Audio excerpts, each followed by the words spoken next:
Morning. Morning, everyone. Welcome to the stream. Welcome back to Satisfactory. Ooh, I've just realised something. Give me 1 second.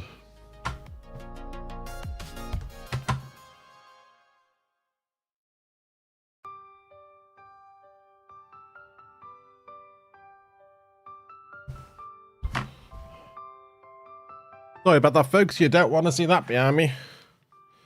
Yeah, you don't want to see the air with the washing on. Right.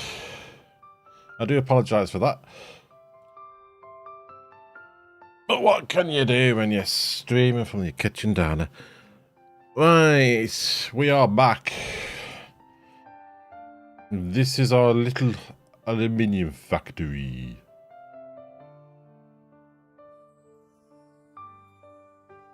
This is where we're making all the aluminium sloppy stuff.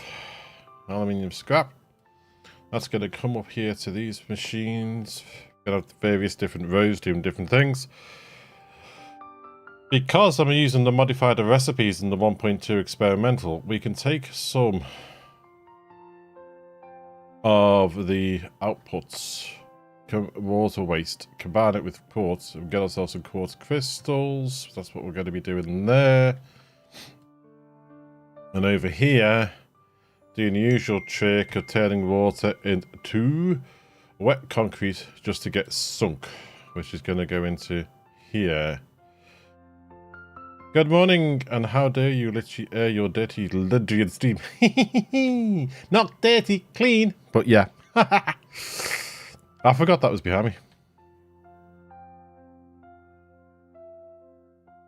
Just don't tell the missus. Right, so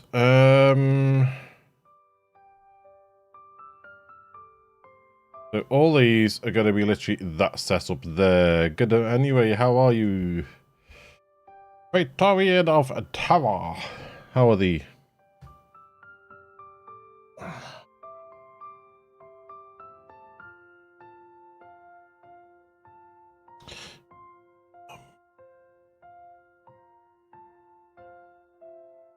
I still don't know whether to do the small arch here or the big arch. I am not too sure.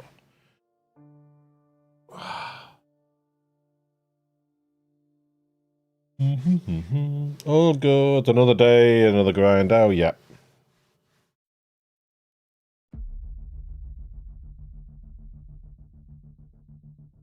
What are you up to today?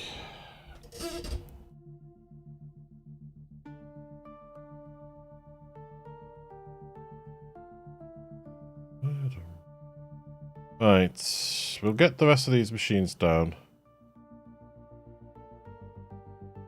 Something doesn't look right there.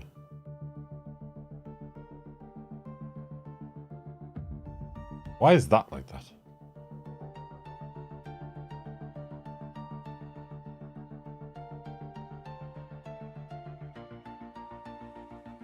Did that just go in wrong?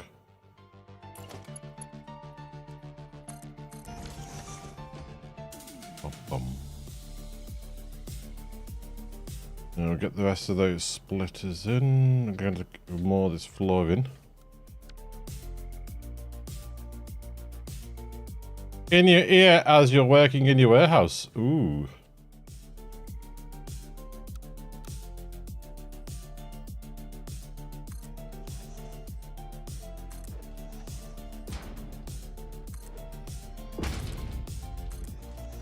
Good to know that I'm better company than your work colleagues.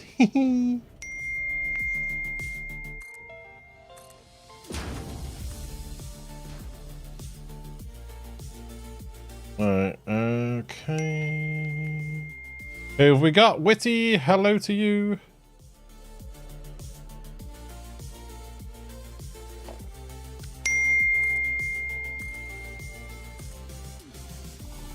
Thank you for supporting Twitch and YouTube.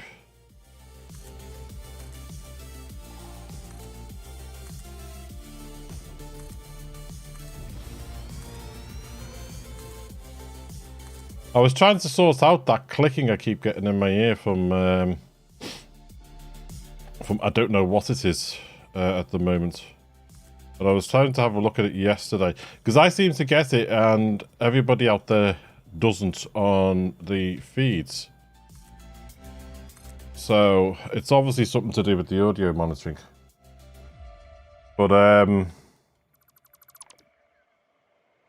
I couldn't get it sorted yesterday, so I started playing around with one of the filters on OBS, and I've come up with a slightly different background pattern for the starting soon screen. Because I noticed the starting soon screen was quite heavy on the processing, because the swirls I had on it was actually a video.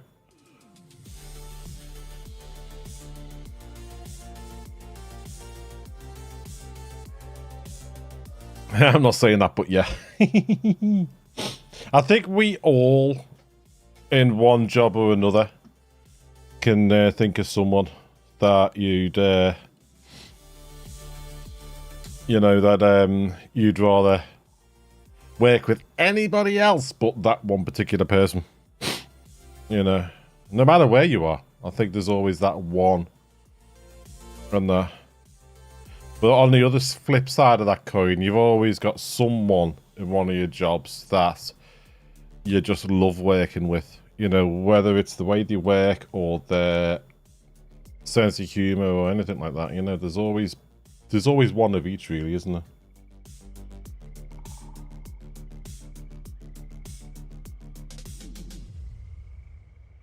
Like me, it's one of my colleagues in work who's just had his knee done. And that, I mean, throughout that whole process, if I hadn't messaged him by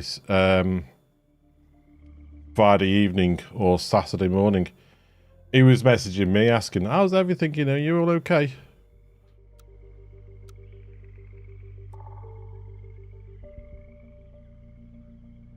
You know, I mean...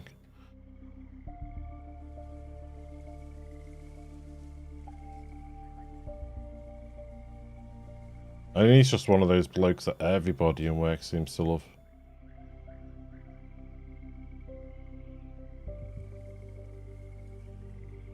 I mean, all he's got to do is be off on holiday and you get all the customers, you know. Where is he? How is he? Is he okay? Is he not well? No, he's on holiday. Ah! I haven't seen him for a few days. Thought something was wrong.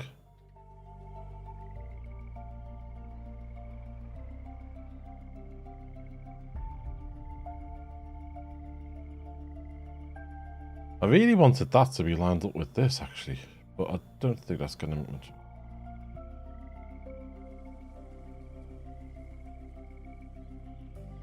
Seems to have built that in the slightly wrong place.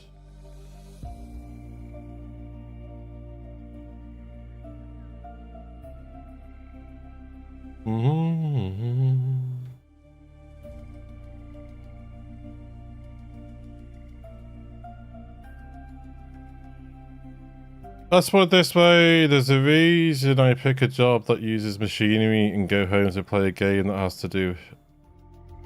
Haha, fair enough. Basically, there's a reason you pick a job that uses machinery and then you go home to play a game that has to do with machinery and automation. You either love working with machinery and automation instead of humans, or you're a robot yourself. It's one of them two.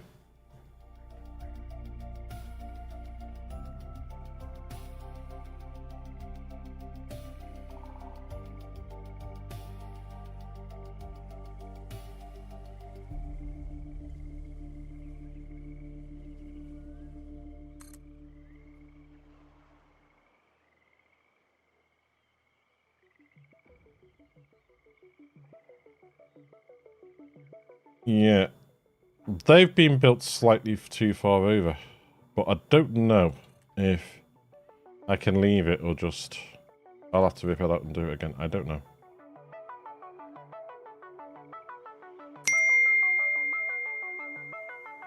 Good morning, Sheldon.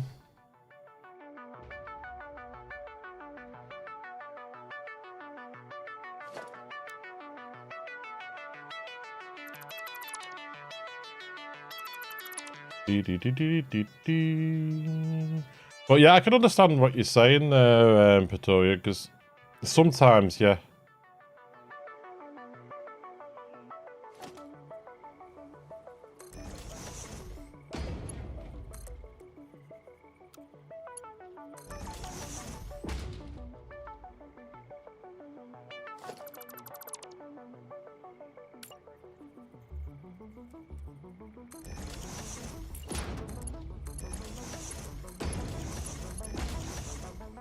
Yeah, sometimes you do look at certain people and you think to yourself, I mean, can you really be that ignorant? Can you really be that rude? Or the other one is, can you really be that daft that you don't understand?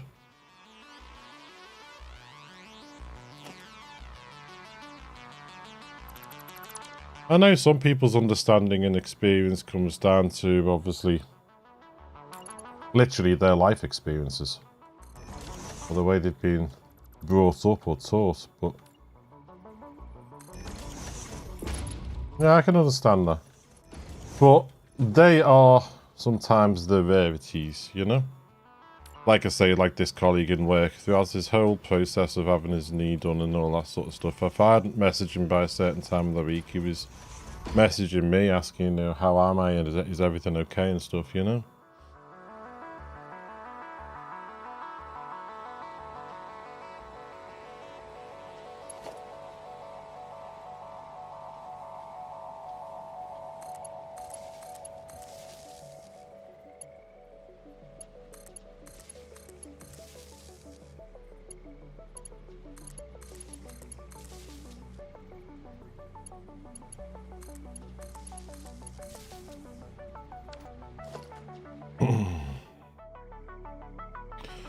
I mean, I got shouted at yesterday for chucking rubbish in a public bin. I don't see Fix-It telling me off for that.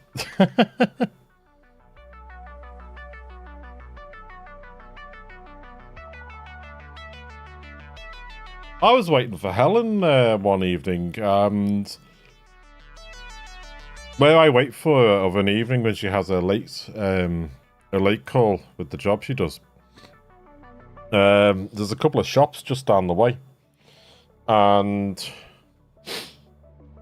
there was a bloke there, you know, just going through some bits in a bag, throwing them in one of the bins that we get on the streets and that, one of the street corner bins. And as I was walking past, because I was having a little walk around, and I just said to him, oh, you know, you're having a clear house and that. I thought he was from the, you know, one of the flats above and stuff. And he went, yeah, he said, I've just been going through some of these creams and hair things. He said, and they've gone out of date. He said, I can't sell them to the public. He was from the oh god, one of those like tanning cum hair shops on the corner. So he was just throwing out products that he couldn't be used at that time. And I did think to myself, oh, you know, should he really, you know, if you get caught throwing shop stuff in the bin, you're going to get into trouble. But I have seen plenty of people, you know, where they're like the wheelie bin's full, so they've just had a bit of household stuff, rubbish that they've thrown in, you know, a bin a little bit further down or something.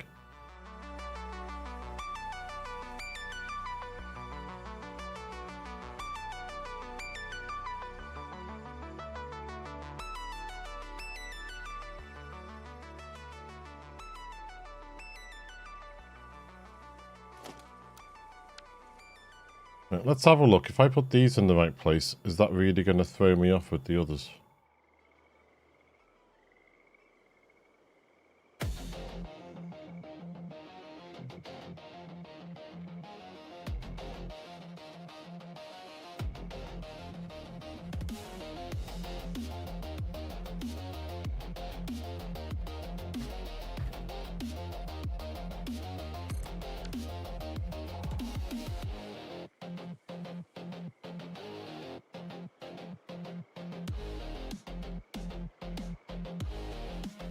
Yeah, you can really see those gaps are different, can't you?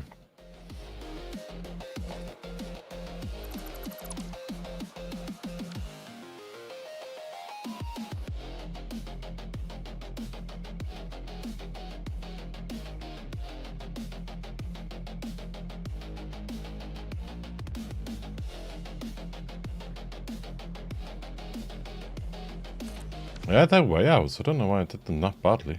Okay.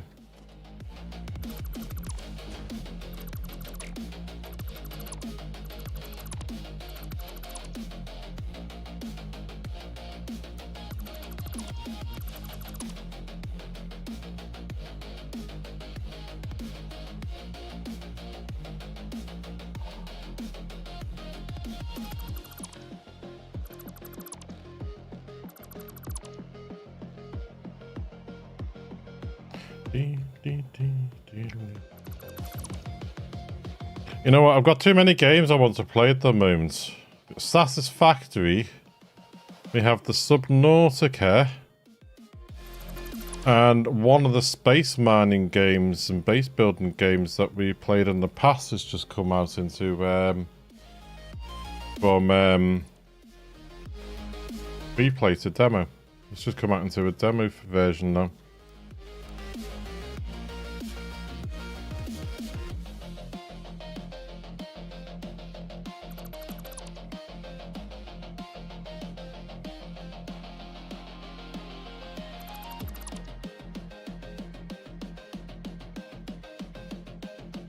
What game is that? Oh god, you know what, I keep forgetting the name of it.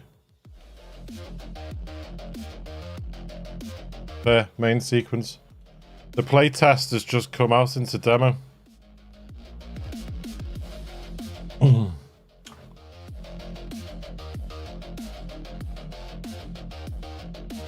many hours did we put into the playtest? 18.9 hours we put into that playtest. It's just come out into demo.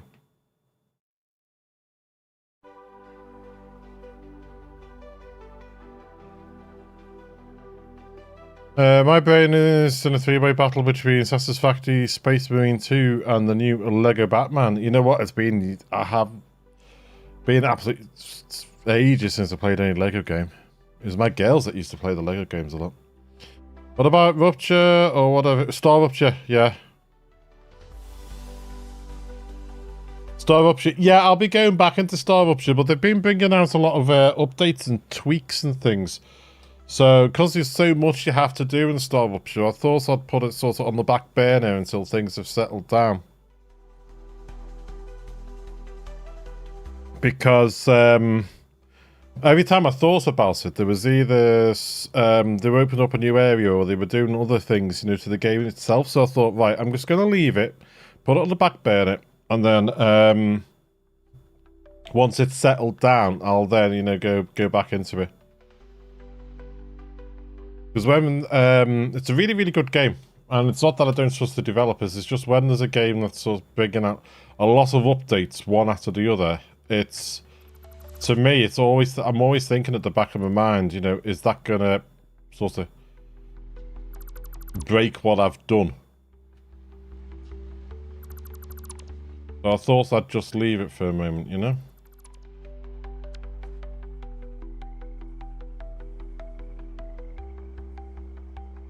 Alright, I could have left those merges where they were. But yeah, Star Rupture, we'll definitely be going back to that at some point.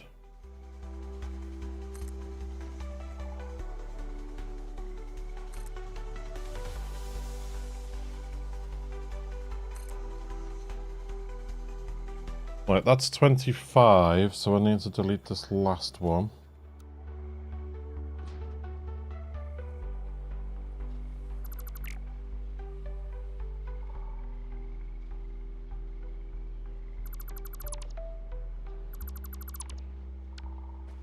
Because I know everybody in chat likes the idea of me getting eaten alive by some bugs or fried alive by the sun or something.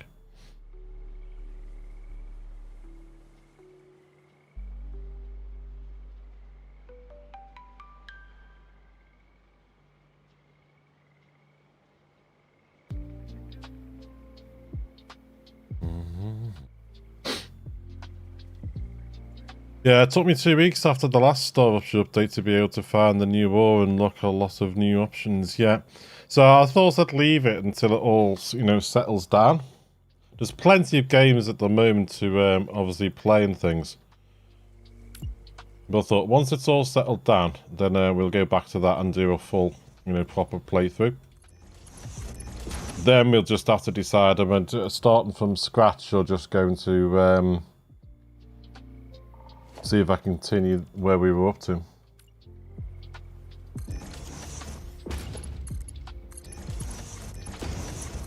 So that's 5, 10.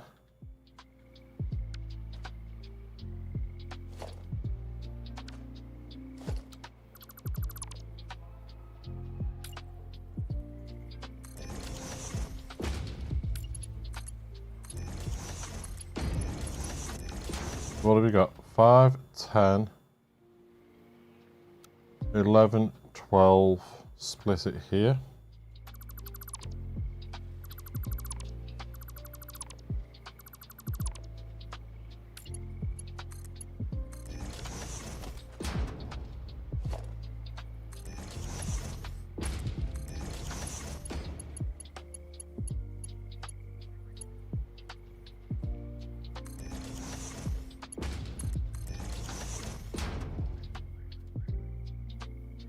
That one there.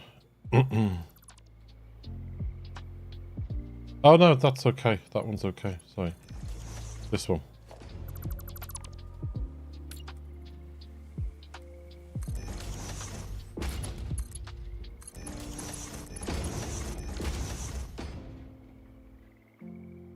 Okay, that should look better now.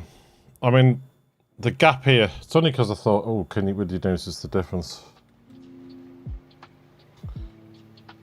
I do like the idea of killing Xenos scum, but I play Satisfactory on passive mode. The maths is frying my brain as is. I do need insects happy slapping me. Well, you won't like one of the mods I'll be putting on this if it were when it becomes available. If it becomes available, Glenn, after Tuesday. But the there's one mod I have on this now that drops randomly spawns extra creatures in. Excuse me. So, for example, when I was building the pyramid in the last playthrough over there, when I was building that pyramid, I could be working on the pyramid and things, and then all of a sudden a spider would just drop out the sky at me.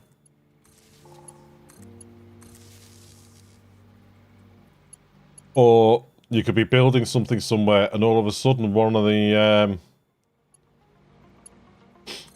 fire-breathing creatures starts spitting at you, you know, and that sort of thing.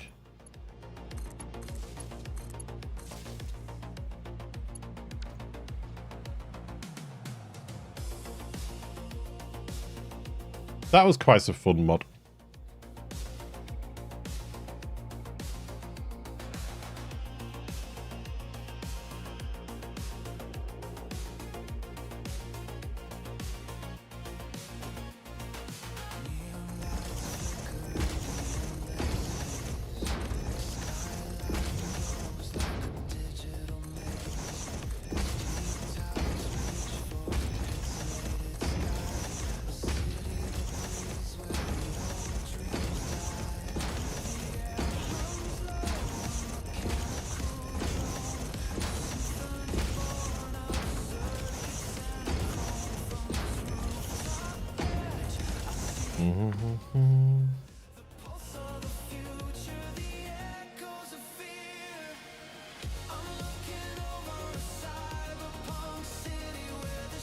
Oh.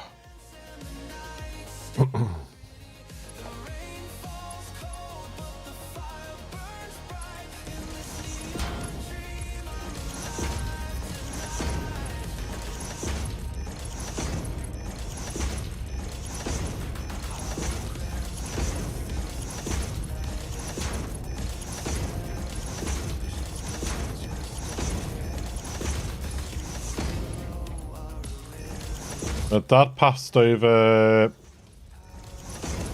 his old laptop the other week.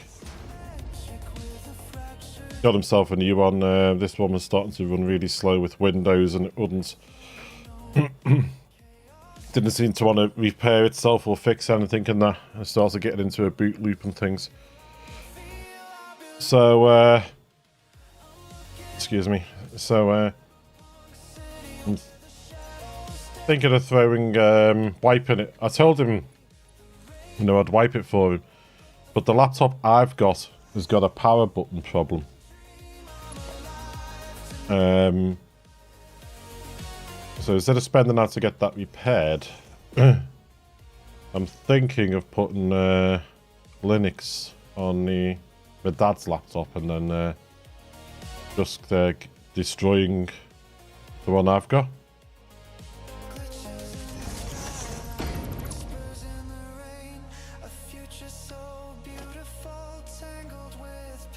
But going through the different distros and things, I was thinking about Linux Mint.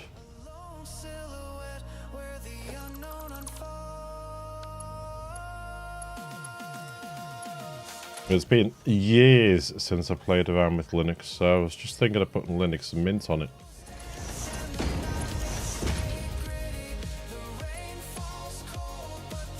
Unless anybody's got any suggestions for a particular reason.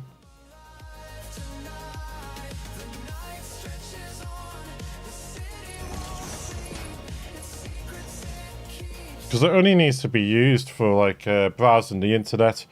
Maybe if I want to type a letter while sitting in the armchair in the other room instead of booting up one of the computers out here, you know, that sort of thing.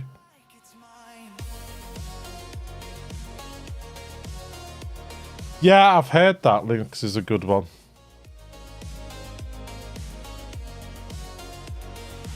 Power button problem, also known as a Jeremy Clarkson conundrum. Yeah, for one, I mean, the laptop was working, and then one day I just opened it up, pressed the power button, nothing. And I know the power's getting into the laptop because the charging light on the side comes on to show that the power's on. I can feel the underside warm, you know, as the power's trickling through to the battery and things. But the power button just doesn't work. I took the back off the laptop and that, and the power button's built into the motherboard. So that it could be an expensive fix.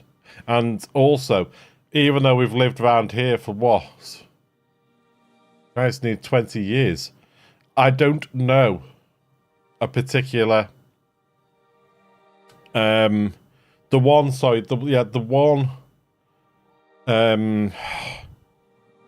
computer repair shop that was always recommended to me doesn't exist anymore. So I don't know any other computer repair shop that I could trust.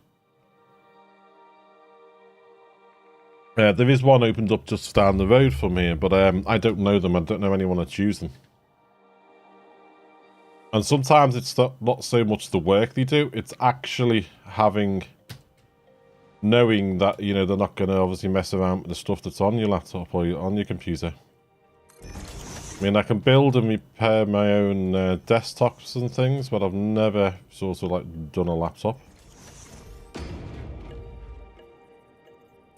And there are some files on it, but there's nothing on it that's not backed up to the NAS drive here, so I'm not going to lose anything.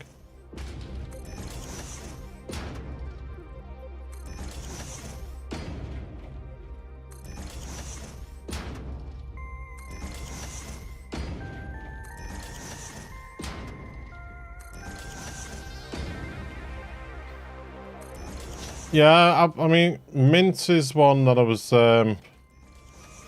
going through all the different, you know, distros, having a look at them and things like that. I mean, they've each got their good and their bad points and things, but Mint looks like it's, you know, quite well maintained and things. It's not as, I mean, I've got no problem, you know, I'm not scared to go in and use a terminal command for updates and things like that. But it is, whether it's just because I'm used to it and things, I always fancy, you know, like the one that looks like a desktop where I can point and click and things like that for opening things up and that. You know, but as I say, I've got no problem going in and, you know, running a terminal command for updates or downloading and installing packages if I want, but one that's nice that I can just install, turn it on. Desktop looks familiar. Menus look familiar for day-to-day usage, you know, that sort of thing. I mean, another one that was suggested to me once was Fedora, but That looks like it's quite sort of heavy duty when it comes to resources needed. You know, compared to mint.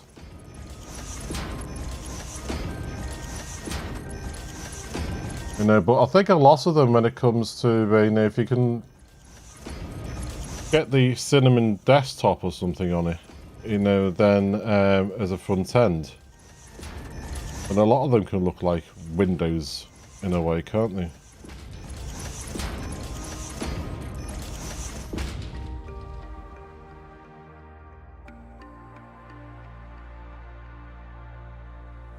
So this Sunday could be a day of loading that onto the laptop whilst having another look at this audio clicking I keep getting. I don't think it's actually coming from one of the computers itself. I'm wondering if it's coming from OBS through my audio monitoring. Now I've checked. They are all running on 48 Hz. They're not running on 44. There isn't a channel somewhere running on 44 Hz for sound. They're all running on 48, so it's 48 out and 48 in.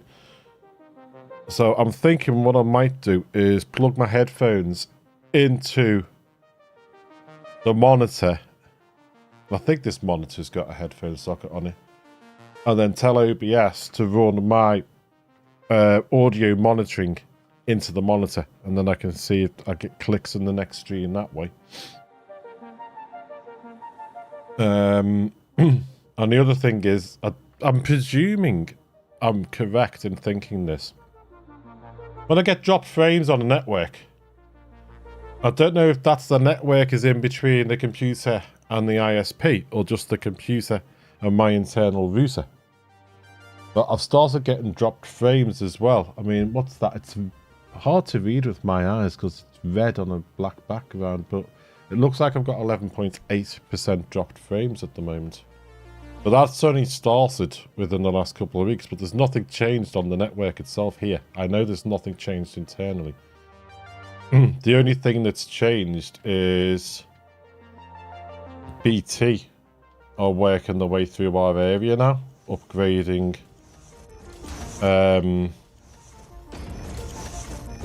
the networks and that. So we get all this area now is going through the upgrade of the BT fibre to the property instead of fibre to the cabinet.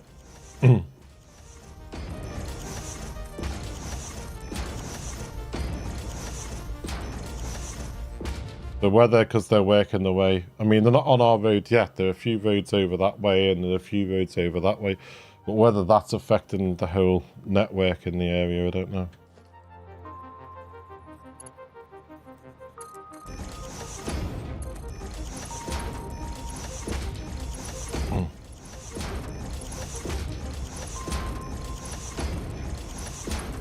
Or whether it's just the general heat.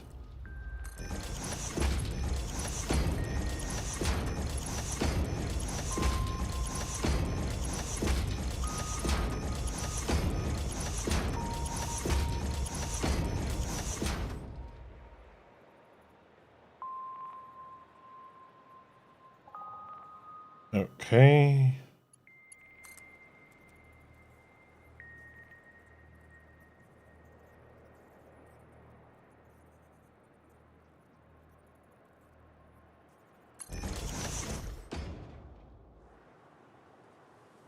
Bum bum bum bum bum bum bum.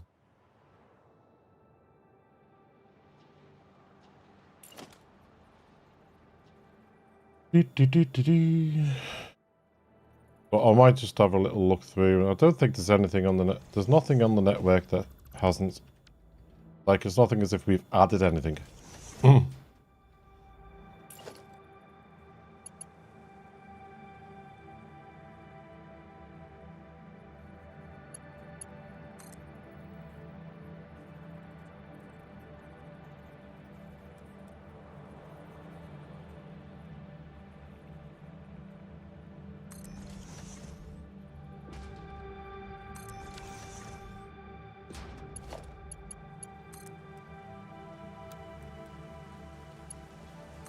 Oopsies.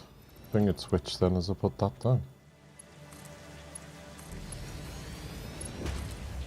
Oh no, sorry. Put that in the wrong place, didn't I?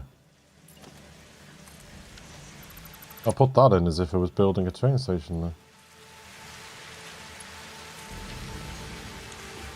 Rain! Rain! Rain!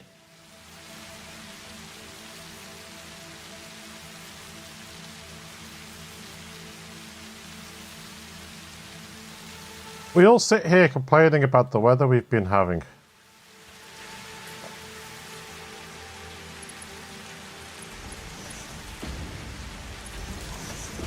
But at least it's not as bad as the the summer of 76. Now, I'm too young to remember the summer of 76. Well, for those that don't know, the summer of 76, basically what happened was we started into a heat wave here in the UK. And it was in June, the beginning of June.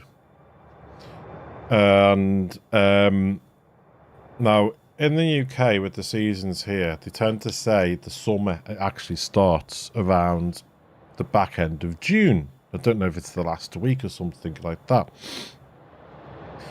But in 76, at the beginning of June, while still in spring, a heat wave happened here.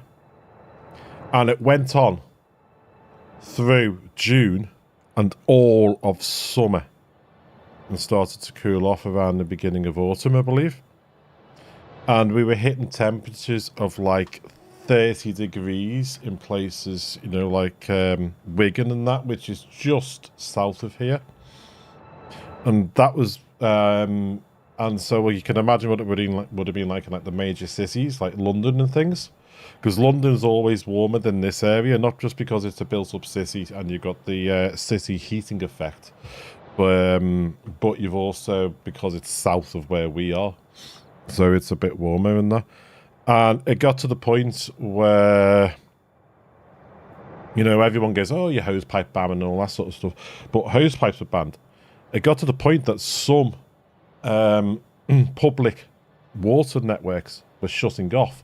So they were starting to put standpipes on the main feeds in the streets and that. So for people to, you know, fill buckets up or things like that. So we're complaining here that we've had like a week of like 28, 29 degrees. Can you imagine having it for the whole of your like summer and things and the back end of your spring?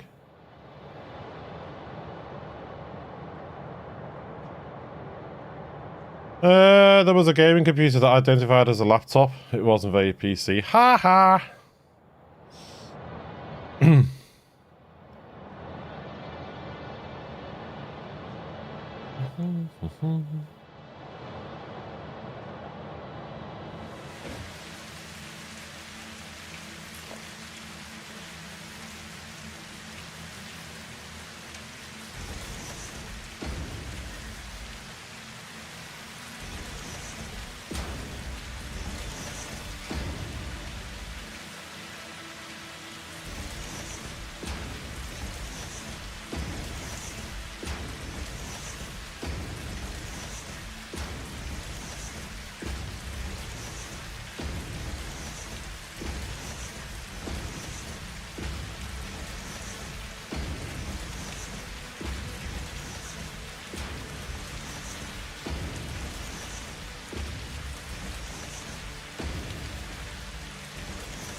Are we putting it into perspective that always we didn't have another 40-degree day?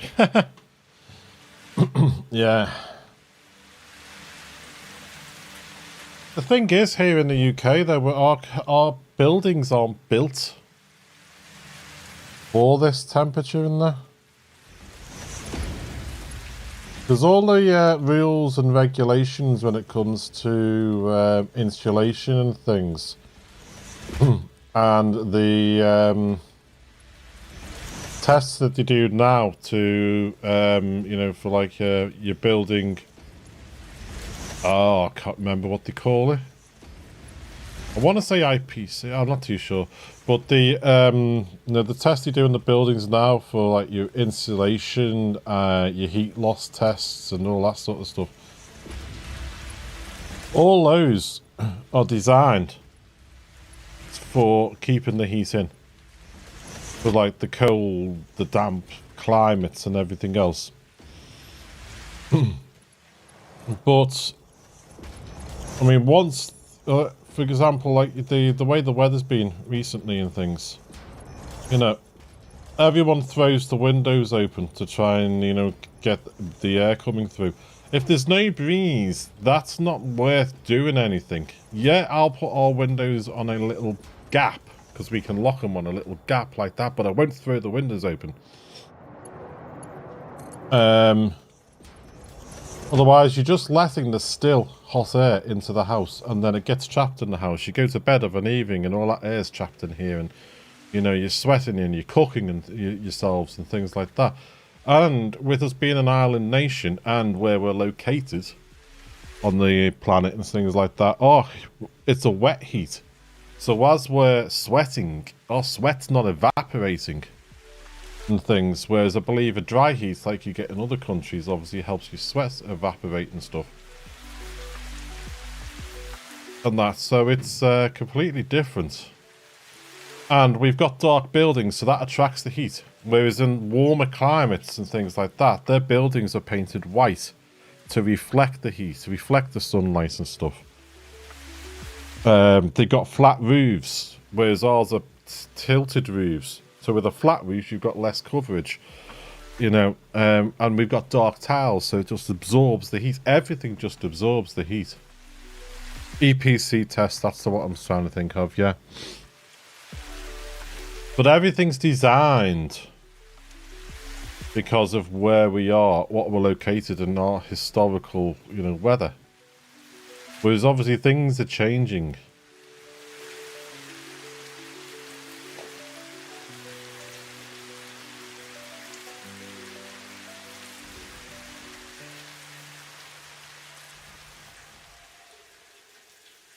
Within the last 12 months in this house, we've had, by our housing association that we rent off, as most of my regulars viewers will know, because of problems we've had with damp in the house, our housing association have fitted a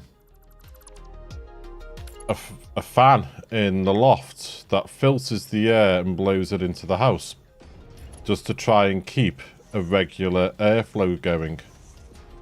And that someone said it's called like a positive pressure unit, because it just keeps that positive pressure. They've fitted fans into the bathroom and the kitchen that are constantly on a trickle flow from that, but the one in the loft has got a thermal cut off on it, and every time we've had warm weather, the loft has got so hot that thermal cut off has kicked in and turned the fan off until during the night when things cool down a bit and it comes back on again. That's how warm our loft's been getting.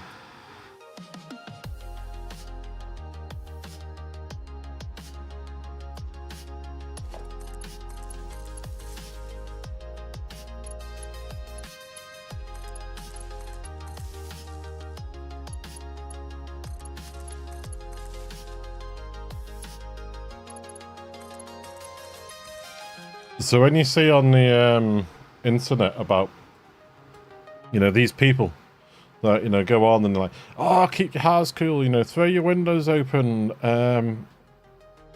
keep your curtains or your blinds closed. Curtains and blinds closed, yes, that is good advice. Throwing your windows open, not worth it unless you've got a cool breeze or some sort of breeze. Otherwise, you're just letting the hot air in and trapping it in your house. Because then you'll go to bed of an evening, and if you live somewhere like noisy on the main road, you go to bed of an evening, you close your window, and there's your trapped hot air, you know, in your bedroom for the rest of your night. And that, you know, open your loft hatch, let the heat escape. Not worth it in the UK because we're so insulated, the heat's just going to get trapped up there. And if that warm air up there is any, you know, like warmer than what you've already got in your house, you're just going to slowly letting it leak back into your building.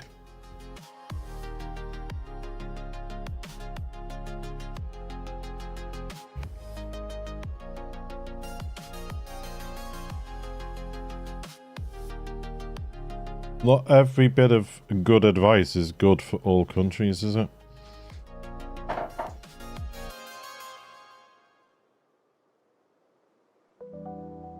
Also, only works if you have windows on opposing sides of your home. Otherwise, you have no cross ventilation. Correct, yeah.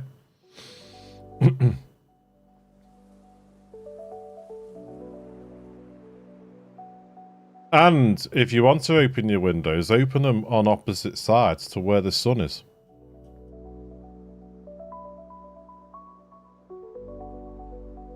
Not as popular here in the UK, to be absolutely honest with you, Witty. Most of the time, AC units in the UK are only ever fitted in office blocks and retail stores.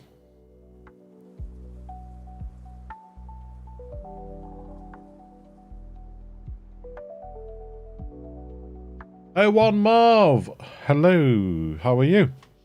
Welcome in. Yeah, not too bad.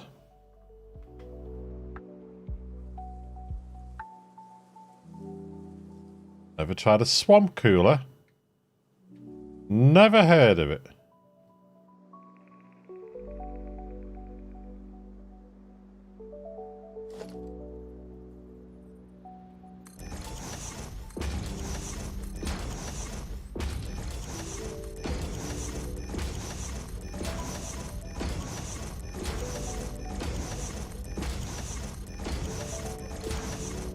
All I've been doing to help cool this house down is when we've had a breeze and things. See, of a morning, the sun's at the back of our house, and then of an evening, it goes down at the front. So, during the day, and if we've had a breeze, what I've done is I've opened the window here in the kitchen a little bit. I've had the front one on just like locked on the gap there so the cat doesn't get out. But the one here by the sink, I've opened that a little bit once the sun's gone over. If we've had a breeze in the back, because of the back gardens here, it's a bit of a tunnel for the wind coming down. So I've opened that one a little bit to let the breeze come in. And then upstairs at the front, I've opened our bedroom window a bit. So, and the bathroom windows open upstairs and things. So that we can try and get, because hot air rises, obviously, the cool air coming in here, going through up the stairs, and, you know, that sort of thing. And with the blower from the loft, if that hasn't thermoed itself off, just to try and get a bit of a cross breeze that way.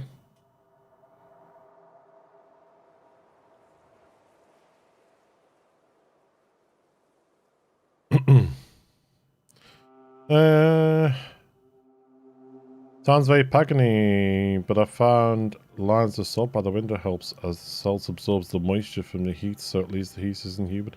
Yeah, that's no, I never thought of that. Ice maker, no. No. Got a freezer. I can put some ice, some water in like a tray of little cubes and freeze that bit.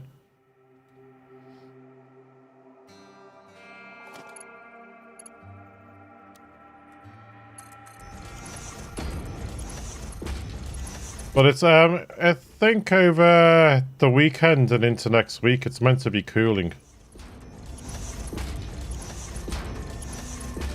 Wednesday night, I we had distant thunder and lightning, and then it, it rained quite heavy in 2 quick bursts. Laura, who lives just north of us, had thunder overhead. Our thunder here was rumbling on in the distance for about 3 to 4 hours. But to be fair, it didn't really cool. I thought yesterday would have been a bit cooler because of it, but it didn't really cool things down.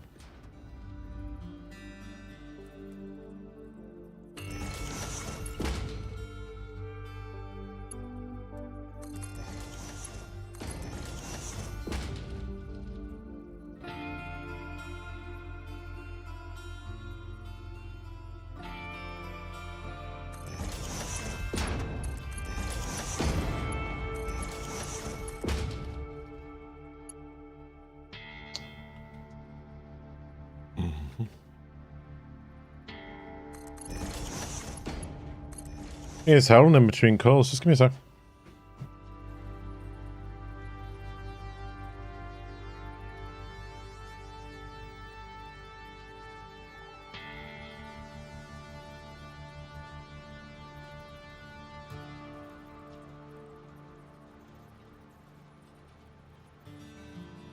Sorry about that, folks. Helen's just come in between calls, so let's just see how her morning's going. Ice in a cooler with a few holes above the ice box. Fan on top. Poor man's AC. Yeah, it's not a bad idea, that. Not a bad idea. How's my shoulder doing? Yeah, shoulder's not too bad. It has settled all here. The pain is constantly here, just above the elbow and about on the elbow. I was saying in one of my other streams, Beth and I, Beth's my daughter, for those that don't know, one of my daughters. Beth and I have noticed that my shoulder seems to get really sore once this sort of gets worse. It's constant, but once this gets worse, my shoulder gets sore. But we're wondering if, because of the way my arm is, if I'm tensing up or changing my posture a little bit and hunching and causing the shoulder pain. But the pain in my arm is constant.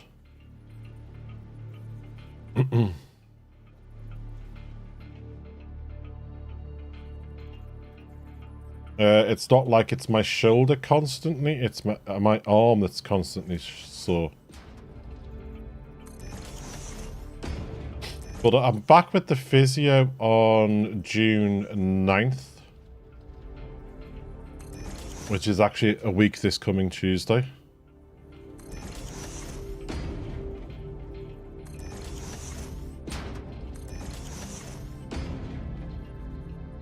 I mean, I'm hoping he doesn't, but I am starting to think if my arm is still like this come then, he's still going to say I'm not fit for work because of the job I do.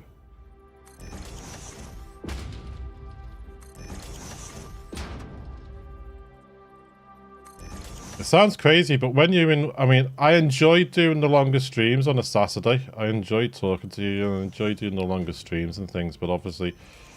I work, or when I'm in work, I work every weekend, so it's it will affect the streams that way, and I am not a big enough streamer to obviously do this full time as my main income. Now, I'm not really worried about obviously whether I'm still going to get sick pay. I'm more worried about obviously how is it going to affect my long-term bits of the job, because they can't adapt what I do. They can't really get rid of me because I'm off sick. That's not allowed. As far as I'm aware, that's not allowed. And I know I get sick pay for at least 28 weeks. Anything longer than that depends on the company you work for.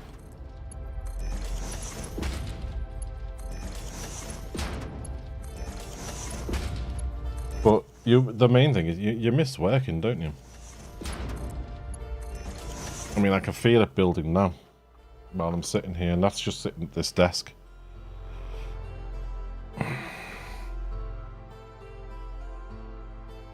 Okay, I was in hope you could tell me better news. That's okay. Thanks very much. Thank you.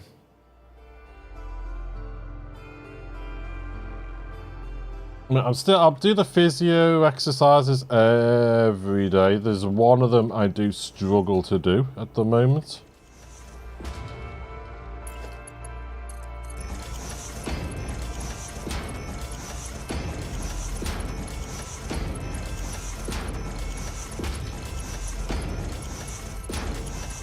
I noticed on Tuesday, Laura, my other daughter, and her fiance came over to give Beth and myself a help with the garden. I went out early while we were waiting for Laura to arrive, and I started doing some snipping in the back because obviously you can snip one-handed. But I noticed, you know, when you're bending and you snip, you know, you're snipping one-handed, when you're bending and you're moving and things like that, there was certain times there was twinging and that. And the only thing I can put it down to is the movement itself. And gravity. That's the only thing I could put it down to, because I wasn't really using that hand at all. Yeah, I might have used it, you know, picked up a few bits of twigs, put them in the bin or something like that. You know, rested it on the top of the lawnmowers. I walked up and down the garden, but, you know, actually pushing and pulling the lawnmower with this hand, you know, just resting it on top. You know, just the moving. It's like when I go into a walk to meet Beth after the stream. You know, walking down the road, as I'm walking, the further I get, you feel the arm get the muscle aching more and more, and it's like it gets, the muscle feels hard and sore. You know, that sort of feeling, hard and sore. It's like that hard feeling when you get an injection. Someone described it like that, and it's quite a, you know, it's quite an accurate feeling.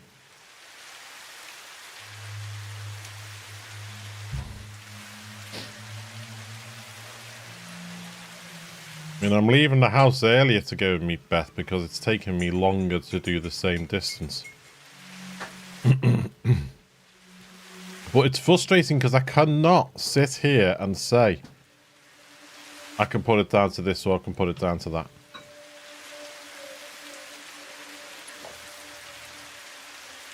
No, everyone says to me, have you done in work? You know, no, I don't, you know, I think it's work related.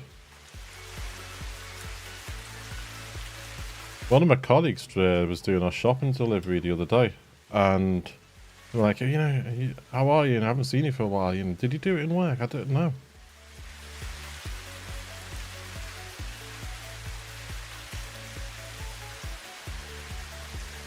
Oh, I've lost count there. 1, 2, 3, 4, 5, 6 there.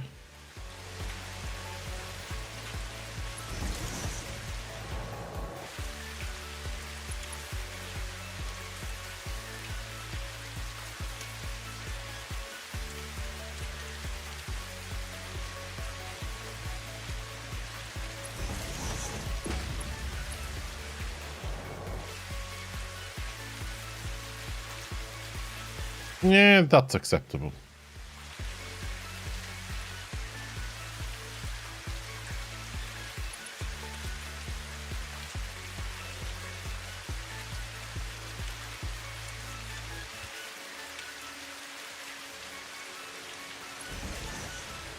And yesterday I went to the doctor's, had my... I mean, I'm 52, but it was my first over 50s medical exam. But I like the person that I saw because I said to them, you know, I've come for my over 50s MOT. I had a message after the surgery inviting me to come for my over 50s MOT. About 2 years late, like, for my 50th birthday, but I like it because they turned around and said, oh, it's not an over 50s one anymore. The people, anyone over 40 gets invited along for it. I thought, yeah, nice, you know. You don't make me feel as old as I am now.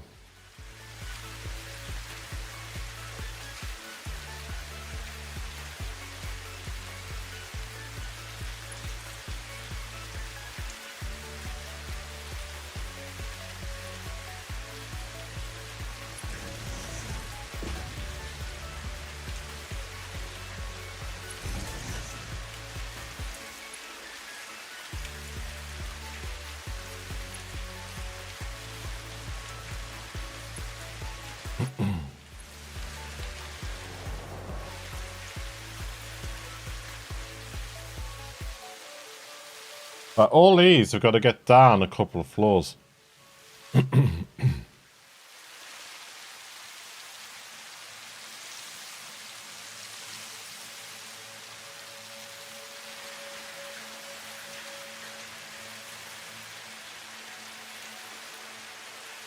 Do I just bring them down from down here?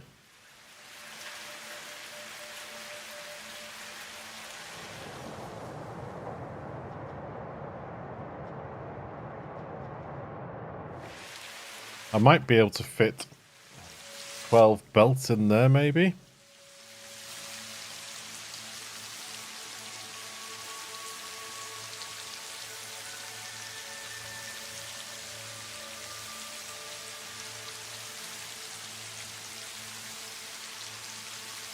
I might be able to.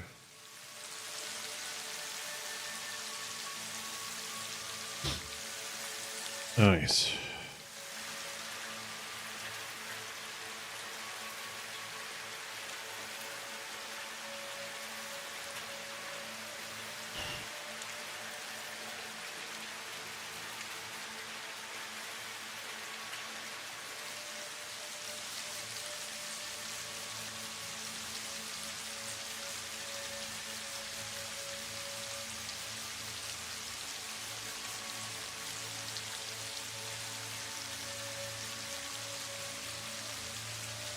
I'm debating on the design of those train stations every time I look at them. That's just going to distract me from what I'm thinking.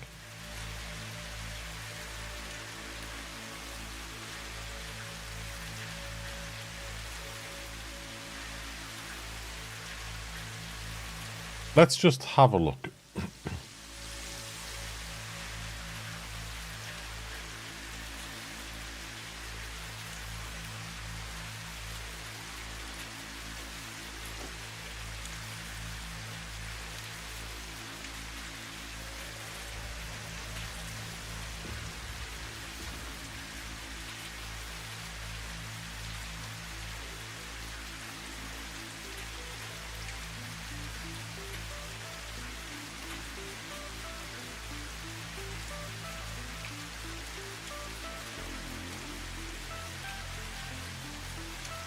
One,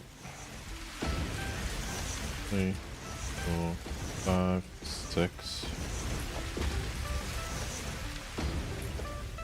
7, 8, 9, 10, 11, 12.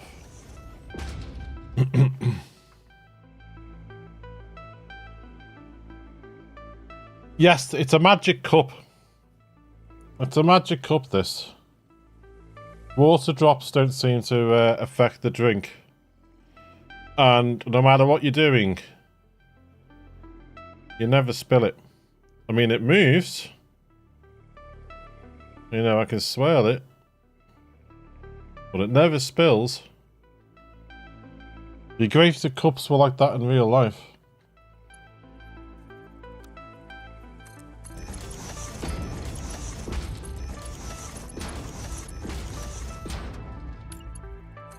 And obviously those ones have come from above. I just want to test here.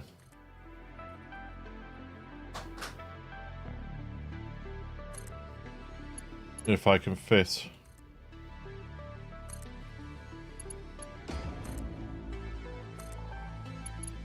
But I don't know if the other ones have come from above. Let's do them from here for now.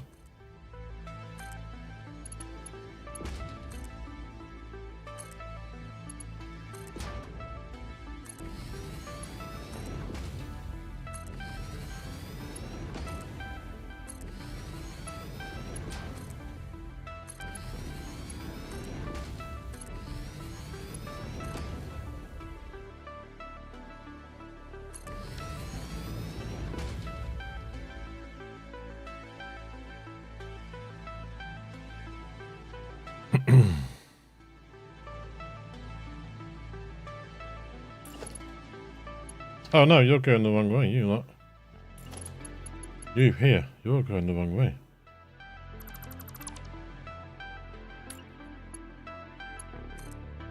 We want you as outies, thank you. Not innies, outies.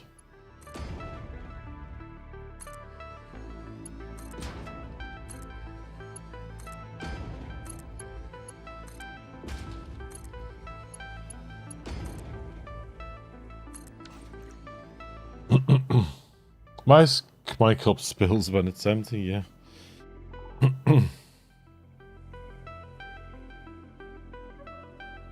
I think they missed a trick though, because in the hub, you can use the drinks machine in the hub. There's like a dispenser, but I think they missed a trick because that dispenser doesn't actually dispense into the cup. If you'd have pressed that button and then there was an animation of you putting the cup on it and, you know, filling up, that would have been good.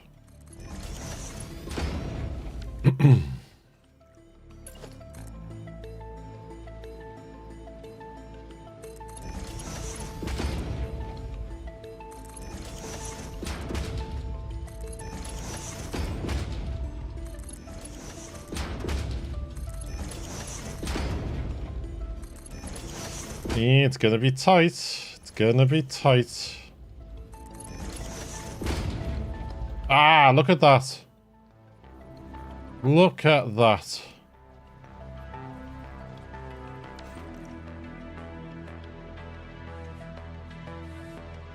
And it couldn't get any different because of this.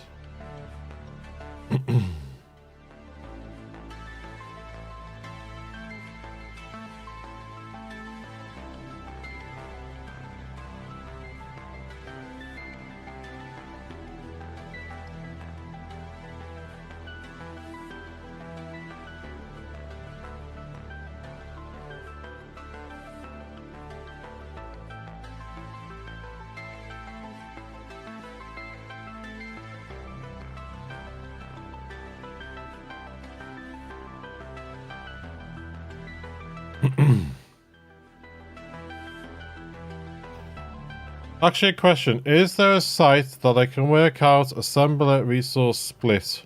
I've got a single node producing iron pipes and wire, and I want to produce rotors, stators, and motors.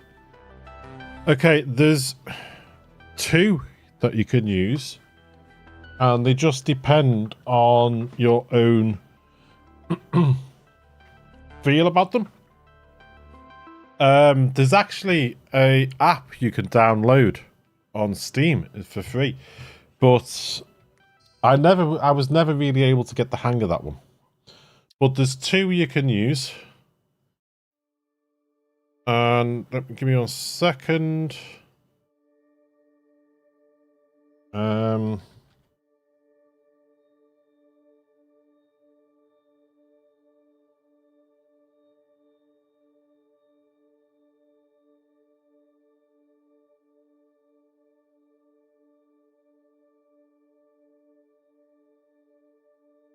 Where's the other one?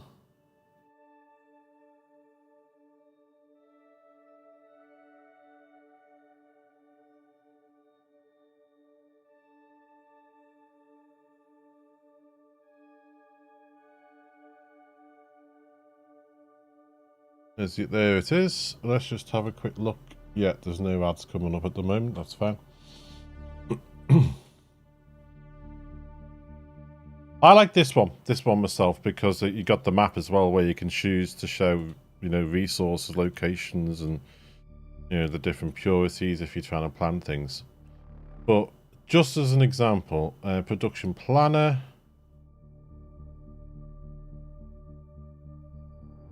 Okay. Let me see. What have you got? You got single node, and I want to produce rotors, stators, and motors. Okay. So inputs, we could do. I mean, I do a mixture. I use this for the map, and I use this for production. But I'll show you the. In fact, I'll show you this one first, because I like the production on this. Calculate it there. Right. Do this one here. Production. We want rotors. We want stators. And we want motors. We've got 780 iron coming in, okay.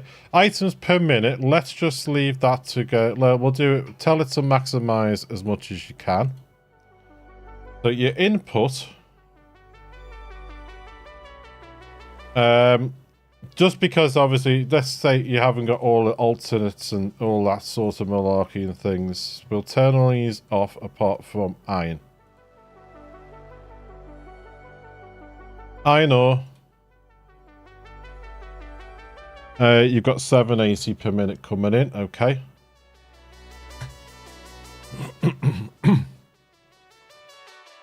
You can if you've got a factory making steel ingots somewhere, you can add steel ingots here as a separate input. If you've got it making the rotors and stators somewhere, and you just want to combine to make the motors, you can add that there as well, so that's fine. Recipes. Do you have any alternate recipes available to you? What alternate recipes can you use? Have you got iron wire? You know, things like that.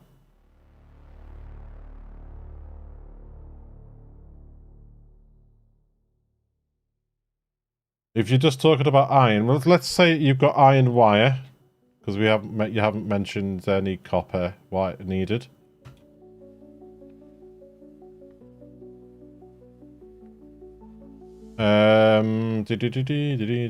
Both stators and rotors using iron wire.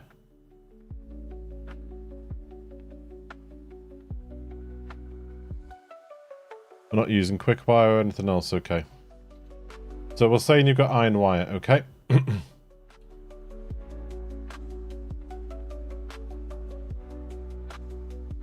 There must be something else that needs copper or something that we're not using.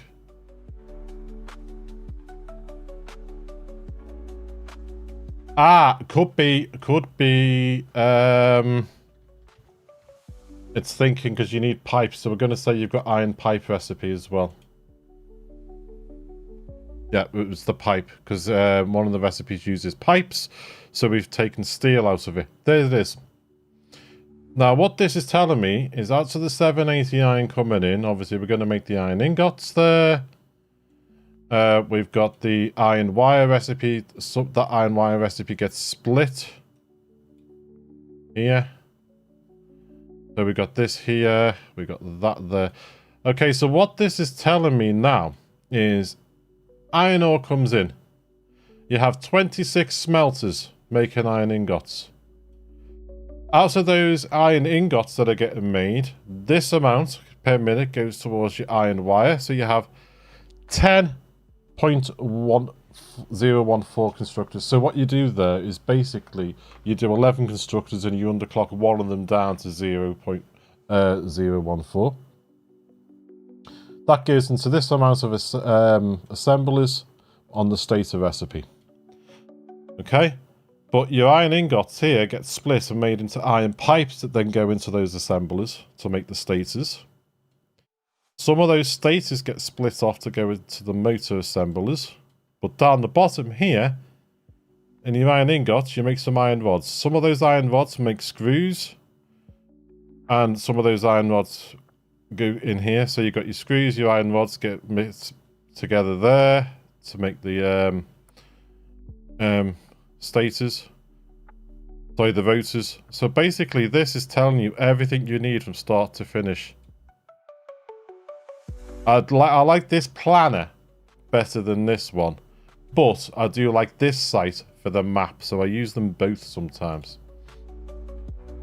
But for example, you then think to yourself, ooh, so at the moment this is making 9.3, 9.3 and 9.38. So they're all making the same output, 9.3. But then later on, or you think to yourself, hang on, you know, I've also got water available to me. Let's see if that makes any difference, because I've got the pure ingot recipe. And that. So let's do, we've got the water there. We have the pure iron ingot recipe available to us. It's an alternate. So let's do that. Has that changed anything? Yes, it has. So it's now telling me use the water in the iron to make the pure iron ingots. It's now changed it to different amount of machines I need for the different things, but it's now telling me instead of 9.3 I can make 17.4 per minute.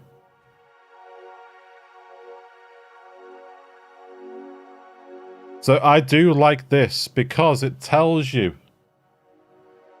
I mean, you've told me you got 780 iron. If you up that iron, it'll change these to say, obviously, what difference in the machines you need and how much you can make. Or you can leave the input blank and tell it how many. Instead of telling this to maximize it, tell it you want to make a certain amount if you want to make a certain amount. And leave the input on default, and it'll tell you to make the amount you want. It'll tell you how much of an input you need. So it's quite good. It's basically satisfactorytools.com.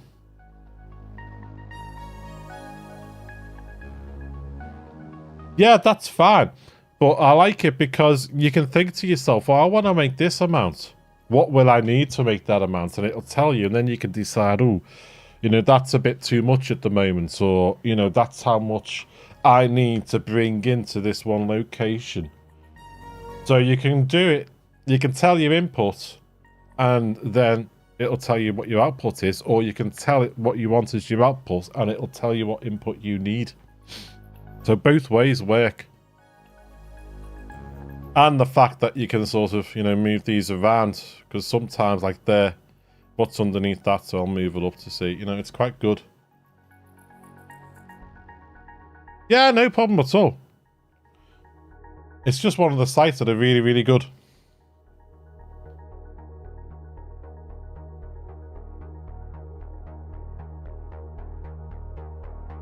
Right, let's get back.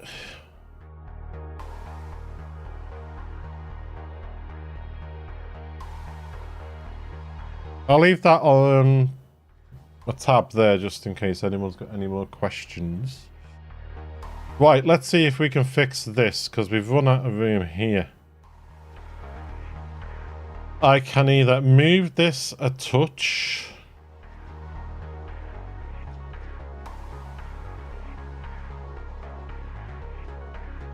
or I can stack here. Let's see what it looks like if I stack it a bit.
Okay, we'll do that like that.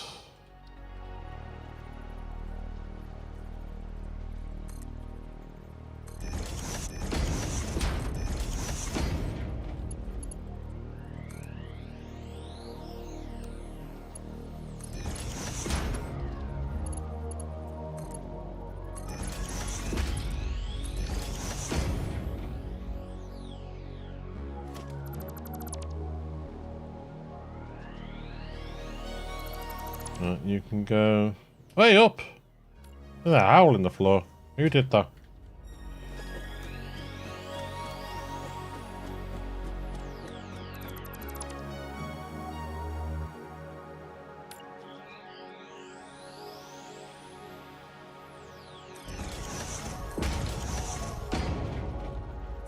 I've just thought I don't need these here.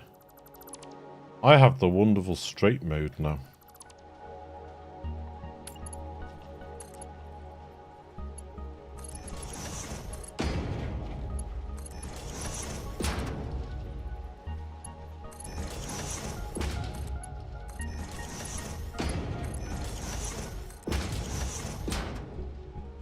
That looks okay, I think.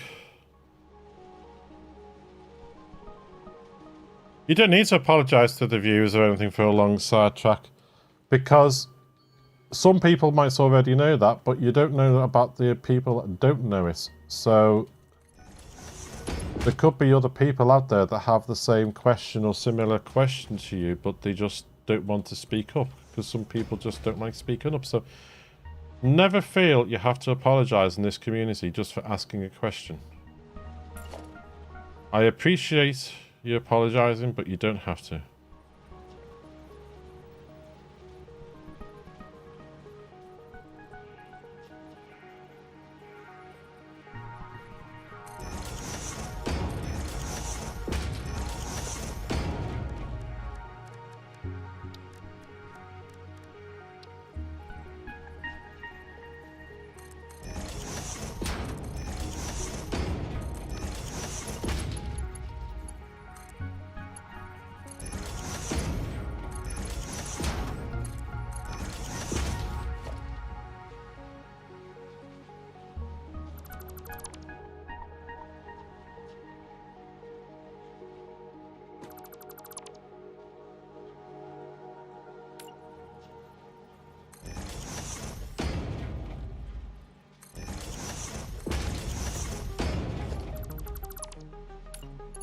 Right, that can go here.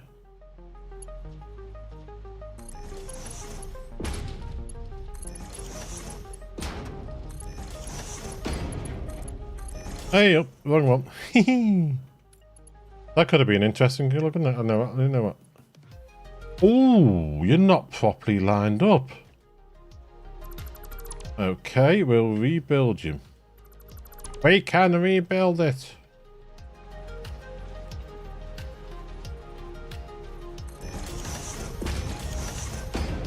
What was that off? There was a series that was off. We can rebuild him. Oh, the Bionic Man. Or $6 Million Man, whatever you want to call it, wherever you're from.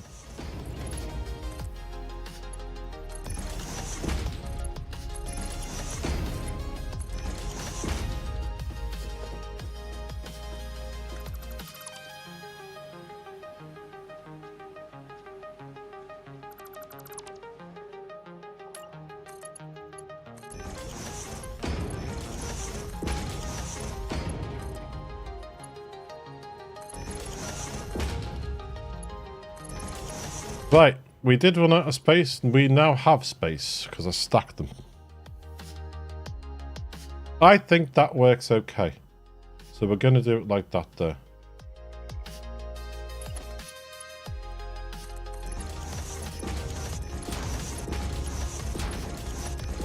So the output from these need to come in here.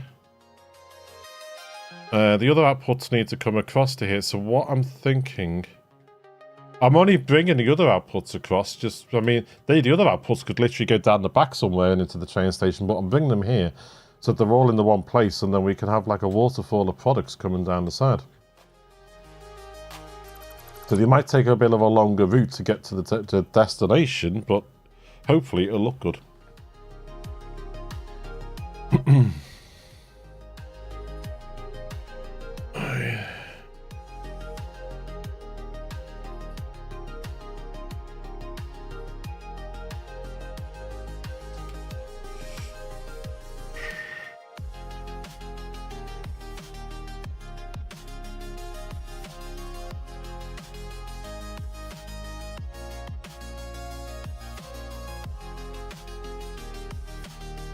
Right, let's find our outputs. They're in the roof somewhere. Here's one.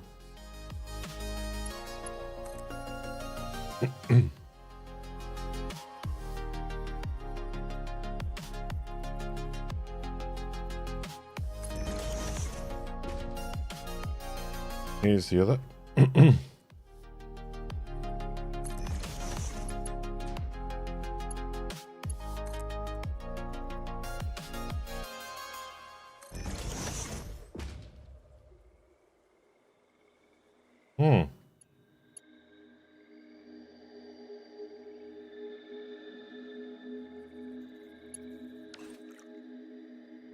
Where is it?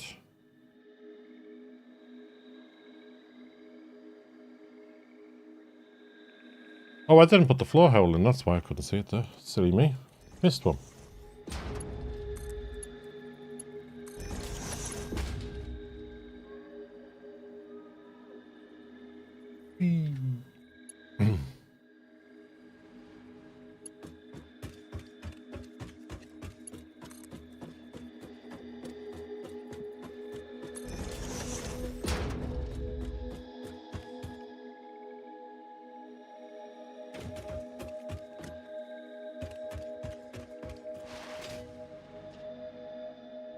Always makes you think the game's crashed when you hear your feet and you've stopped walking.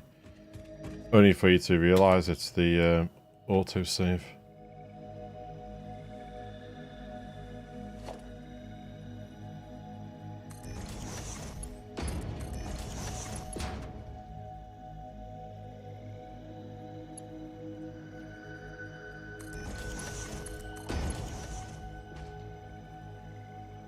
Yeah, ever since I did the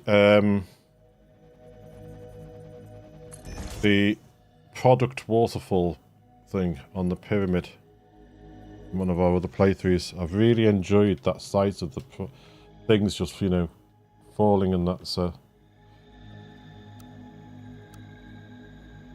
what I'm going to be trying to do.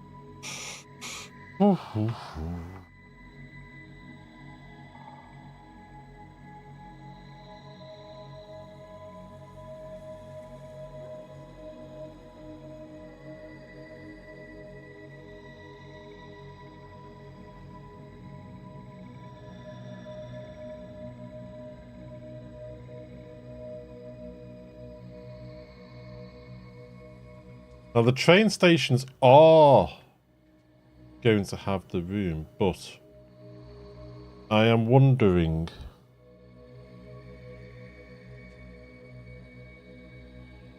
if I should put... Yeah, I'm going to do it up here. I'm going to, instead of doing this at my train stations, I am going to do it up here for a change. So what we're going to have is...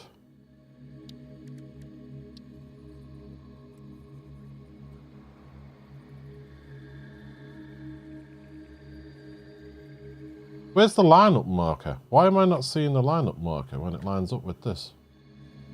There's normally a line that goes, ooh, you're correctly aligned.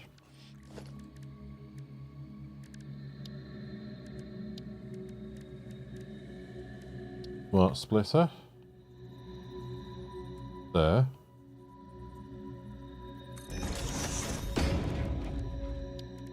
You here. See, now I'm getting it. But I wasn't getting it before.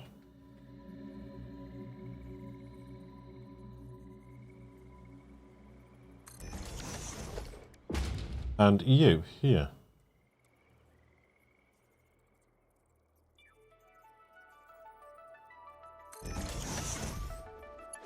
And we go you into there, you into there, you into here. Your overflow this way.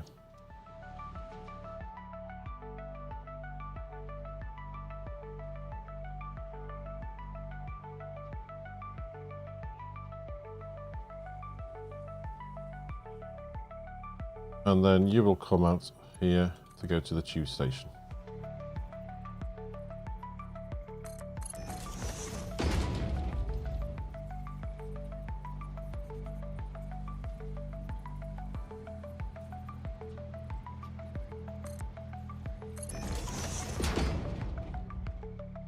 So the goodies will come down here and go into here. Once this and the train station's full, this will go and get goodies for us to use. Because at the moment we're not using that throughput that much. Once the train station is full, this will do it.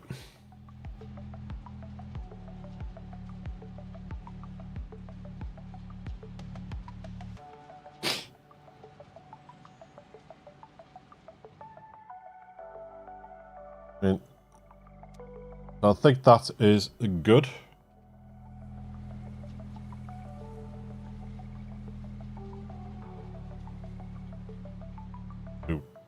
Doodle-doo.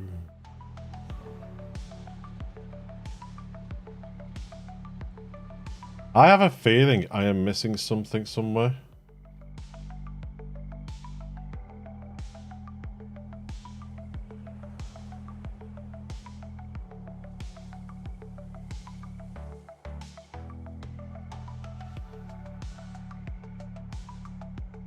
I do. I have a feeling I'm missing something.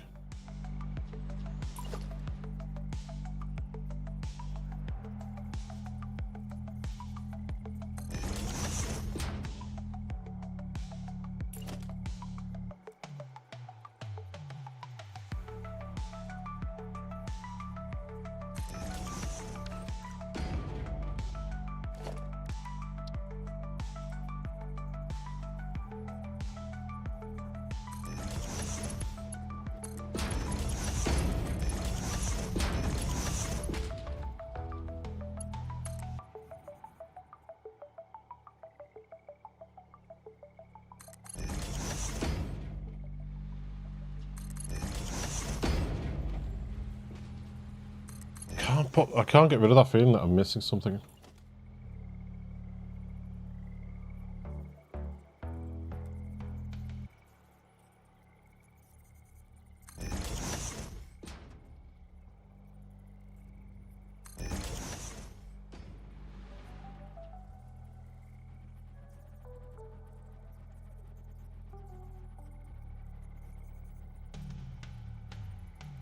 Why are these lined up differently to the others?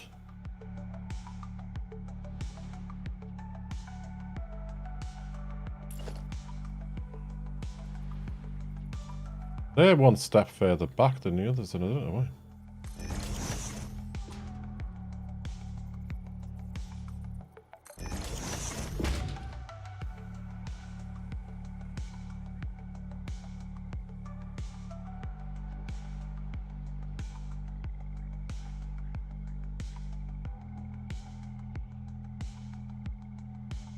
They're a step forward, that's why. And they're a step forward.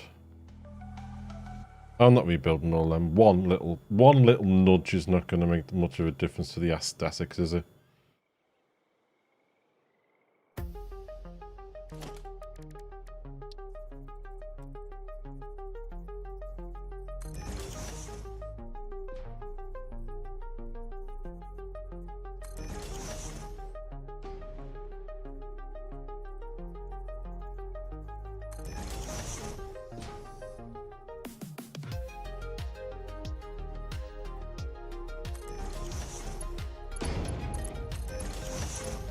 Oh, I don't need that bit yet. I need to do this bit now. Because I copied and pasted the smart splitter, all of them are going to have the same command in it. All of them are going to have at the moment that the priority is forward with the overflow to the side.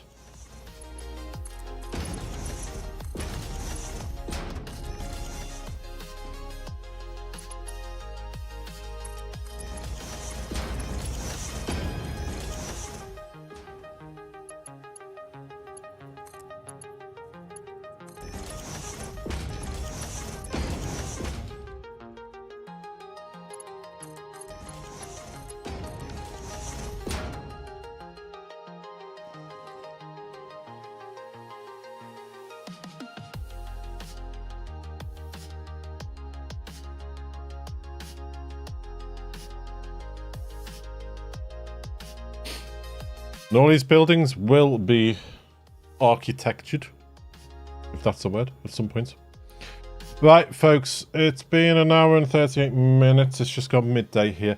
Bear with me one moment. I am just going to refresh my coffee, nip the bathroom, and take my painkillers and give this arm a stretch.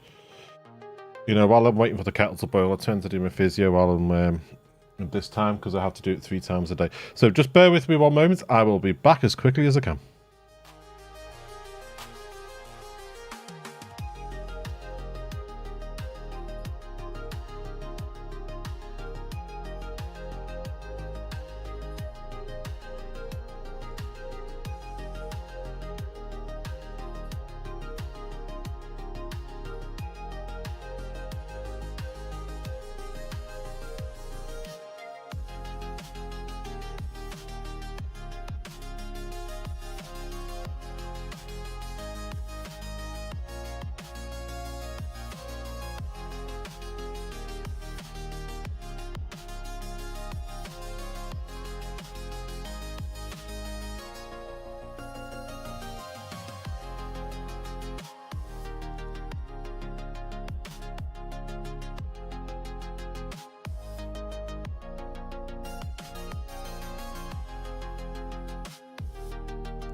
Right, folks, I'm back.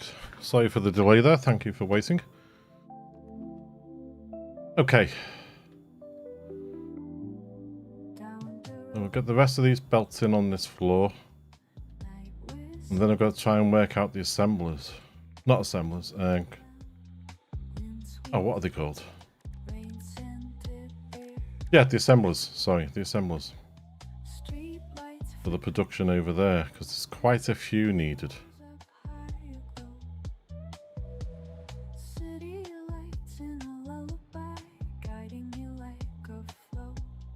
The only problem with doing the stretches is you feel it afterwards.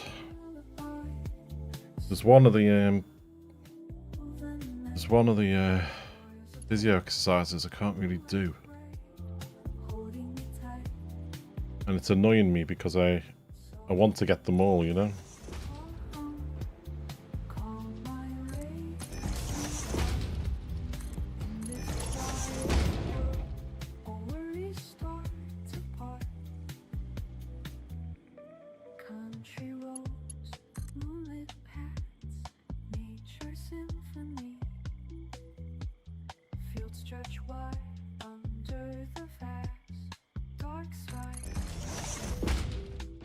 Yep, there.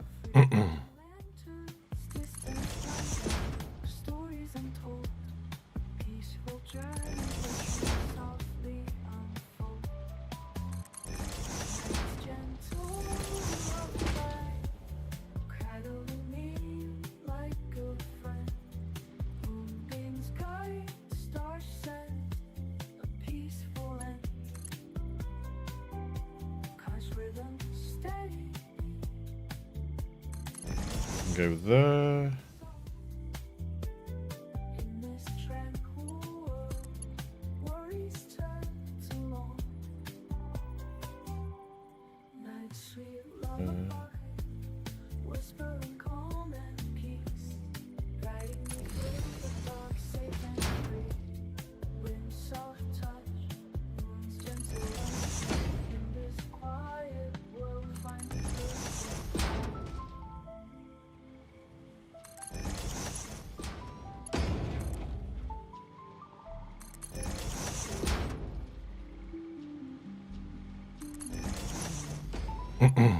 So we're back with Subnautica tomorrow.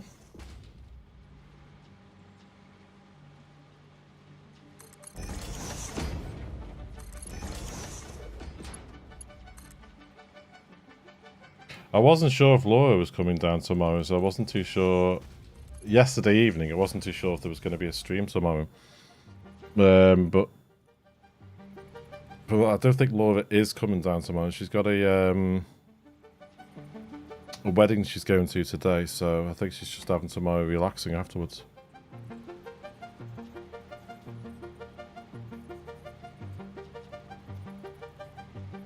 She's had a few job interviews. One of them sounds really, really hopeful, so fingers crossed there's going to be good news there for her.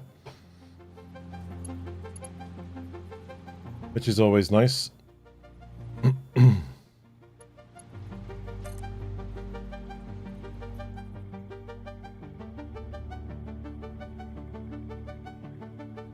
Why does it do that wonky thing? It's meant to be straight. It's on straight mode.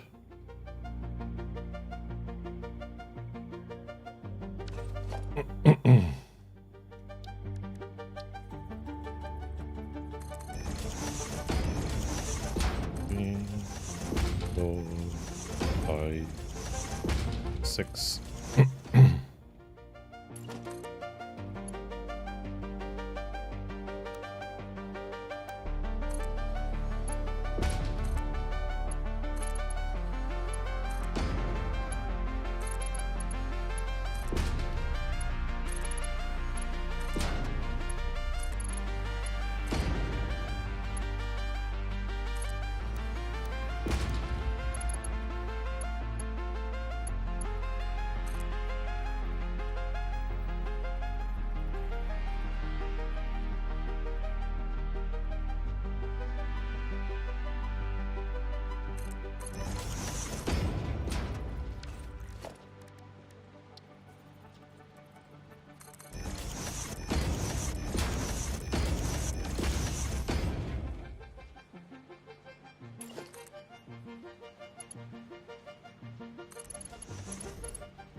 Why are you out?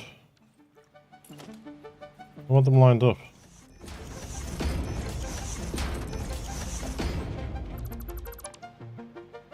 No particular reason other than the fact that I like it like that.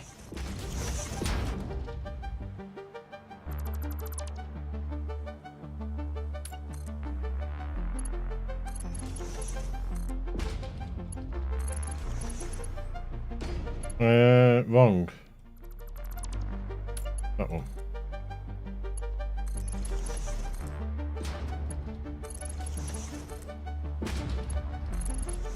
Hopefully the train's okay for Beth getting home today.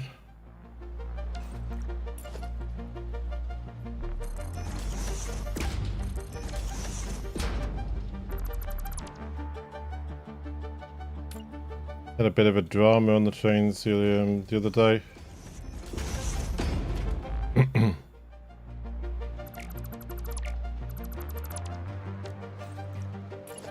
Luckily, my dad was able to come out and rescue her.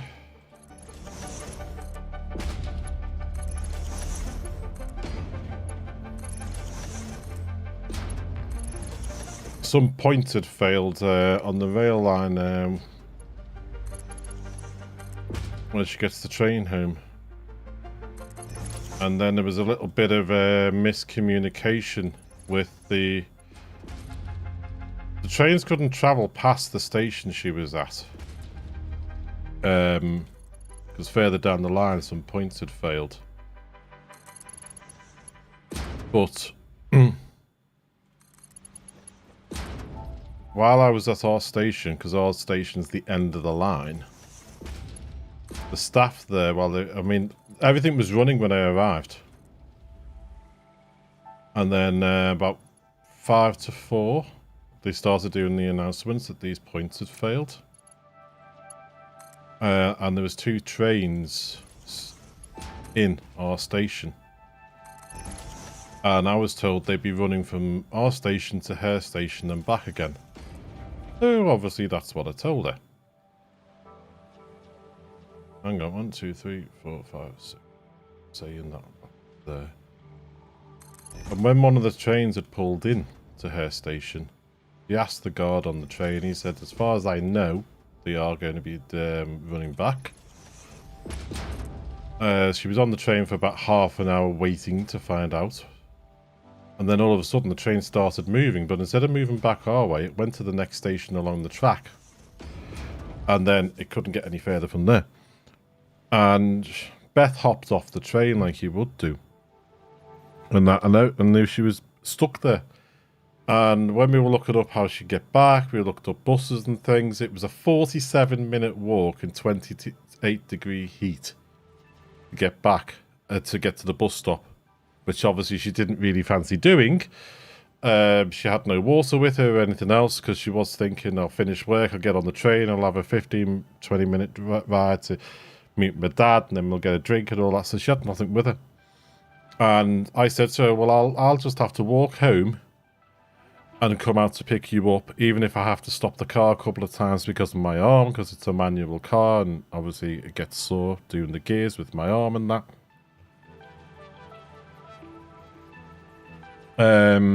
And things.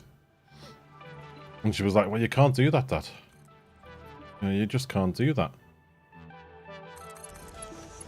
So, I ended up ringing my dad, and luckily, my dad was able to come out, pick her up from her where she was, and get her home.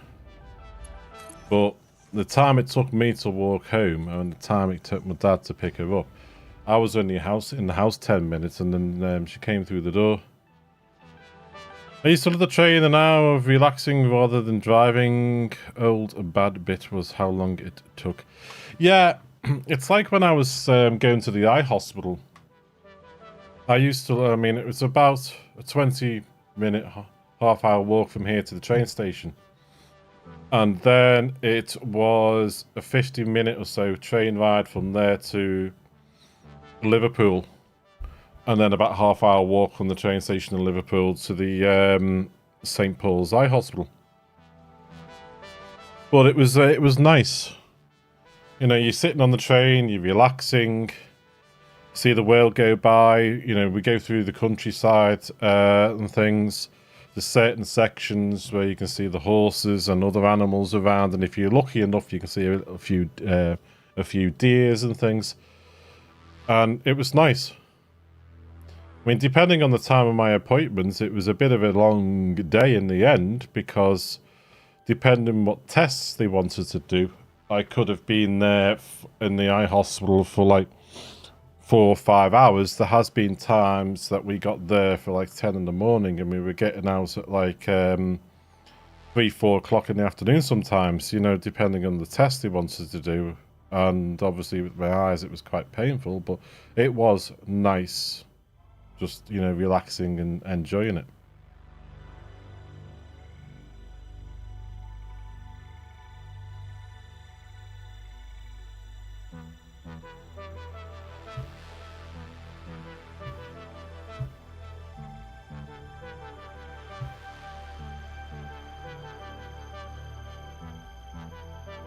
I've still got that nagging feeling of forgetting something.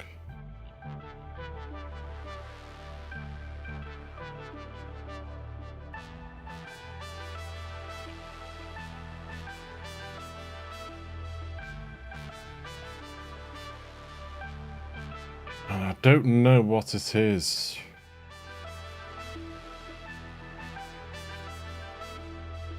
Right, they're all hooked up for going down to this floor. Just got to figure the train stations out. So they're done.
Something. I feel like there's something I'm missing.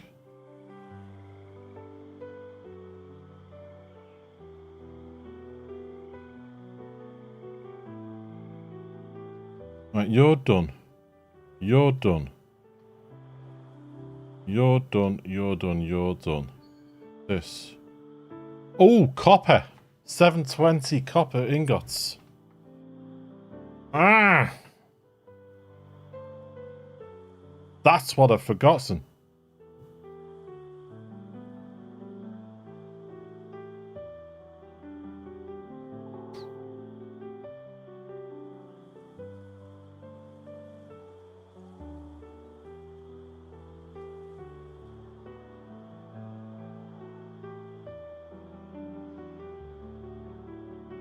Damn. Okay, copper ingots, 720 of them.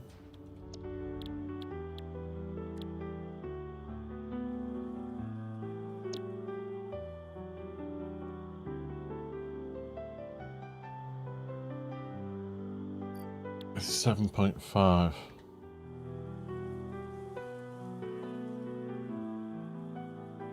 I'd need 19.2 of these. What's the other way we can do it? Smelters.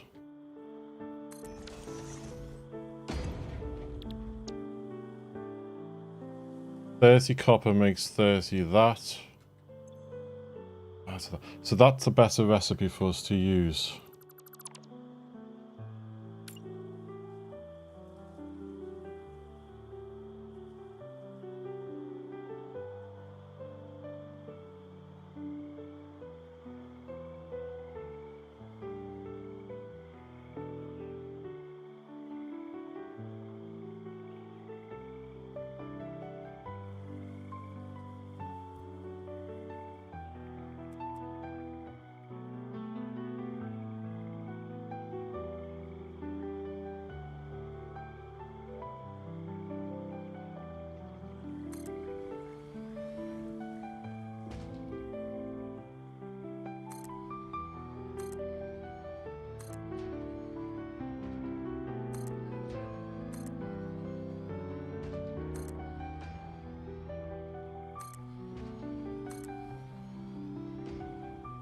How many is that?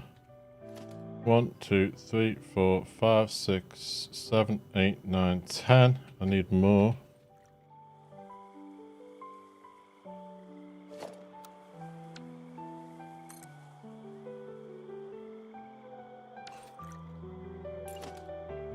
One, 2,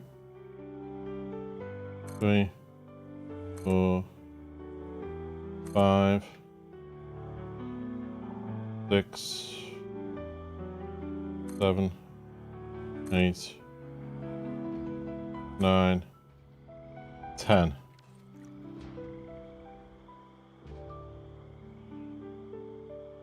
Alright, 12, 13, 14.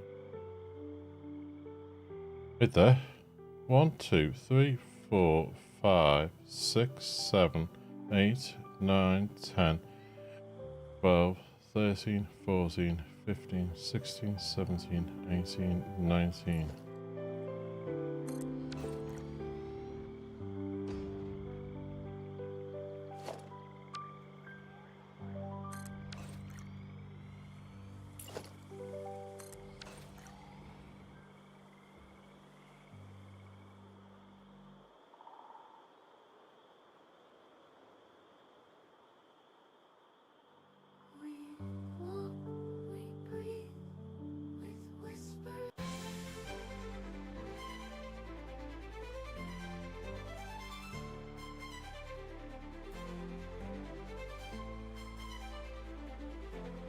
One of these needs to be at 20%.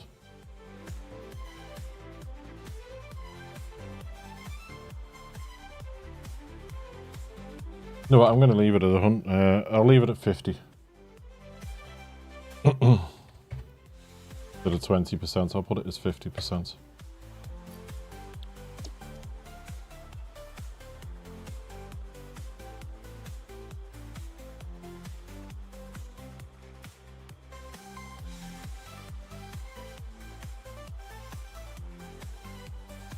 Okay. Can't believe I forgot the copper.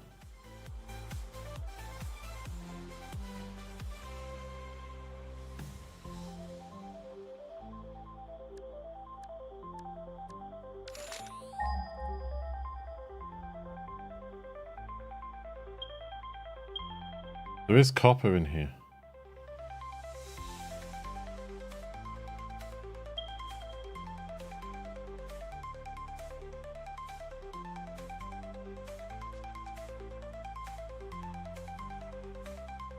Gonna mess this nice wall up though, isn't it?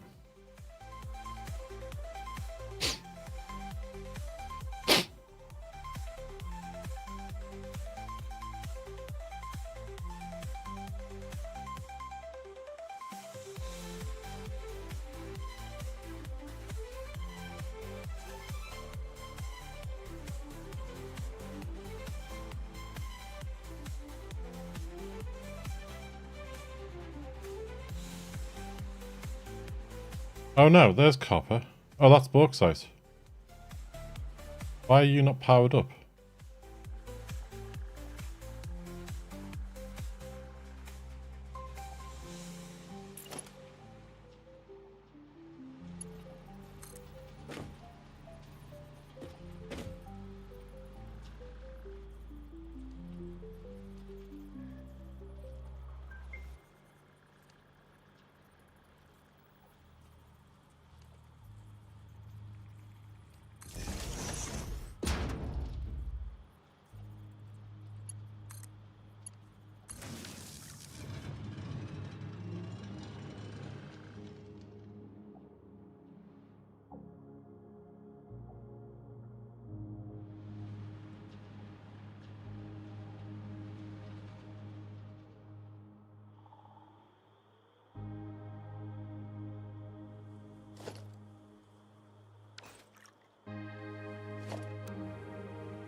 All these nice belts and nice things I've done.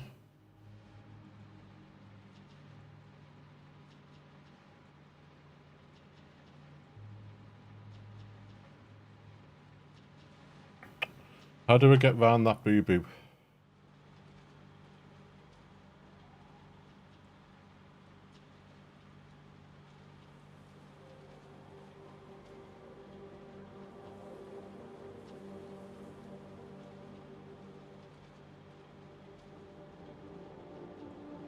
How do I get round that boo-boo?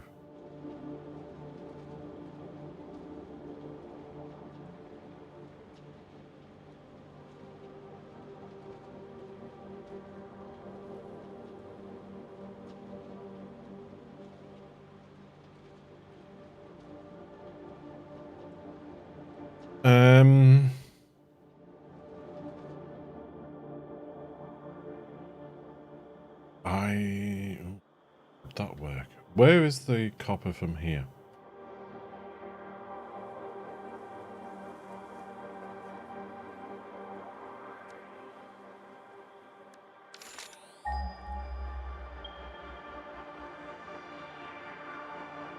There.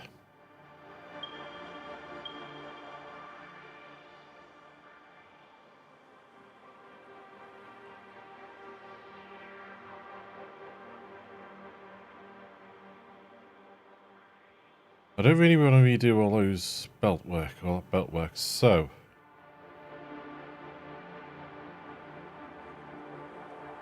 I know what I could possibly do.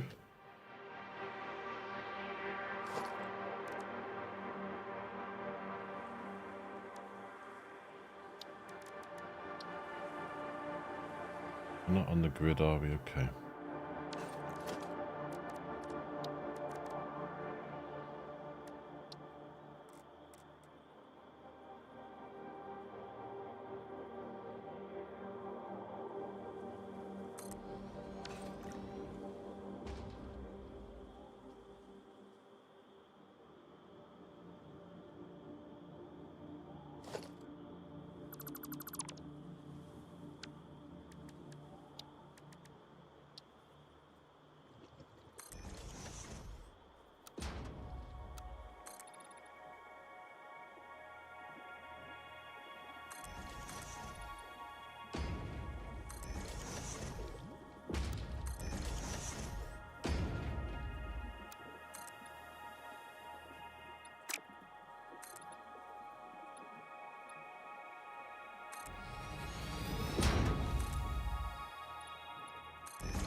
Okay, miner there.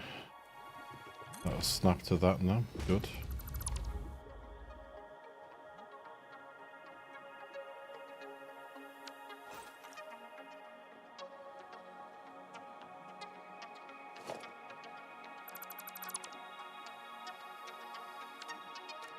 Wall, you there. You out for a minute.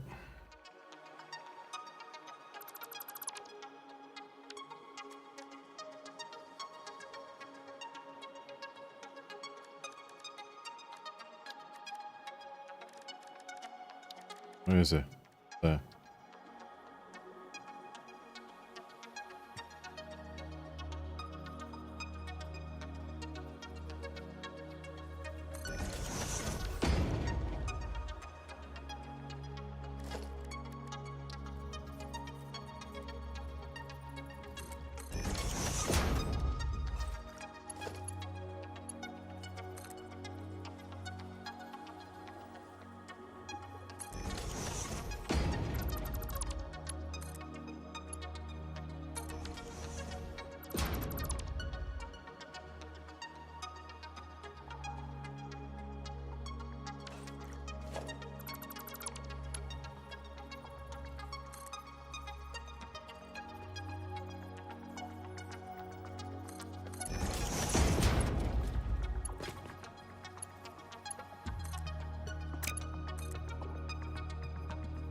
Oh.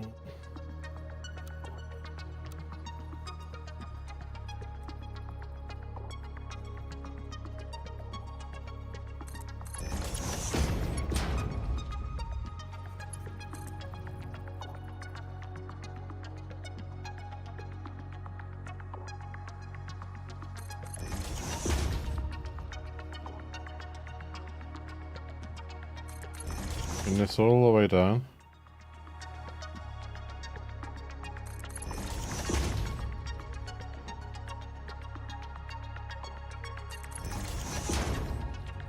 Might need to do a little bit of gardening there.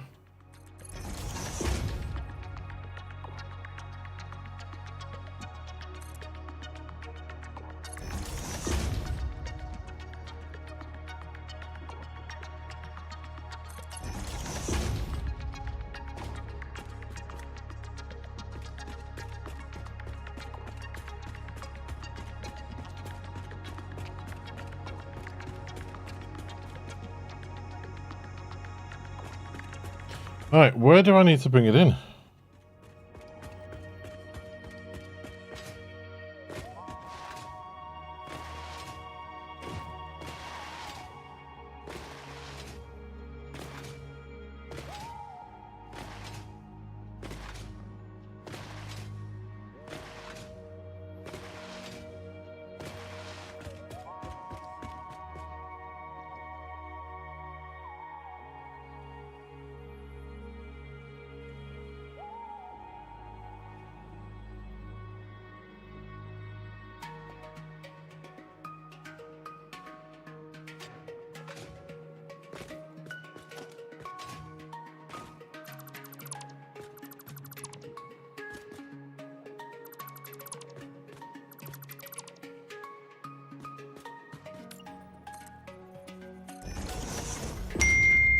And then this one.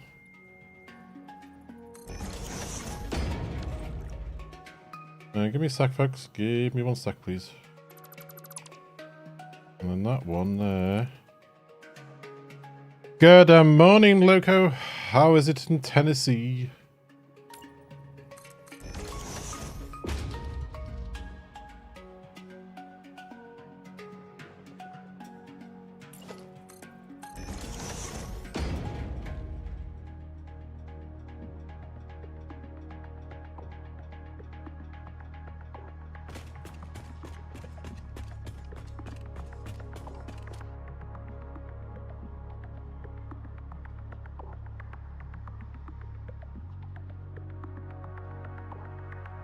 Now, if I bring it in like this, how am I going to get it up?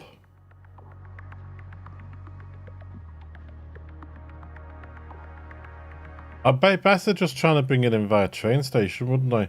Because if I bring it in like this, I'm still going to have to get a lift up. Whereas if I bring it in via train station, I'm already just going 1 lift up. Rainy and warm. Yeah, it's been warm here. It's not rainy today. We had rain overnight on Wednesday night. With thunder and lightning and things, but we haven't had anything today. It's meant to be a little bit cooler today, but it's starting to feel warm again. I'm hoping it's a little bit cooler out when I go for my walk later.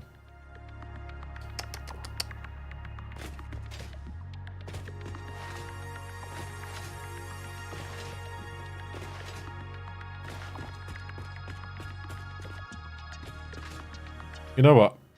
I'm just going to see if I can bring it in via tube. It's not going to be too much of a problem, I don't think.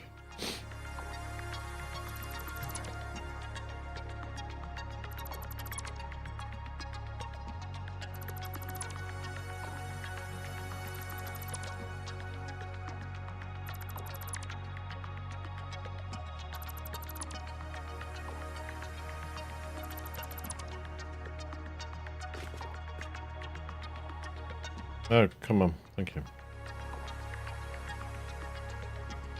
I forgot about that resource, and now I don't really want to mess up the way I've done the...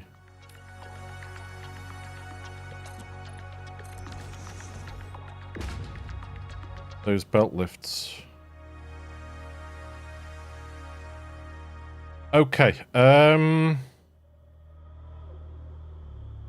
because the lift just goes up to there, whereas in the other one, if I brought it in here, I'd have to redo all those belts, and I don't want to do that.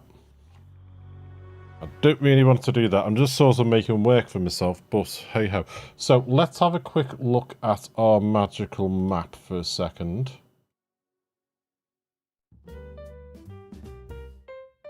We are looking for copper. I know there's some in this area, but I don't want to mess up what I'm using.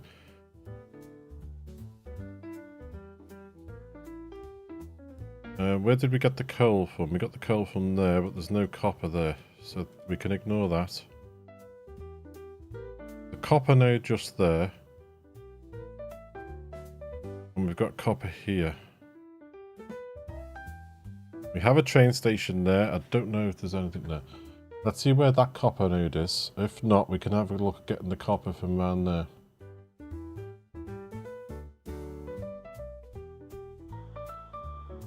Where's that other node here?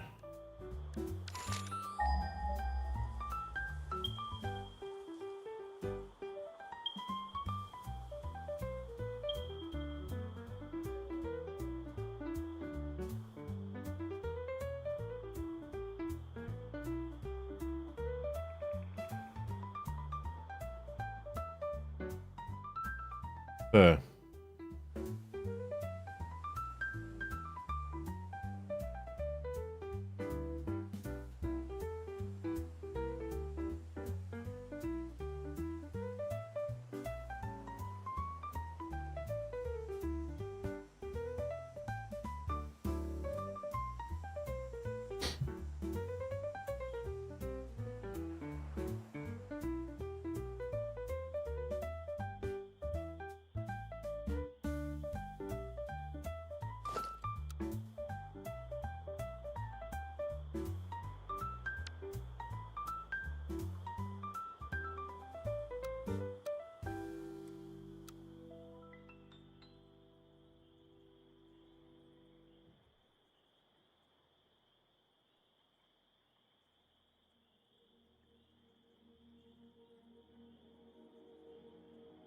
Do I have blueprints?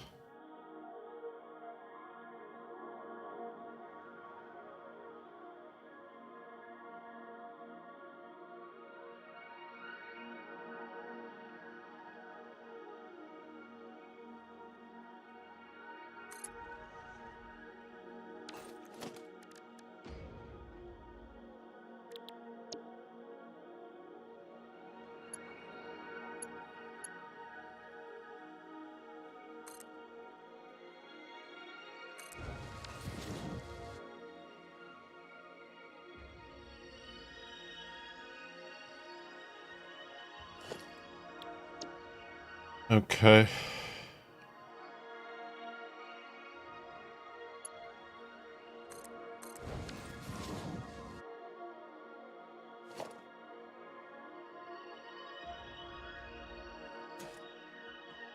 Right, let's get the station built and then we'll take it from there. So,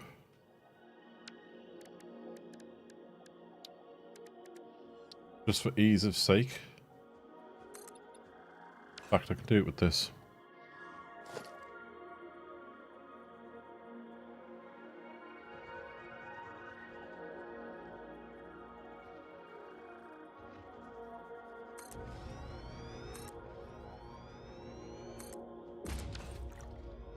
Right, you need to go bye-bye.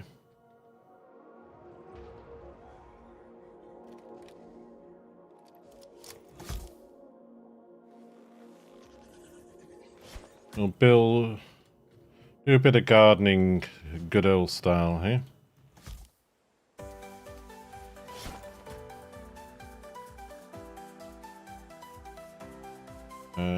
You're going to be in the way as well, possibly.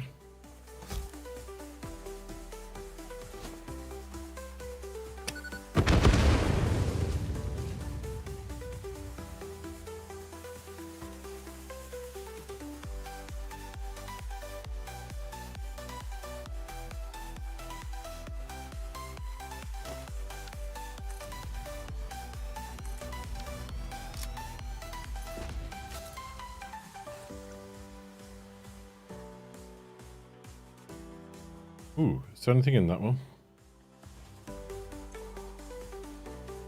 Needs power. Oh, look, we're building some power up here. What a coinky dink. Right, get you lined up. So we'll put a train station here for a second.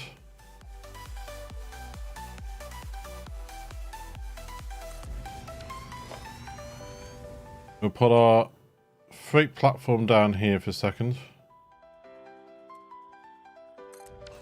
Train station that side where it needs to be, and delete that. That helps you get it lined up. Right, you're going to be loading.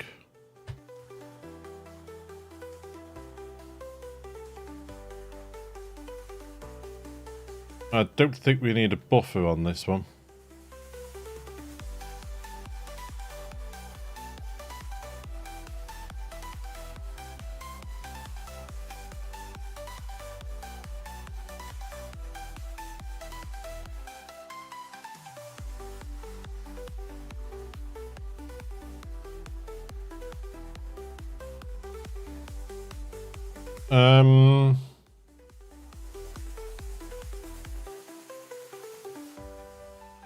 This is going to be loading quicker than throughput, so just so the train doesn't look weird, we're going to do that.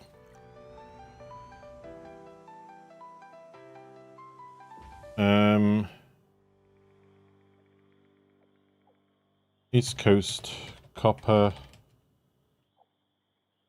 or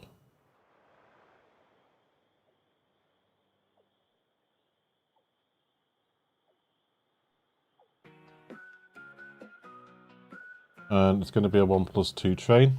I always do that on my stations. I have those numbers: 1 engine, 2 carriages. So if I'm building at the other end and I look it up, I think, oh, that's what I need. You know, so just as a reminder for myself.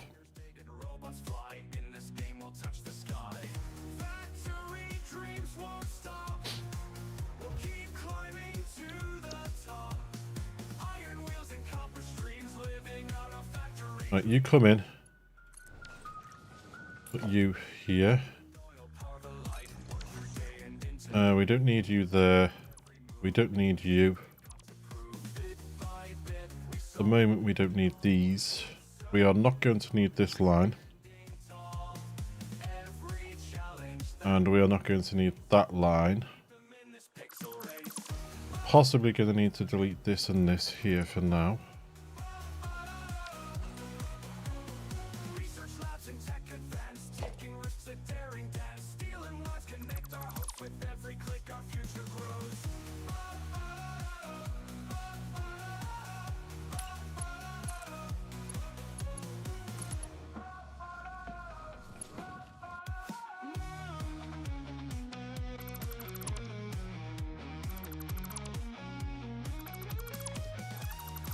Right, let's have a look. 1, 2, 3.5 there.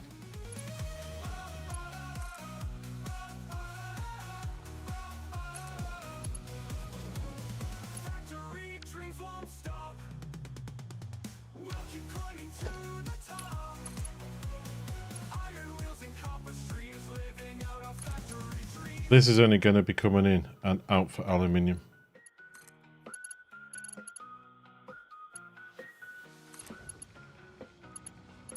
That's it. That's all it's doing.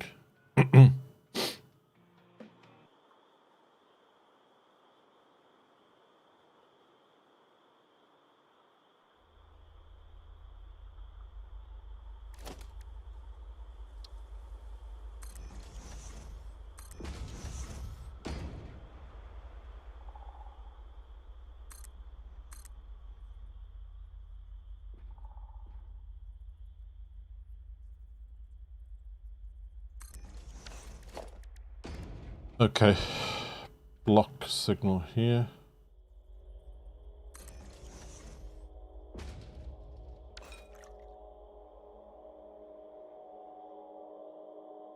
How big a turn do you need here?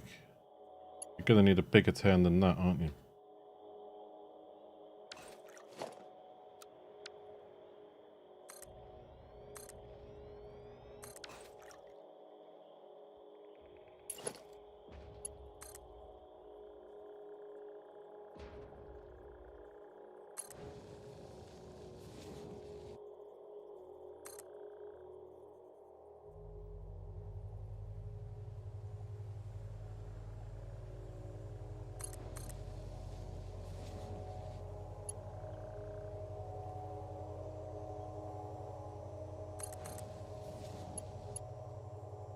There.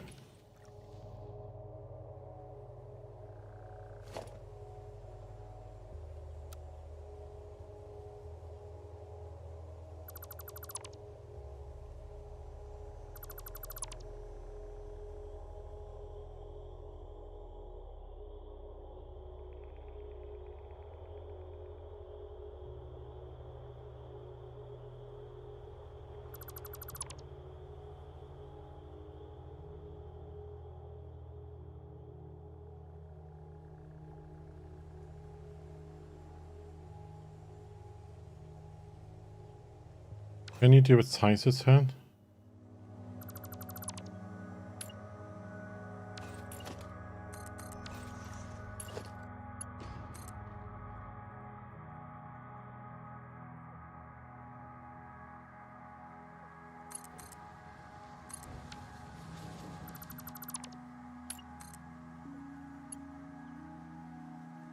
Yes, you can. So we can get 1, 2, delete these.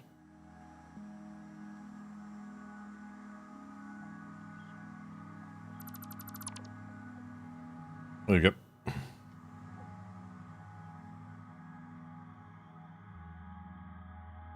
Right, inputs. Inputs here.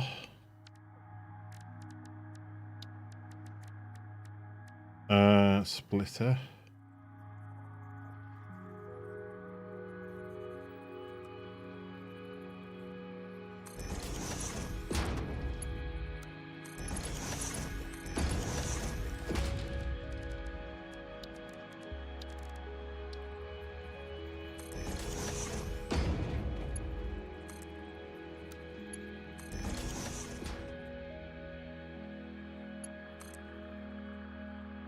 Right, the mine is going to be there.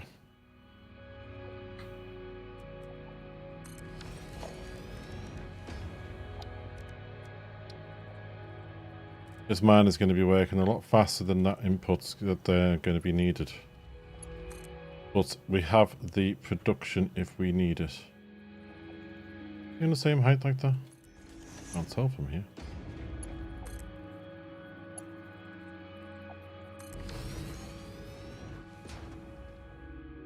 Much higher.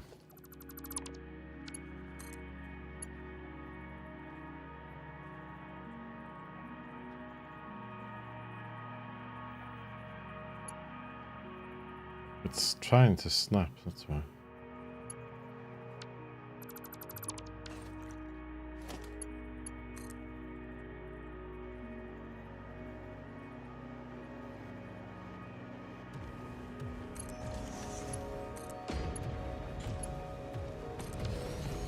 That's straight, okay.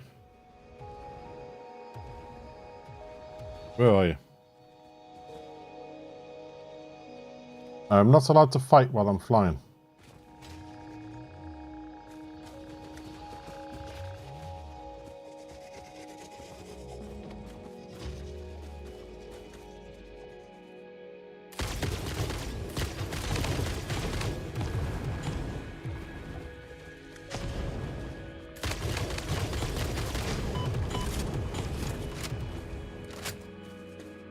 You come to help your buddy somewhere.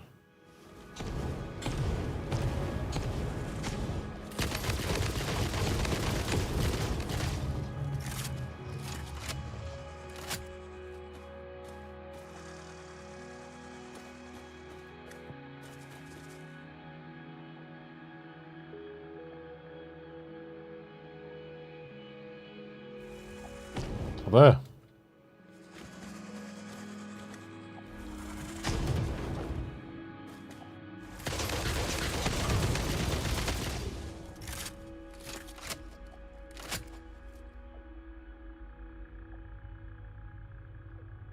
They got to sleep. Okay. Right,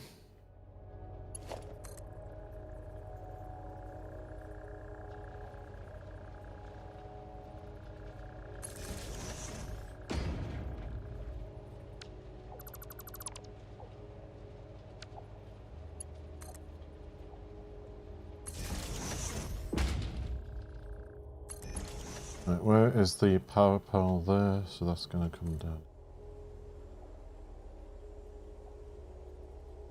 1, 2, 3 bit. And you're going to connect into here.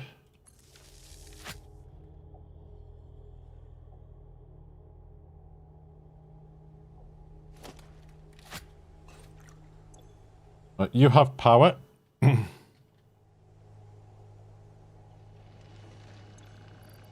Let's get you fully overclocked.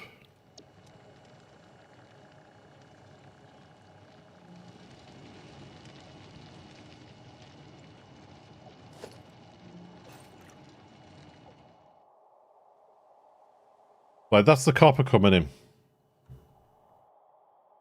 So we now need to build copper over there.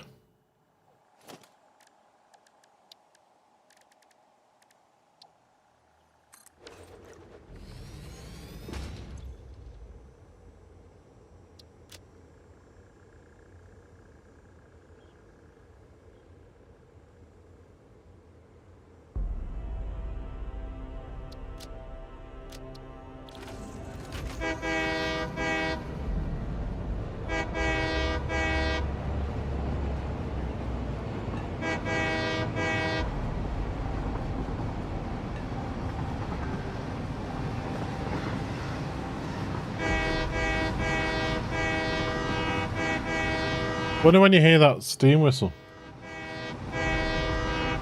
There's an Easter egg in the game. If you blow the horn often enough, you get a steam whistle instead.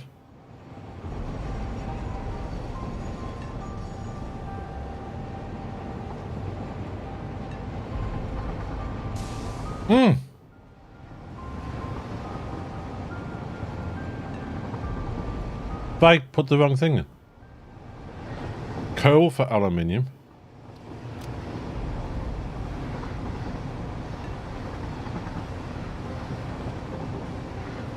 Ooh, have I done something wrong?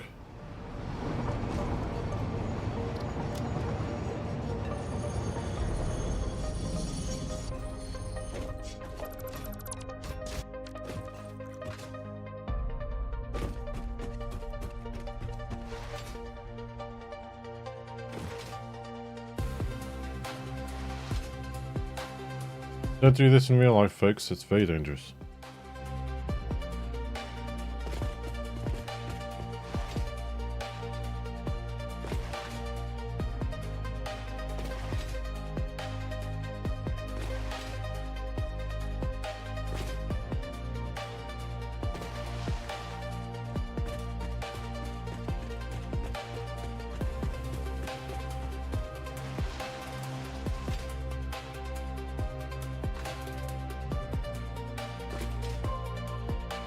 Oh, that needs going. You'll never get a car through there.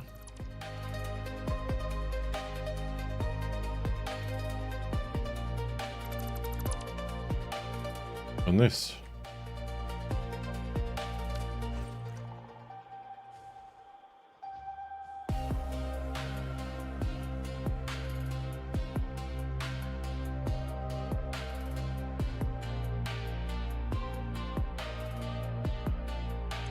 Oh, aluminium coal in. That's what I did wrong. Okay, okay.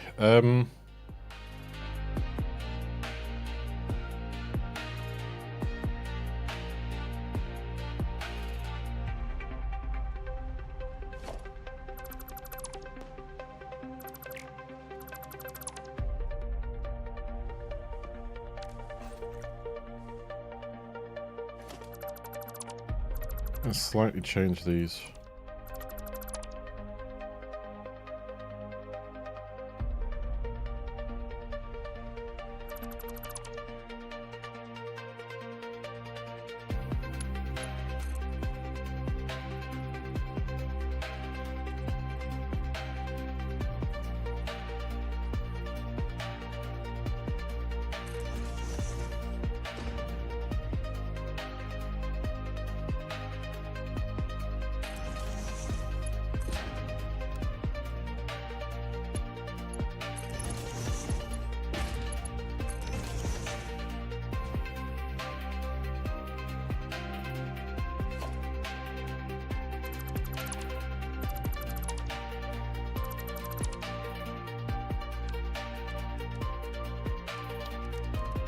Bring these up to this floor.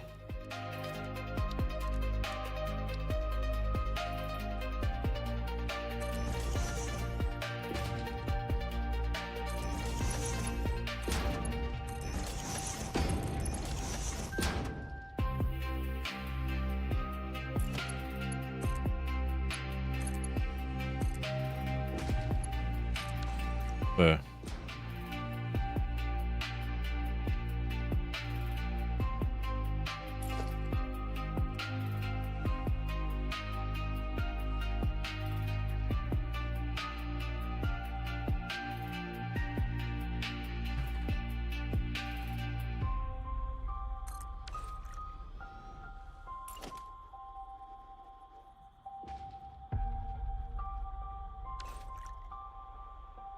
Why can't I build that?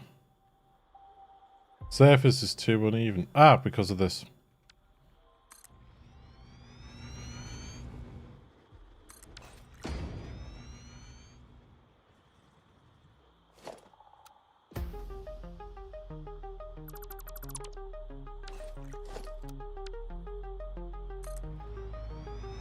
That's the other thing. If I was to put the permaday mod on, when it becomes available again, I wonder if that would affect the weather in the game.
There.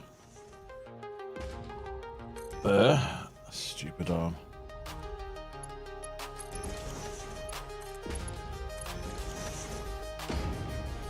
Yeah, I wonder if the permaday mod will affect the game.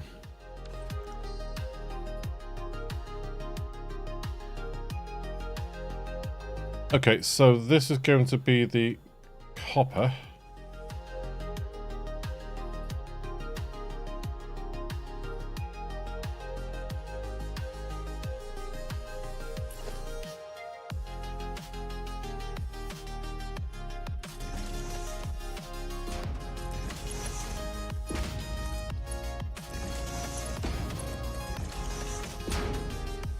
You're going to merge coming out this way.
be in a bit.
Okay, that's about right.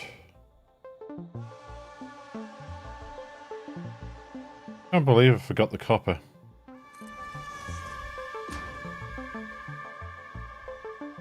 That's the copper coming in. Let's get these set up.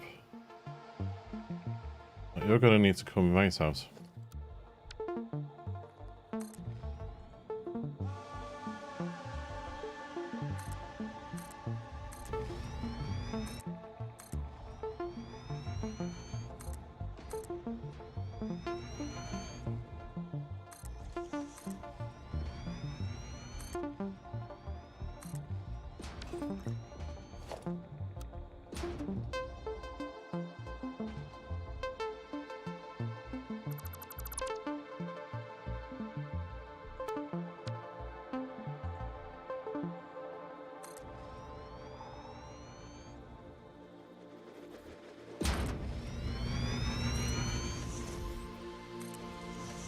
This building just keeps getting bigger and bigger.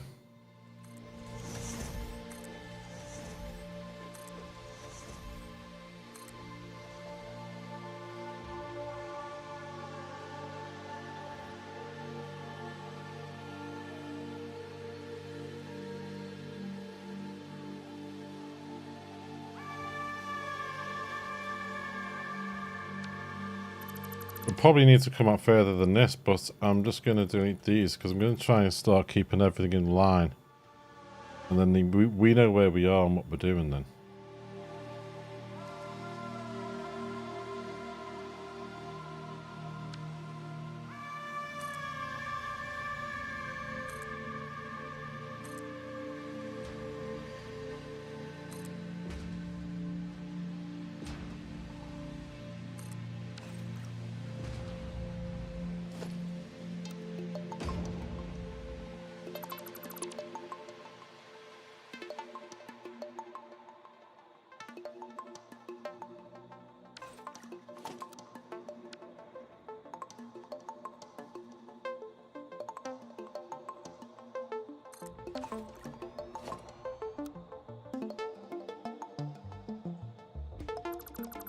I can go there.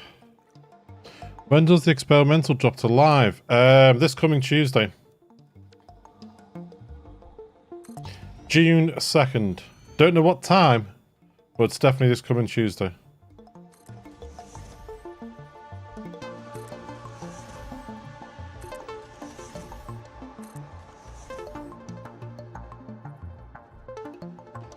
So come Wednesday morning, before we play, we'll have a little look and see if any of the mods have caught up with the game.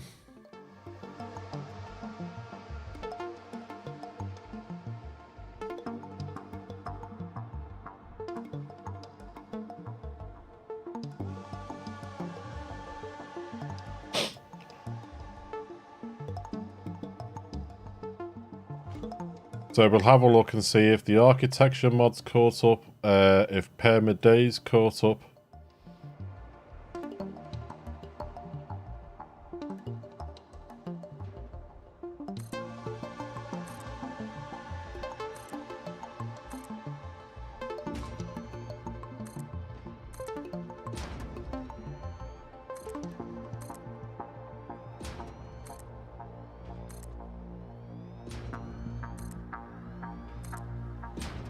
Might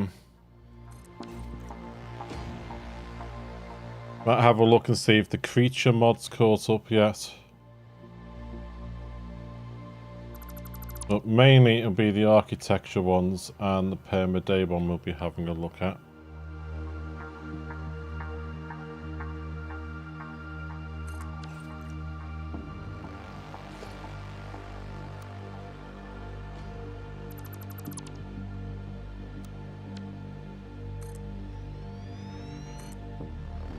The recipe tweaking mod we won't need anymore because that's built into the game now. Hence why I need to try. I was having to build stuff to get rid of all the excess water from this. Because the recipe's been tweaked, we actually make more wastewater than we actually need in the production recipe. So that's why I was having to build machines the other day to get rid of the excess wastewater.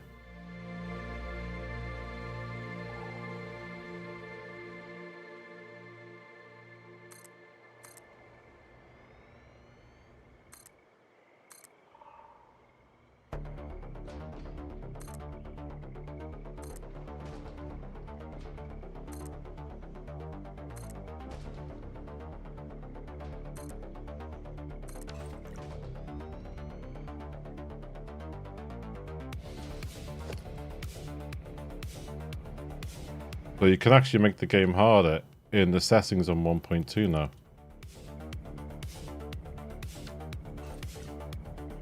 Well, the way I've dealt with the waste here is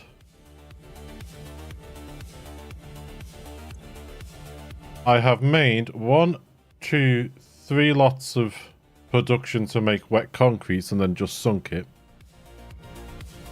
Over here, I've made quartz crystals. And we have 1, 2, 3, 4 lines of quartz crystals. And what they're going to do is they're going to go down to a train station in case we need them somewhere else in production. And then, once those train stations are full, this overflow is going to sink the rest.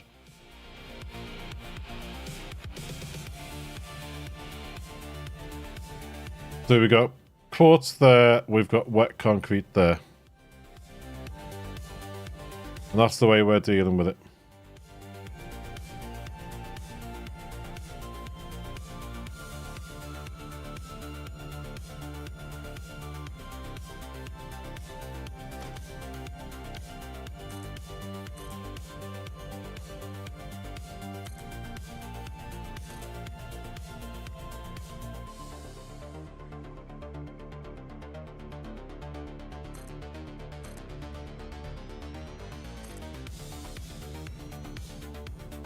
There's actually a nice little mod that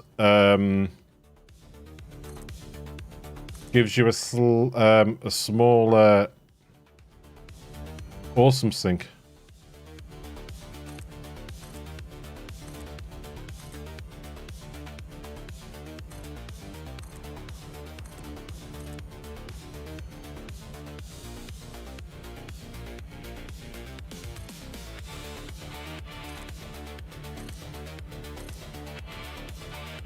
And it gives you a water or a fluid sink. So what I used to do, now I will stress, play the game in vanilla before you start using any mods. Do that with any game. Play it in vanilla before you start using any mods. Saying that, I've gone against my own rule in Subnautica. When I play this Subnautica again for tomorrow, for part 2 of the Subnautica 2 playthrough.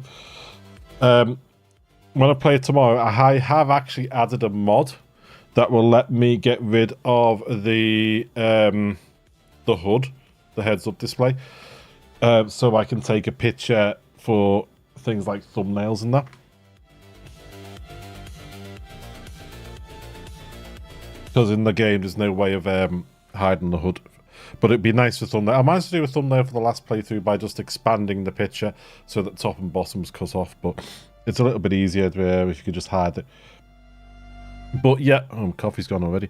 But yeah, play any game vanilla before you start modding it. But there was a mod that allowed you to sink fluids. So the last time we used that and we played in this area, in the production, I used that mod to make out as if I was dumping excess water back into the swamp.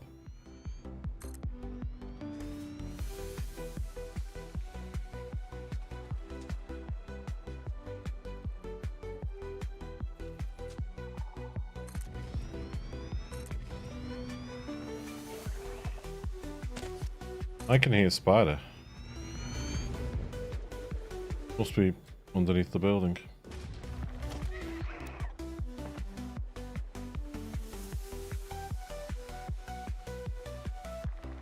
Now, if I had the animal mod, I'd be thinking that spider was coming down from above.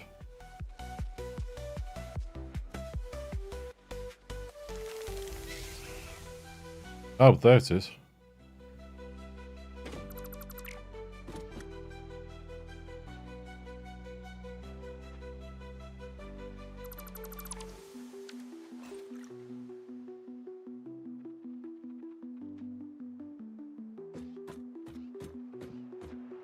Yeah, it used to be. It used to do a mini mini awesome sink, and it'd fit on top of your splitters.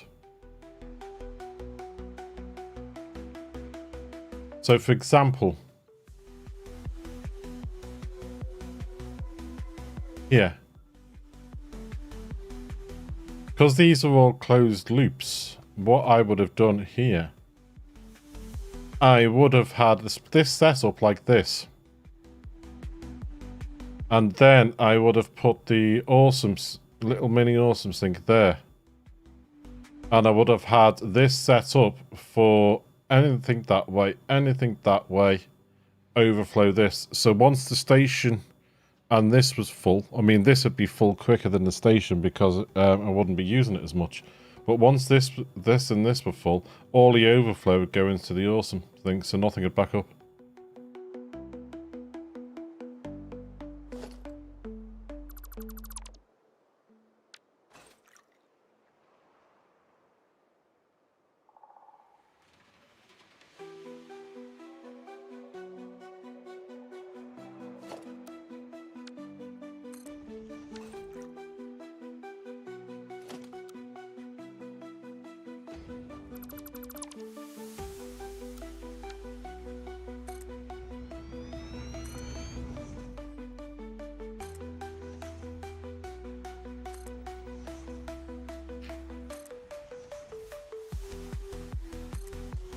Just planted that somewhere.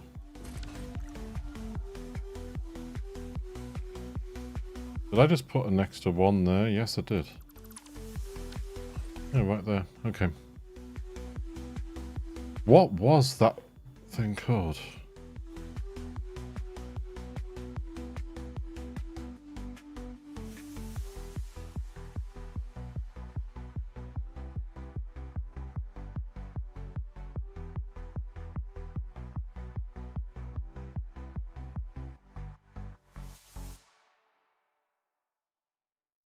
Ooh, come on.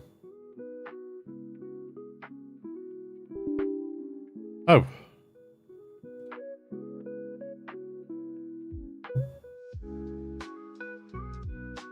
There was an update to that then. I'm trying to open it up to show you.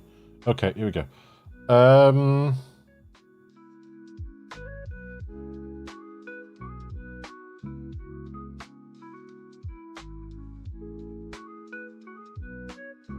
Found power.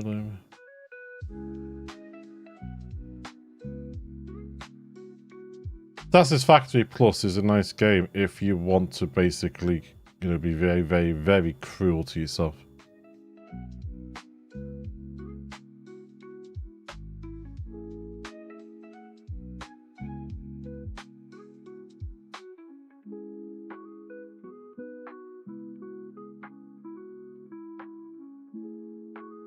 Where is it?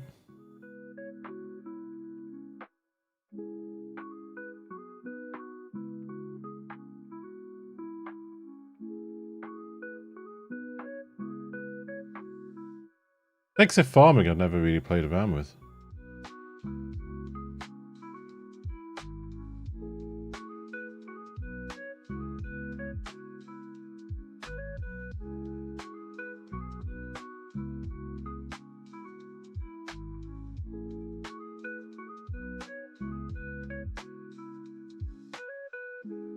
Right, that's just shown all the mods.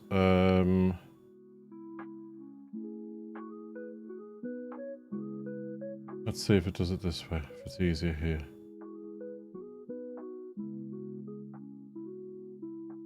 No world boundaries is great if you're trying to build huge things. That's not needed anymore. We'll take that off for definite. Traffic lights and solar tractors is a good mod.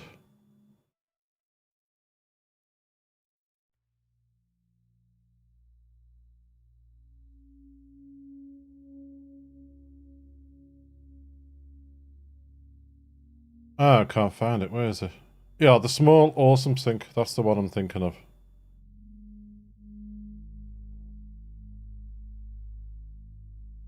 Well, I don't know why it's not showing any pictures. Whether that's because it's opened up. I don't know why. But it gives you a small awesome sink, which is quite good. So that's the one I'm talking about if anyone's interested in it. It's like a mini awesome sink. No bigger than the containers, but it's quite handy to have. While I'm talking about ones that are handy to have, there's another one. That's quite a good one. Lets you sit inside the train interiors. Fluid sink is the one that you can use to make it out as if you're dumping the liquids back into the swamp if you wanted to. Container screens, that's another one that's good. Actually gives you a screen to show you what's inside the container and how much.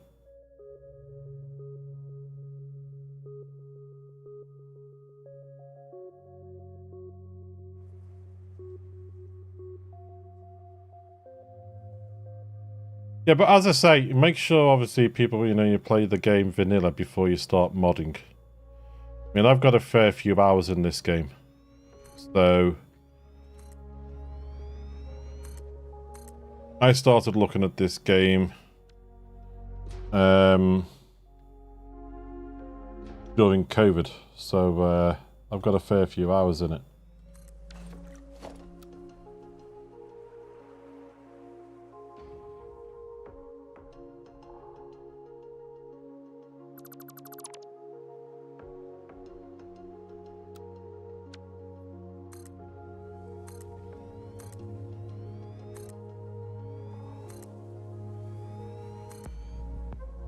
It wasn't the first game I streamed, but it was one of them.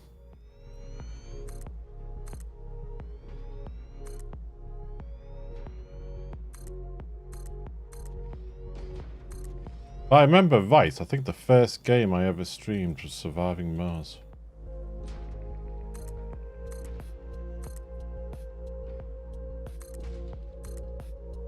Right, that's that. So let's get those copper things lined up downstairs. Yeah, I've got a few hours in it.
Okay, so you will be going You need to be an outie going that way.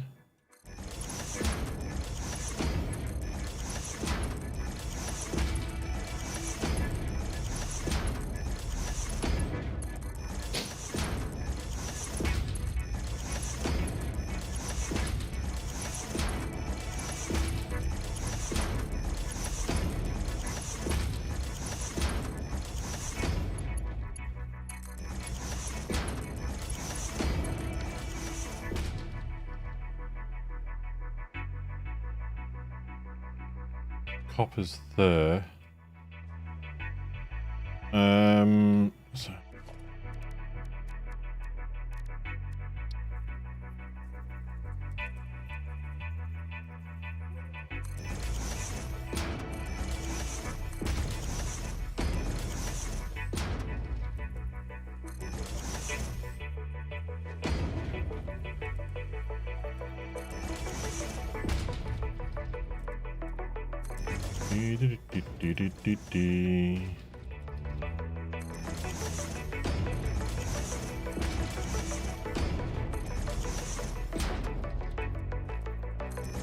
Yeah, I knew I'd forgotten something, but it's a bit annoying that it was something as simple as copper.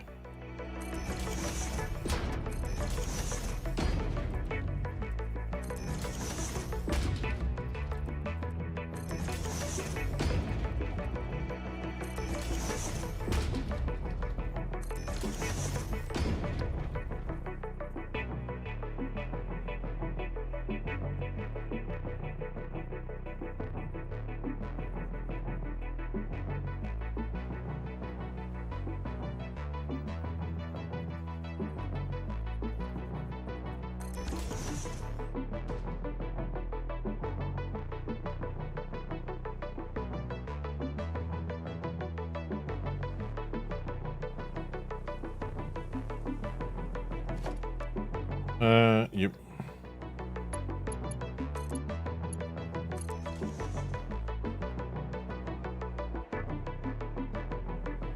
Yeah, I thought this pipe was going to be a temporary pipe, but this pipe's going to be a permanent pipe. That was only meant to be temporary to load the machines, to get them up and running.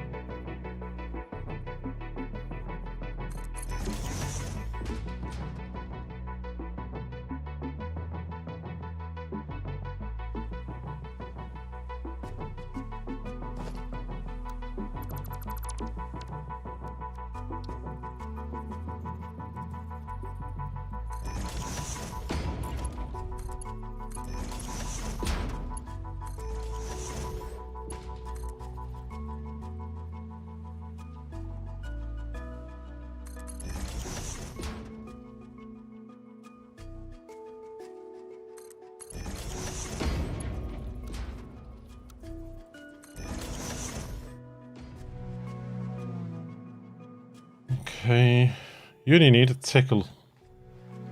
Because of the way the recipes have been modded, this only needs a tickle.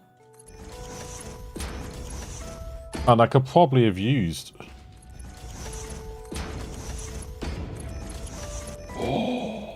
Ooh. Let me do some mathematics once I've piped these in.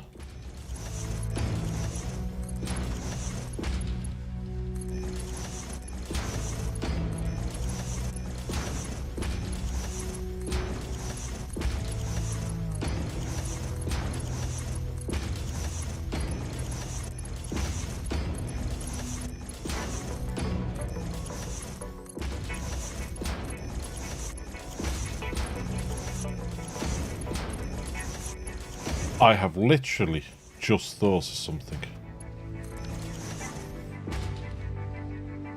You need 2.5 water. We need 19.2 machines. So if I bracket those, times it by 2.5, it needs 48 water.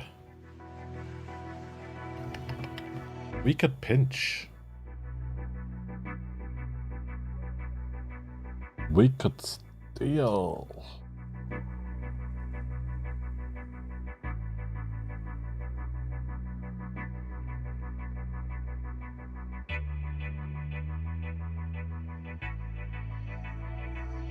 We could take that water and bring it in from one of the waste outputs.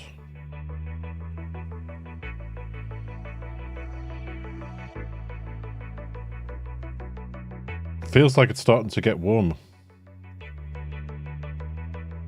What have we got here? We've got 23.5 in the living room, which is in the room next door.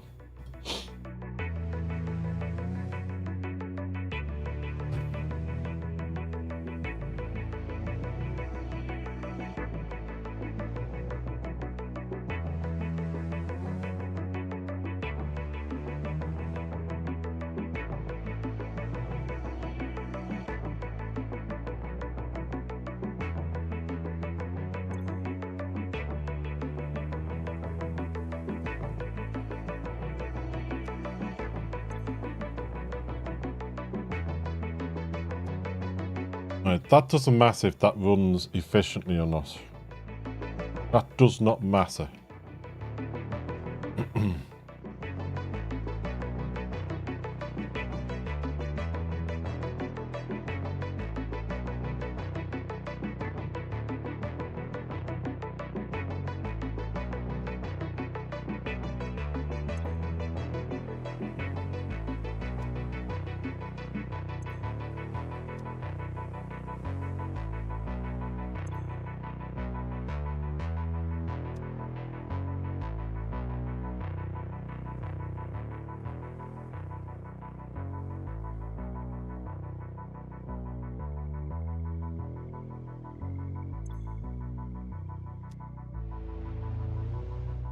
You come down here, you merge here.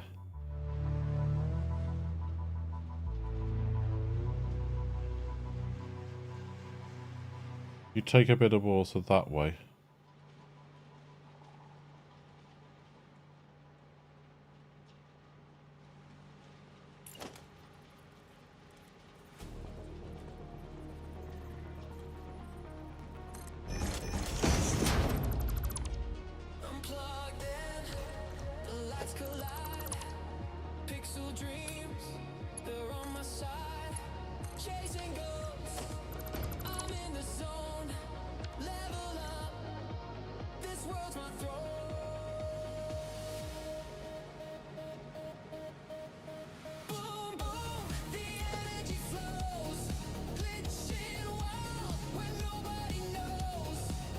So instead of bringing it in down here,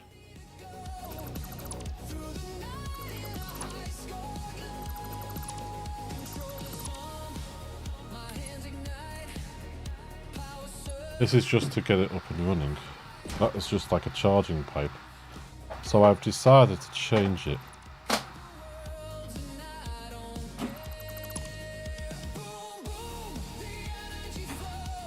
We are going to take some water off this. As I say, it doesn't matter if that works or not.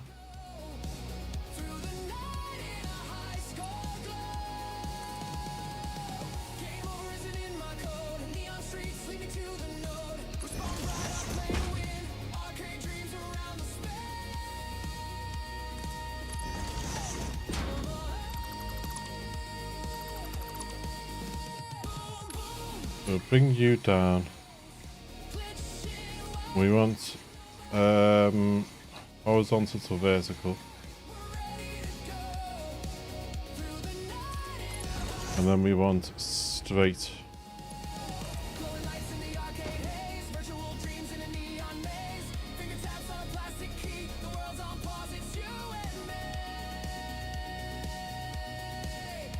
So this is set to 45 per minute. So 48 there. And 45. 48 and 45 is 80, 88, 93.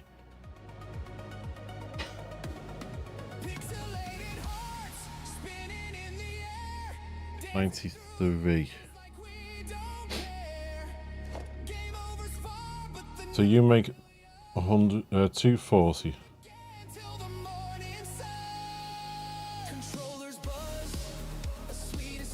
That's 147.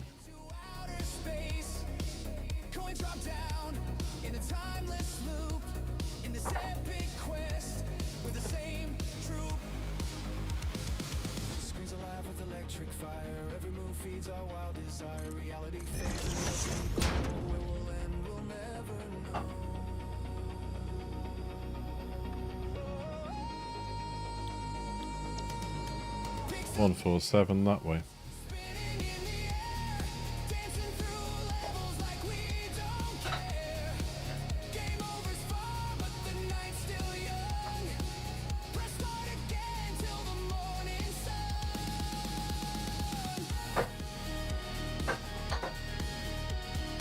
But I don't think I'll need that here for this one.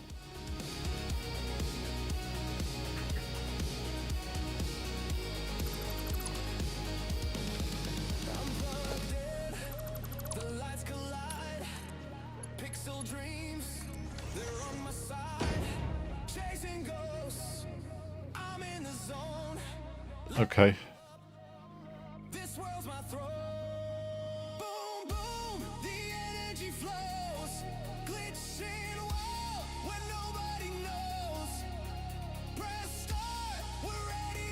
That is in the wrong place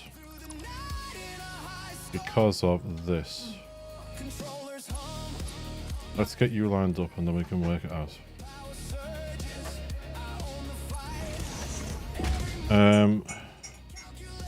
Let's see, yeah.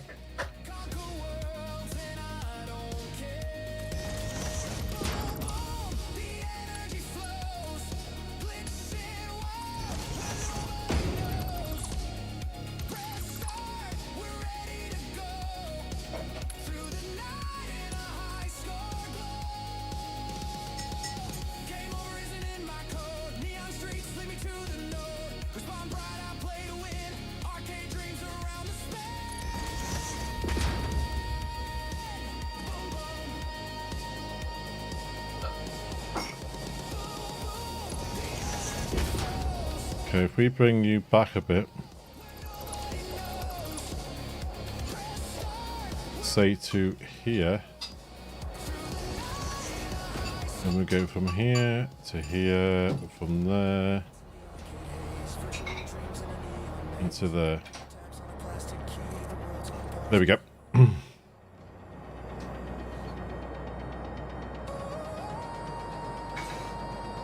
So that means the water is being used off the waste. So actually production of copper is helping with the waste recycling. I mean, you've always got to recycle.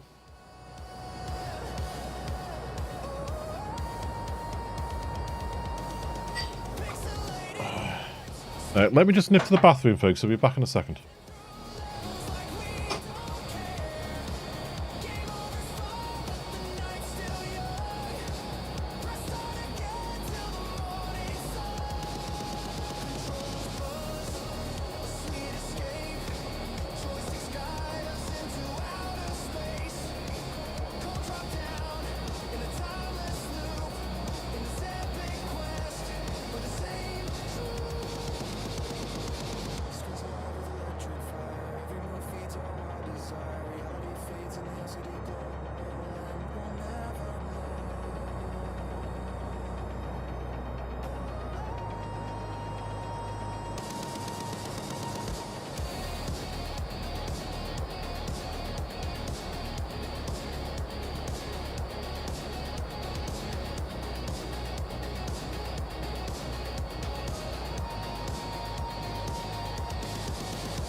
Right, I'm back. Is it still raining now? Epanek. Okay. Right, we are...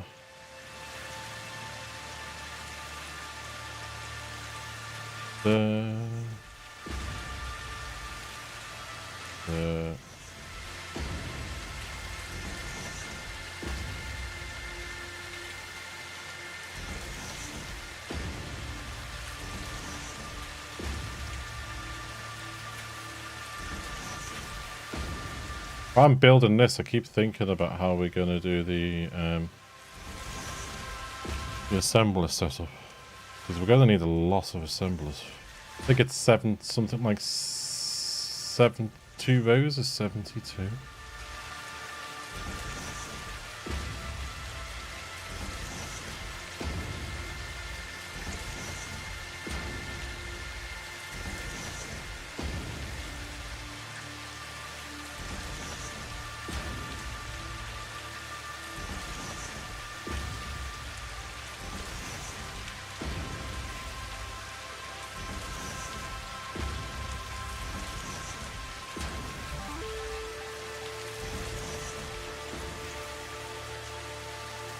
Right, where's this copper going to come up?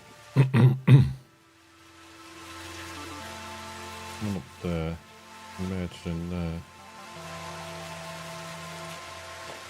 This one can go this way. Like that.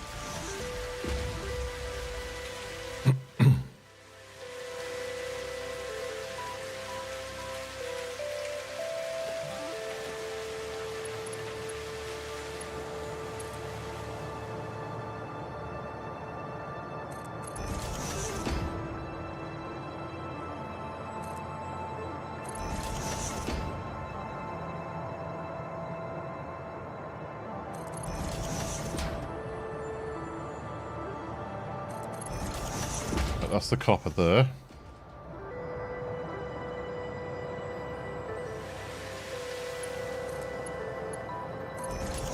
Right, these overflow lines, they're very good, very simple, basic. No balancing on them. Not like we were doing balancing on our other production lines. But they do take a while to get fully up and running and catch up with itself, so...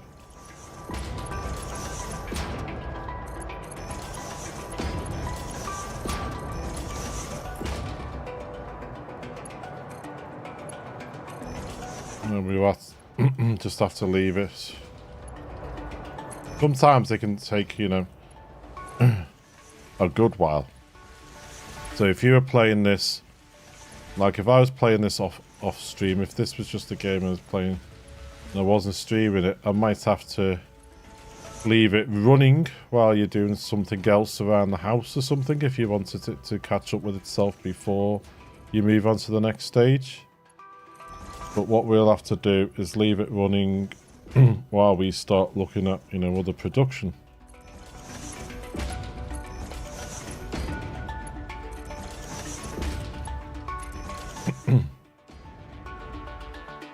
Like, copper is in, water's in, output to deal with.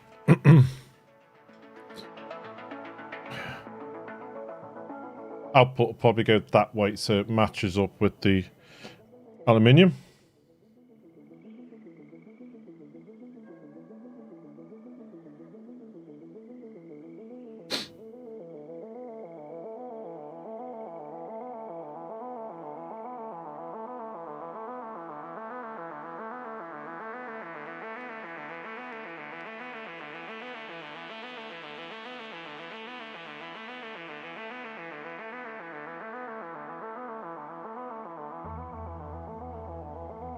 Just so it matches, I might just do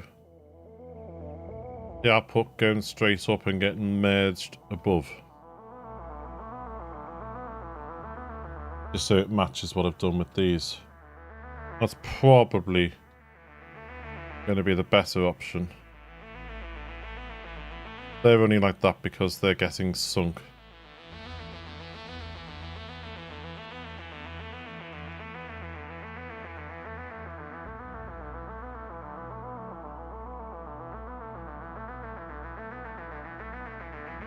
Or should I have it going?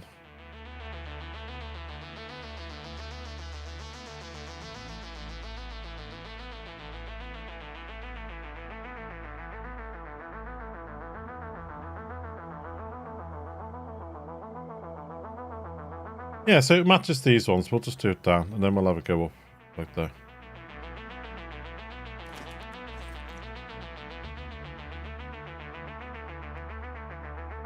Yeah, yeah.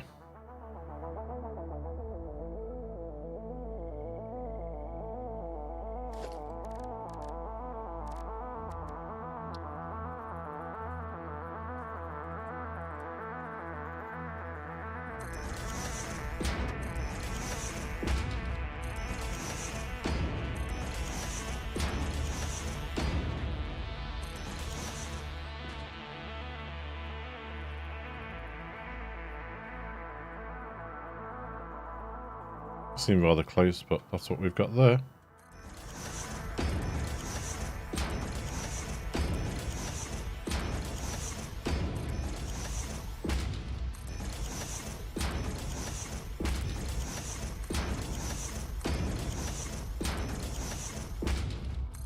At some point we need to put a lift or something in here so that we can get around this building.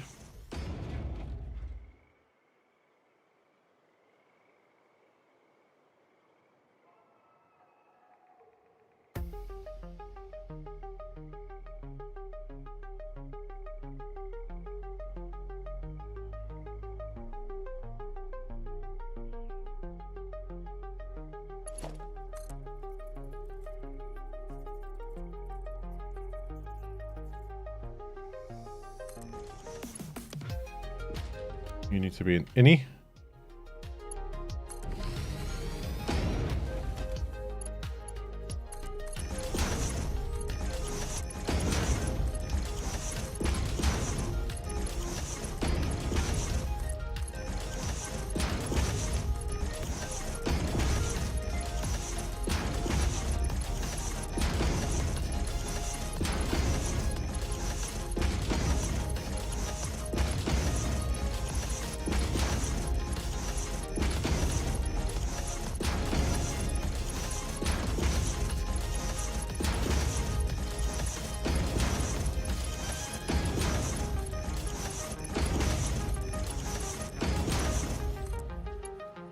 There.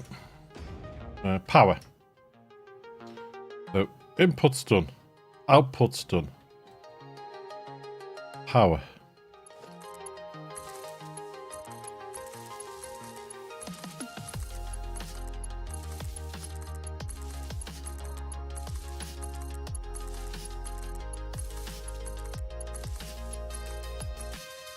What we've got to remember though is this cannot at any point back up or fail because it is using the wastewater.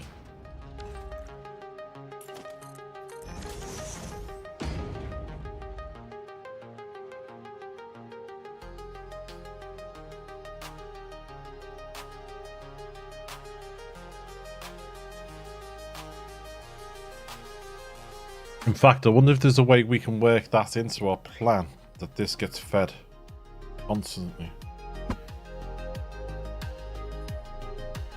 We have done with the valve, haven't we? If that doesn't work, we could try something else. We'll see if the valves work, because if the valves work, great. But if not, I was just debating whether a setup like this would do it. If we had that line, for example, going to like here and the other bits. Excuse me. And then the line that we want to go out to the concrete to get rid of the waste. We could possibly do something like this.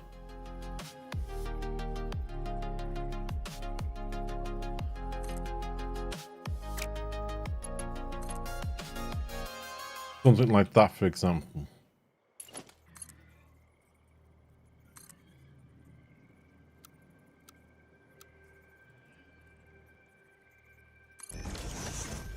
because of the way water works, it would feed and fill this and feed into like the copper and the aluminium solution. And then what's left, you know, goes up and over to the concrete. And this pipe would only get fed if this pipe was backing up. So that could be another one to try if, for any reason, our current setup doesn't work.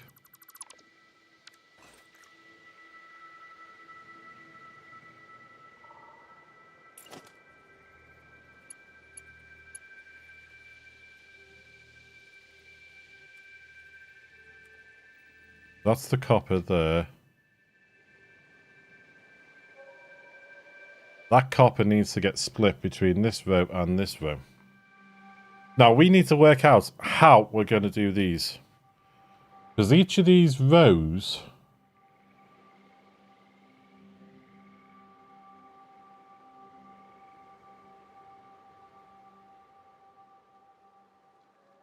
Ooh, is that 720 just for these? Oh, crap. Let's have a look. Yes, that 720 is just for this.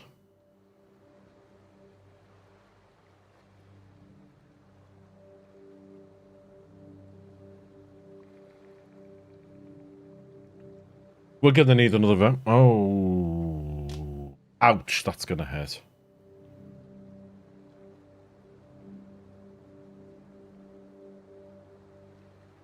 Ho, ho, ho. We never thought of that, did we?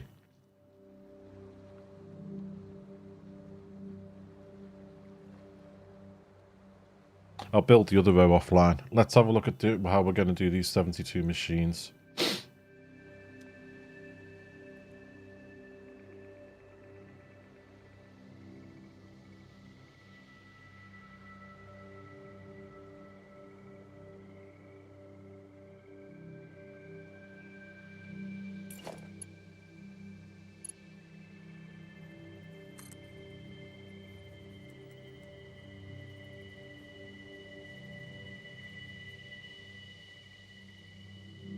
I don't know what's up with me today, but I'm certainly forgetting some bits.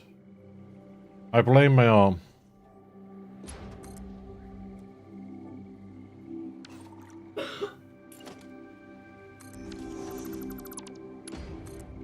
The doc only just said to me yesterday on my MOT appointment that that's MOT for me, by the way, if people missed that conversation earlier. He said to me yesterday, has anybody said anything about you being forgetful? I said, no. But no one said I'm forgetful. Okay. And then when he's asking about me and my family history and all that sort of stuff. And then today, what am I doing? I'm forgetting all sorts of stuff.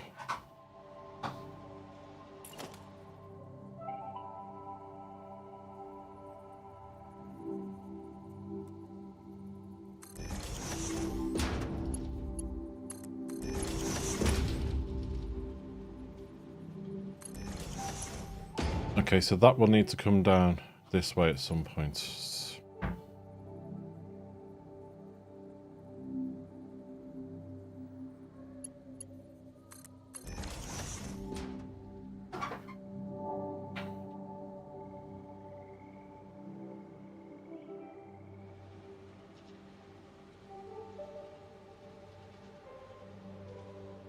Yeah, I'll have to remember to put those other coppers in later. So how am I going to do 72 of those buddy things?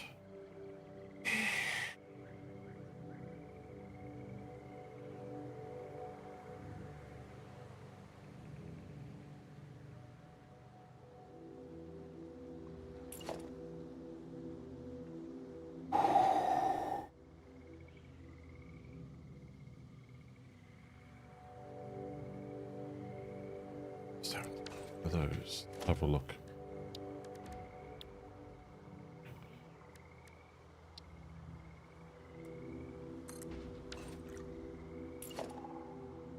Problem is, they don't fit in here, do they?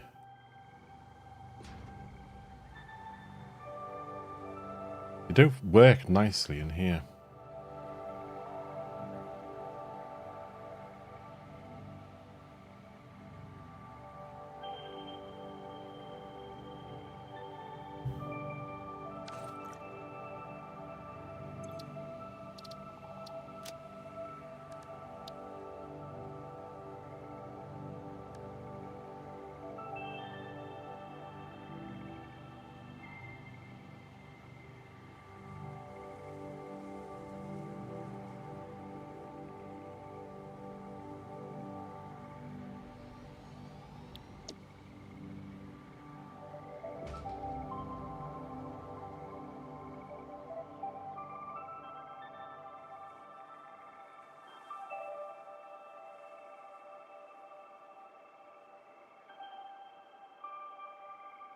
They go right to left.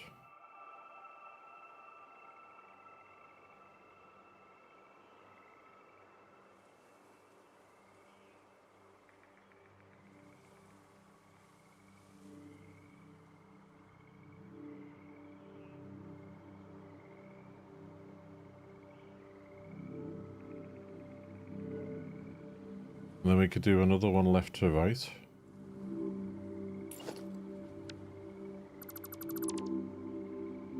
We'll have to get rid of this for now.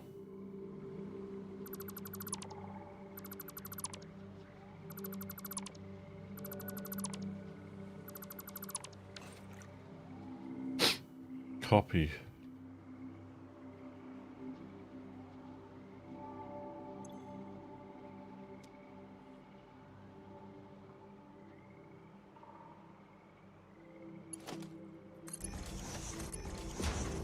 I don't know why I'm upgrading that. We're going to be changing it. Dope. Okay.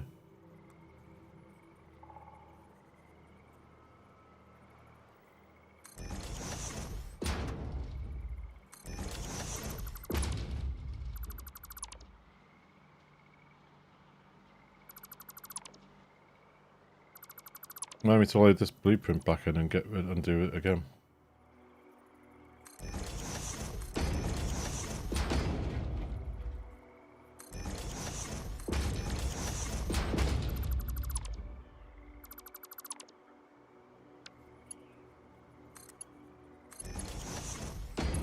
I can't tell if Arnie's watching something or he's a bit hot and bothered.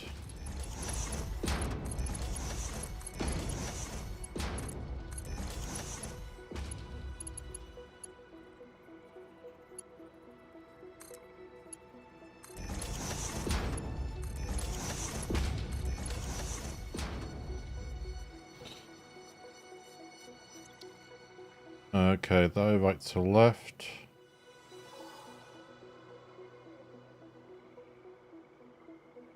So now these would be left to right for the inputs.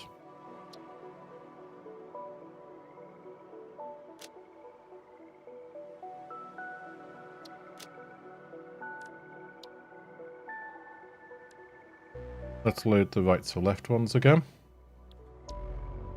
And upgrade.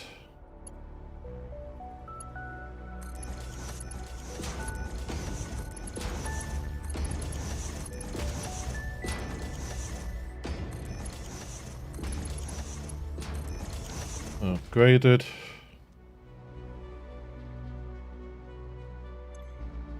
They're done. The reason I've done them in the middle though is because if you do them like this here, that tells you you're overlapping. And I think it is the power nodule at the top. So you can't fit 4 in this properly.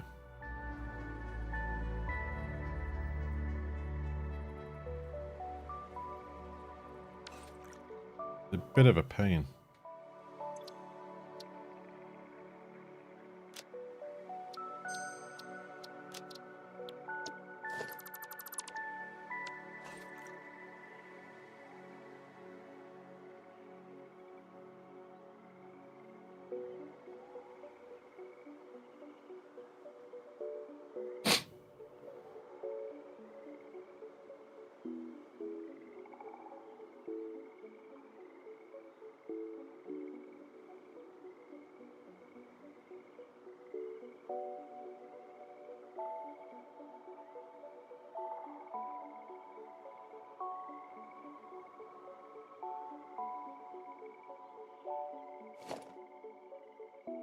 Let's see how we go.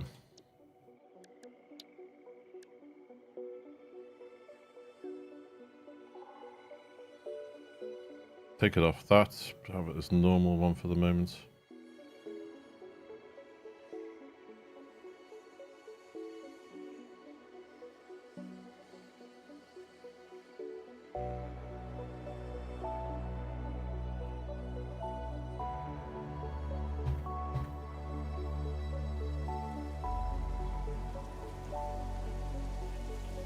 Rain again.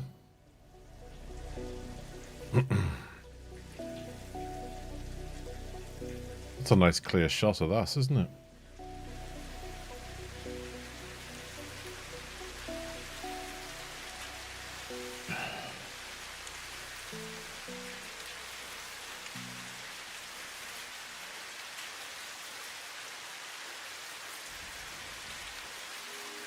Put that one in, and then we need the new left to right one.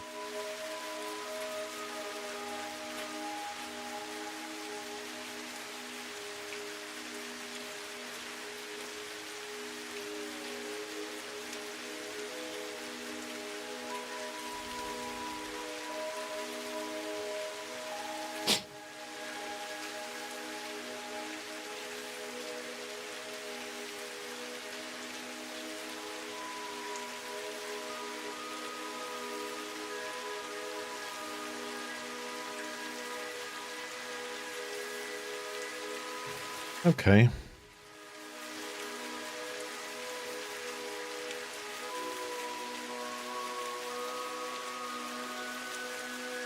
It's 72. That is 36 we need on each side.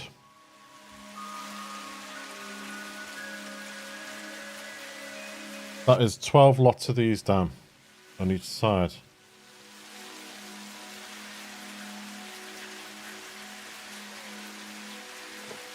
That's one.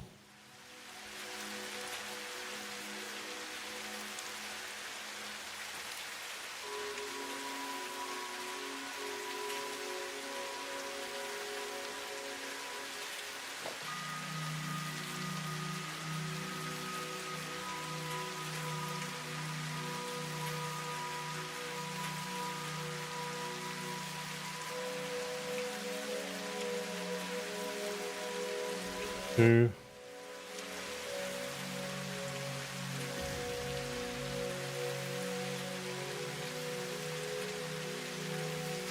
It's a pain.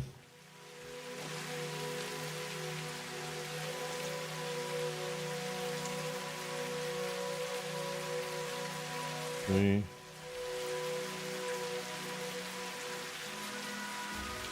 Four. 5.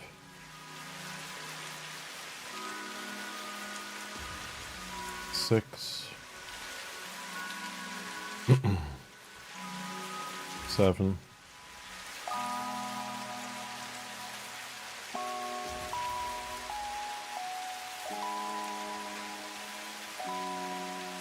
8.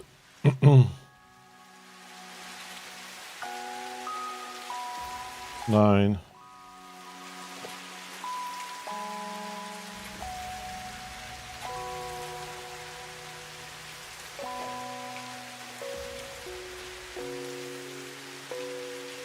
10.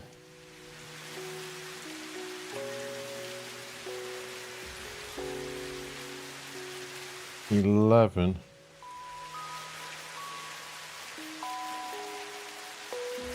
12.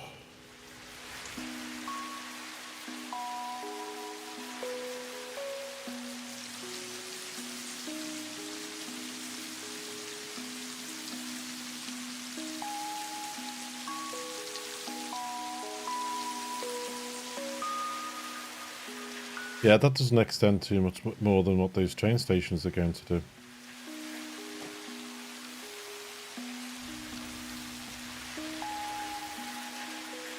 So you may as well do it like that instead of double stacking them. I was debating should I double stack them.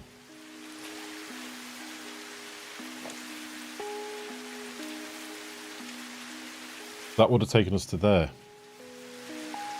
which is not too far different from these.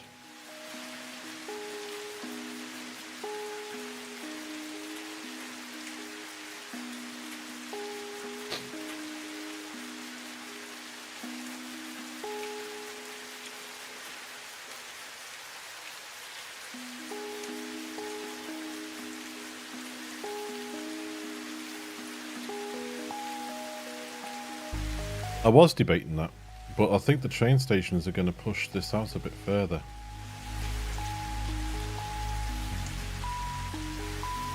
because we'll have quartz out. Let's see the train stations.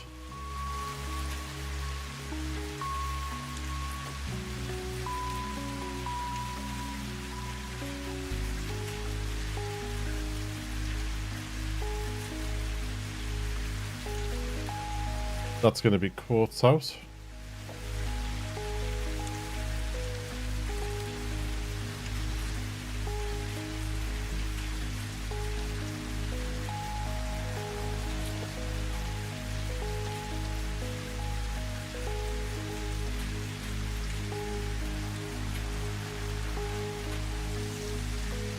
Say copper sheets out, depending where it lies.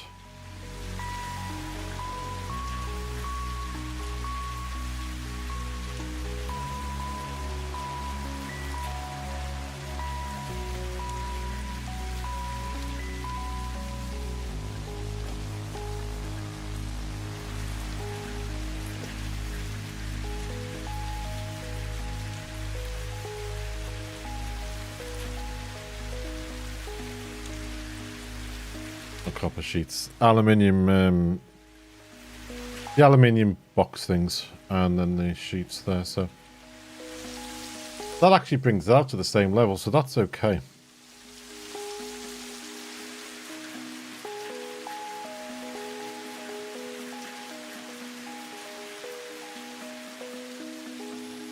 More slugs for our slugginator.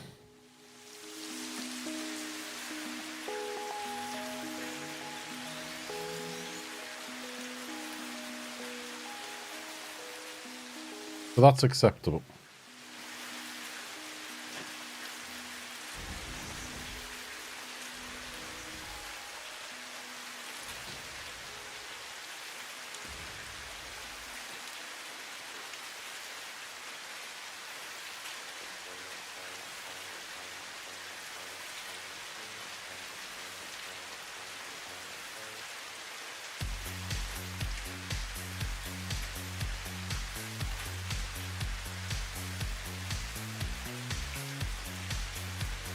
Ah, chicken's actually hurting there.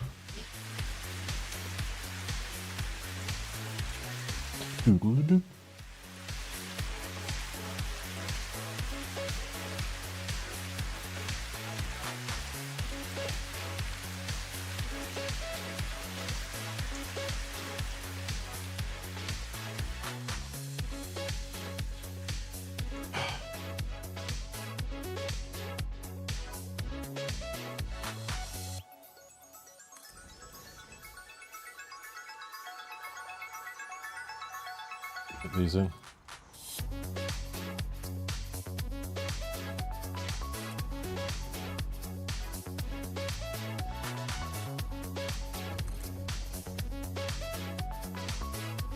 Ooh.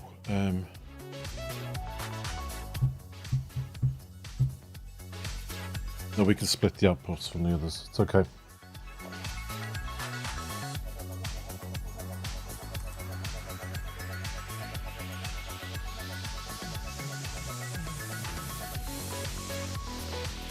I was just thinking about the outputs of these.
That's 720.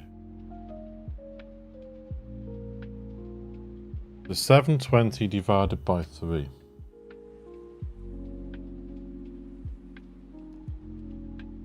No.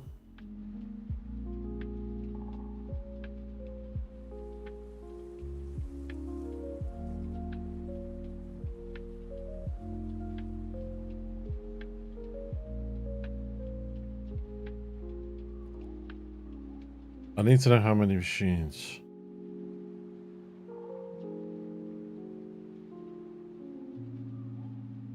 $72 divided by 72 divided by 3. 24.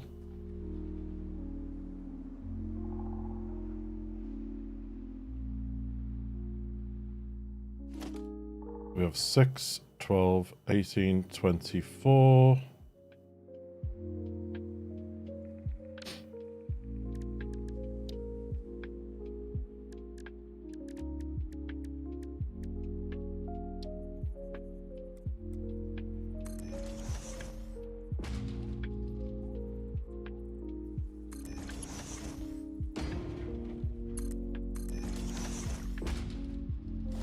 Six, 12, 18, 24.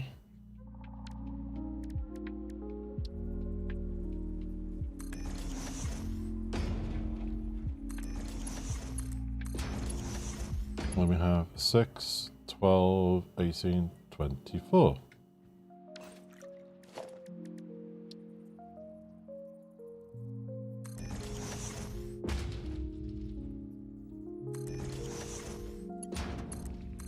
There you go.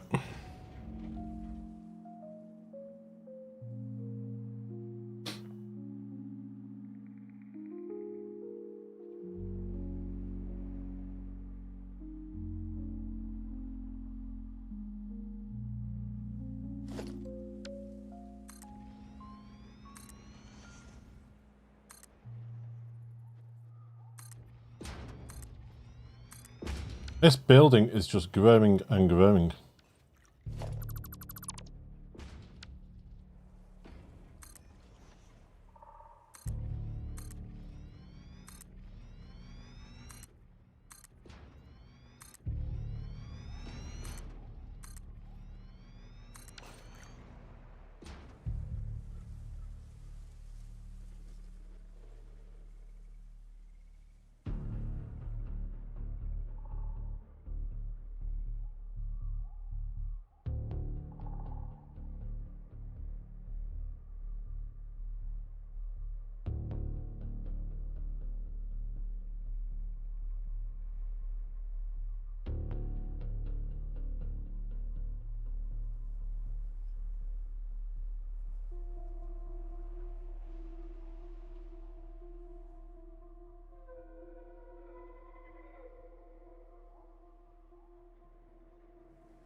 There.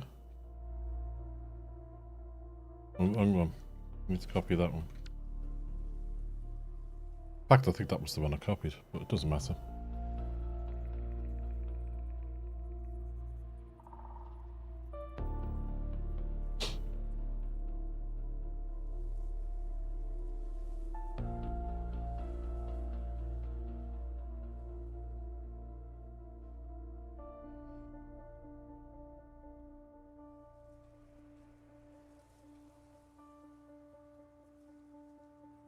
Put this over here.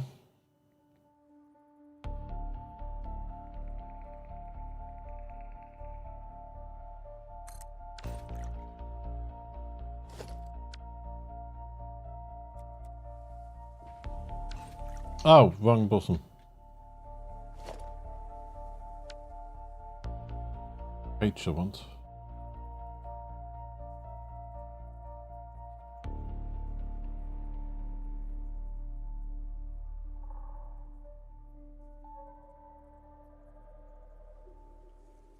And there.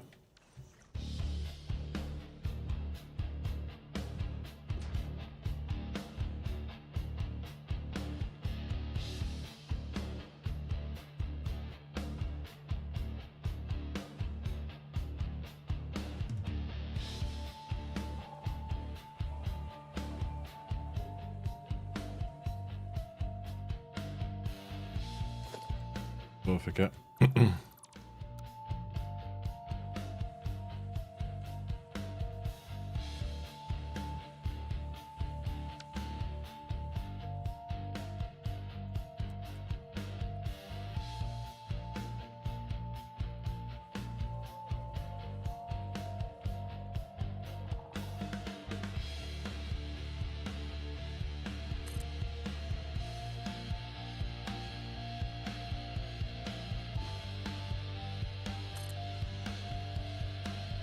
These down, click them in.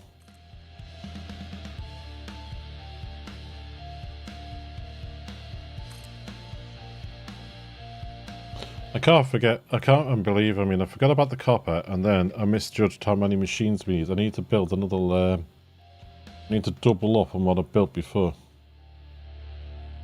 As I said, I'll do that off stream. I won't make you suffer me putting all those machines back down.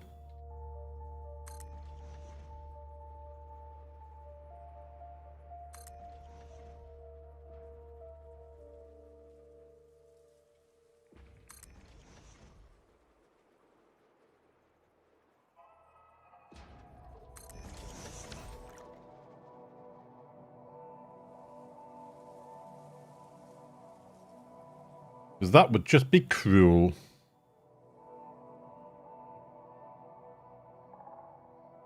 I know they say be cruel to be kind, but that's just cruel.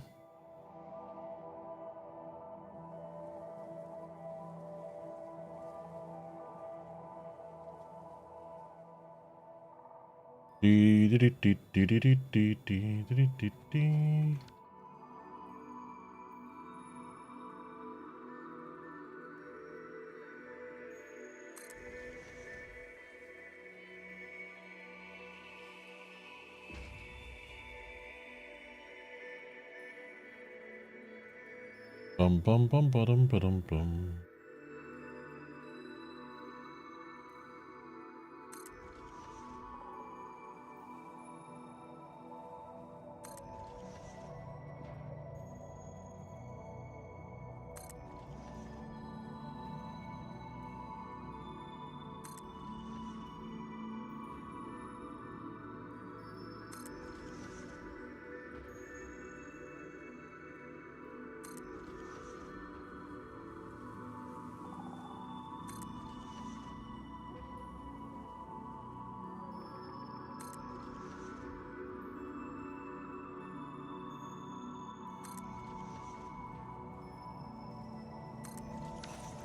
Okay, so we need this.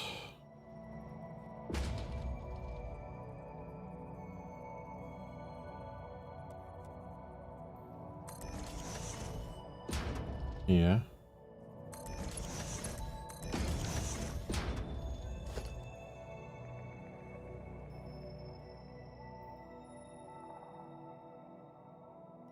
Yeah, there as well.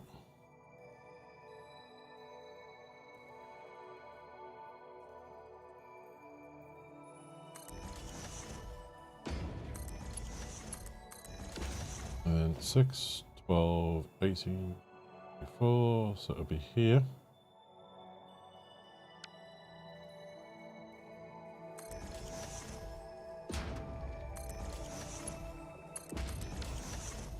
So that's done. Put those down, belt them up.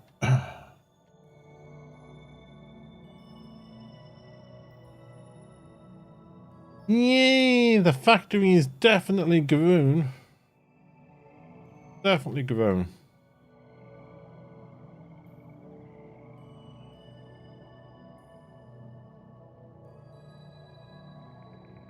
What do you think of it, folks?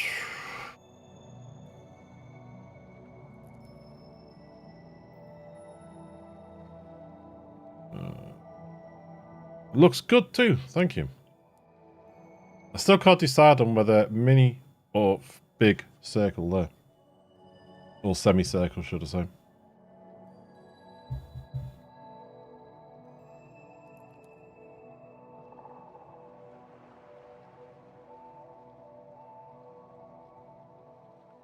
Can I decide?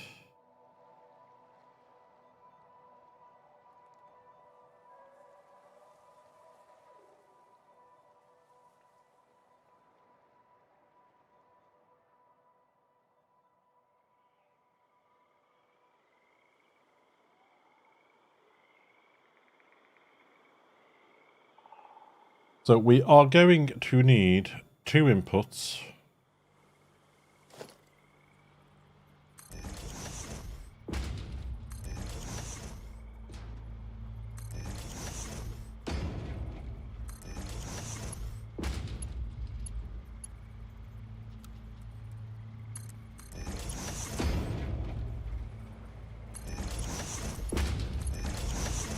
Like that.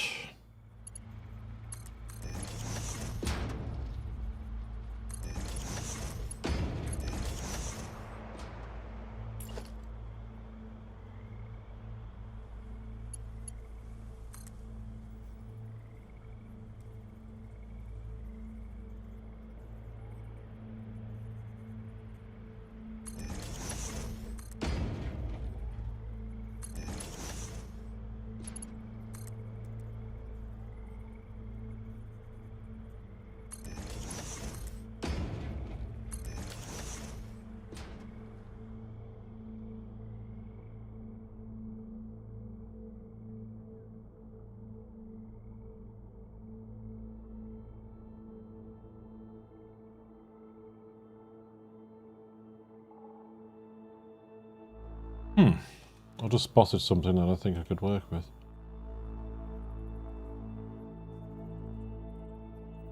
There is the middle.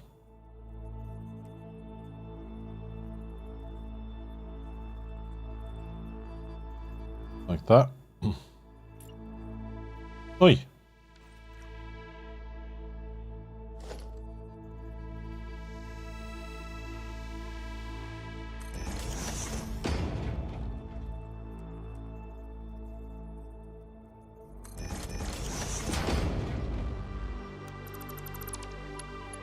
So you're going to go here. And then you're going to go here.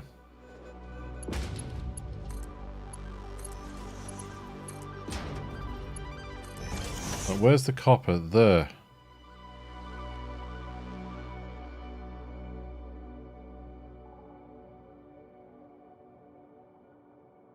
I've got to remember there's actually another one to work with in between.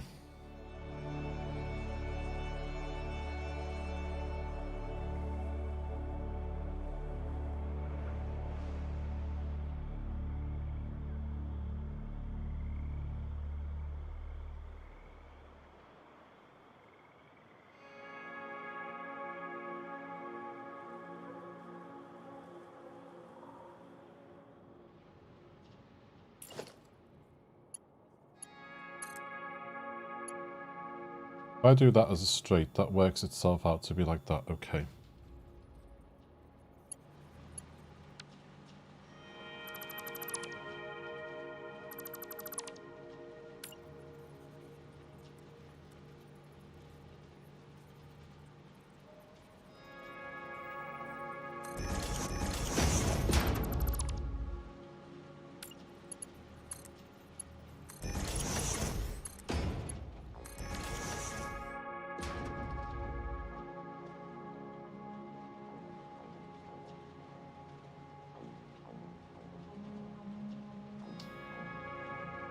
We could possibly work with that here.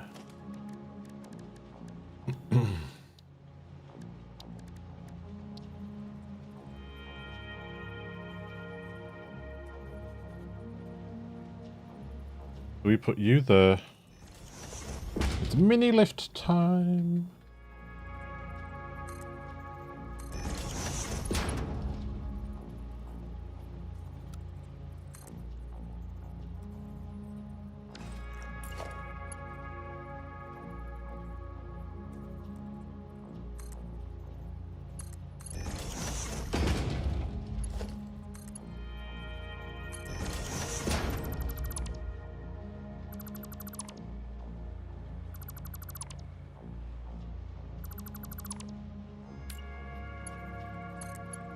You go that way.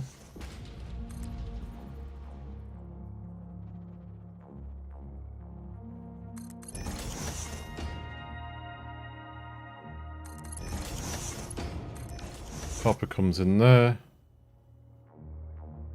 And that'll give us room for the other ones to line up this side and feed from that direction, I hope. And we should have room for the other one coming up. Yes. So everything should work out nicely.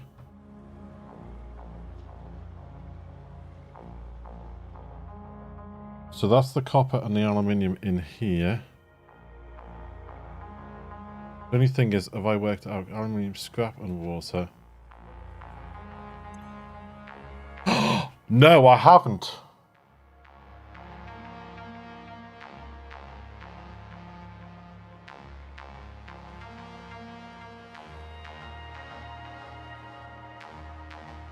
Oh, no, no, no, no, no.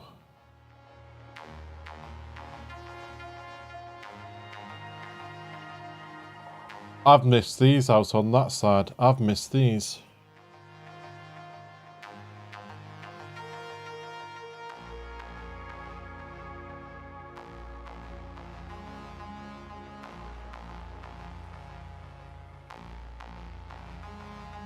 I have completely missed out one step.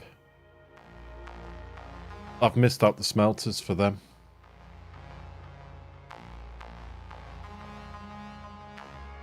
So everything I've done there needs to be undone.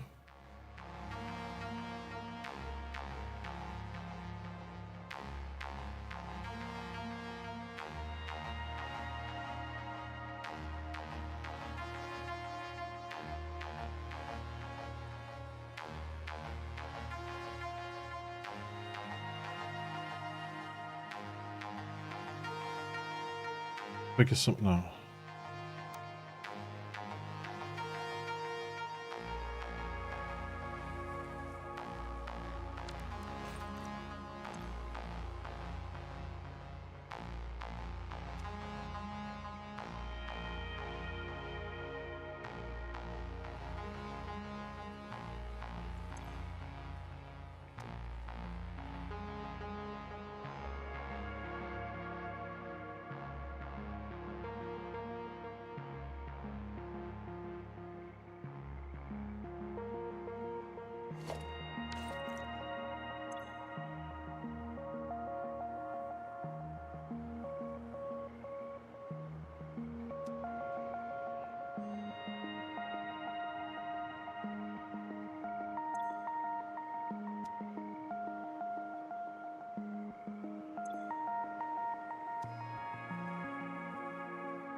Okay.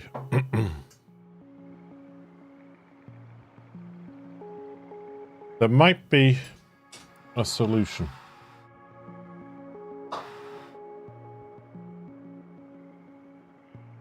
That is not so painful. Each takes one for every 3 machines.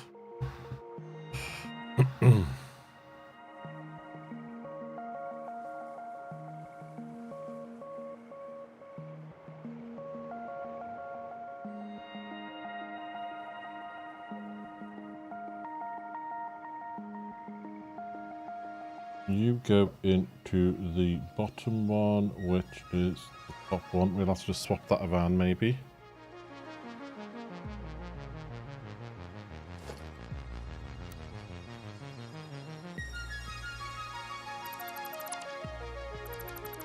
So if we were to do something like this.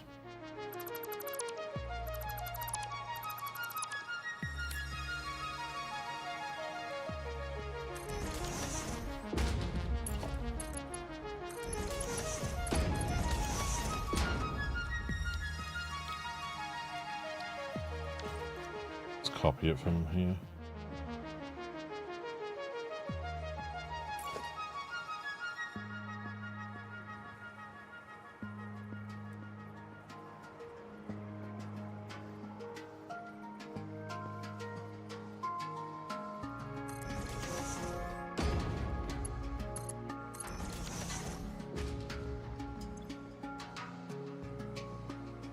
Do something like that.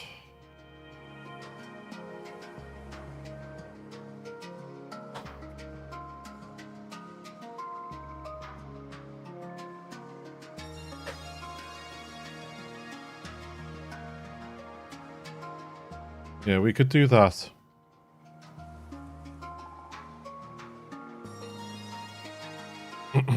Right, I'm gonna have to call it a day. It's what, 14:37.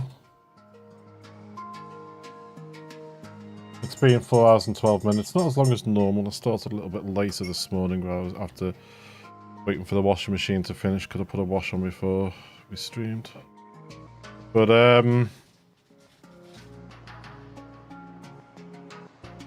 we'll have to fix that Monday. Tomorrow we are Subnautica day 2 of our Subnautica 2 playthrough. See what happens tomorrow. I mean, last time we went a bit too far, went over the border, didn't we, and got killed by leviathans. We went a little bit too far. But yeah, we've made a big whoopsie on this one. We're going to have to fix that over there. I'm going to put the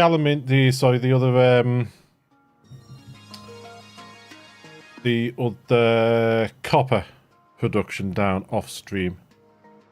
And I might puzzle out that aluminium bit down there. I'm not too sure, unless you want to watch me try and figure it out on Monday. But yeah, I might put the copper bit down off stream.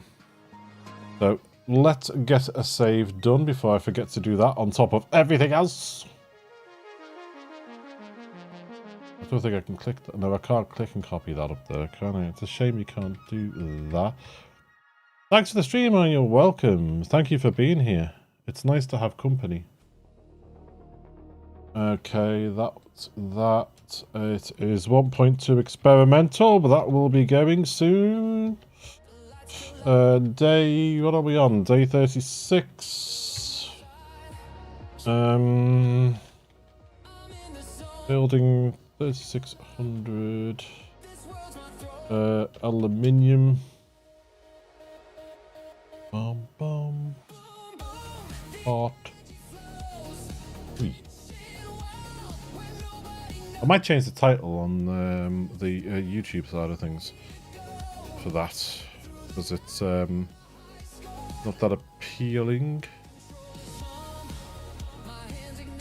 I do that as the 28th. It's not. Oh no, I did it as the 29th. That's okay. I didn't boo boo. I thought I boo booed then.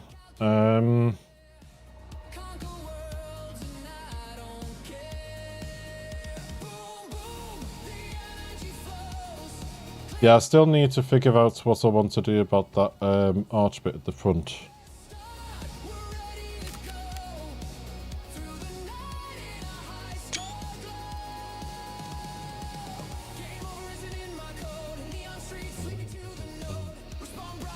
Right, folks. Thanks for being here. I do appreciate the company, the chat, and things. Don't forget to ask any questions if you have any at any point, like earlier, where we were looking at the Satisfactory tools planner and things. So it's always helpful, whether it helps yourself or helps somebody else that comes across it. You know, it helps someone somewhere. So if you're watching on YouTube, folks, and you haven't done so already, please consider clicking that subscribe button down below. It is free to do so, but it does help YouTube get the channel out in front of other people who might want to join the community. If I can get to 500 subscribers, I can start doing things like personalized emotes on YouTube, like we already have over on Twitch. If I get to 1,000, I start getting something back off the YouTube giants, you know, for all the hard work. So help me out if you can there, please, folks. If you're watching on Twitch, please consider clicking that follow button. It is also free to do so. So we will be back tomorrow, starting around 10 AM UK time, with our Subnautica Saturday. It's day 2 of that, so join us for that if you want to. We'll be exploring, we'll be doing some base building and things to see what we can come up with the parts that we have already. And Satisfactory will be back on Monday, also around 10 AM UK time. So take care of yourselves, folks, and enjoy the rest of your day.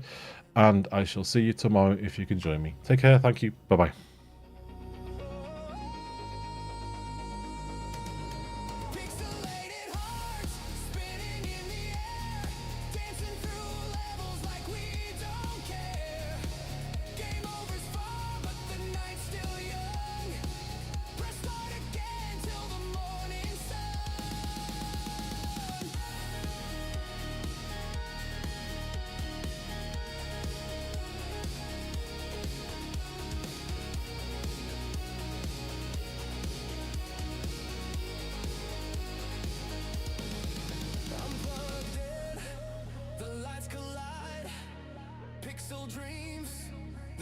side, chasing ghosts.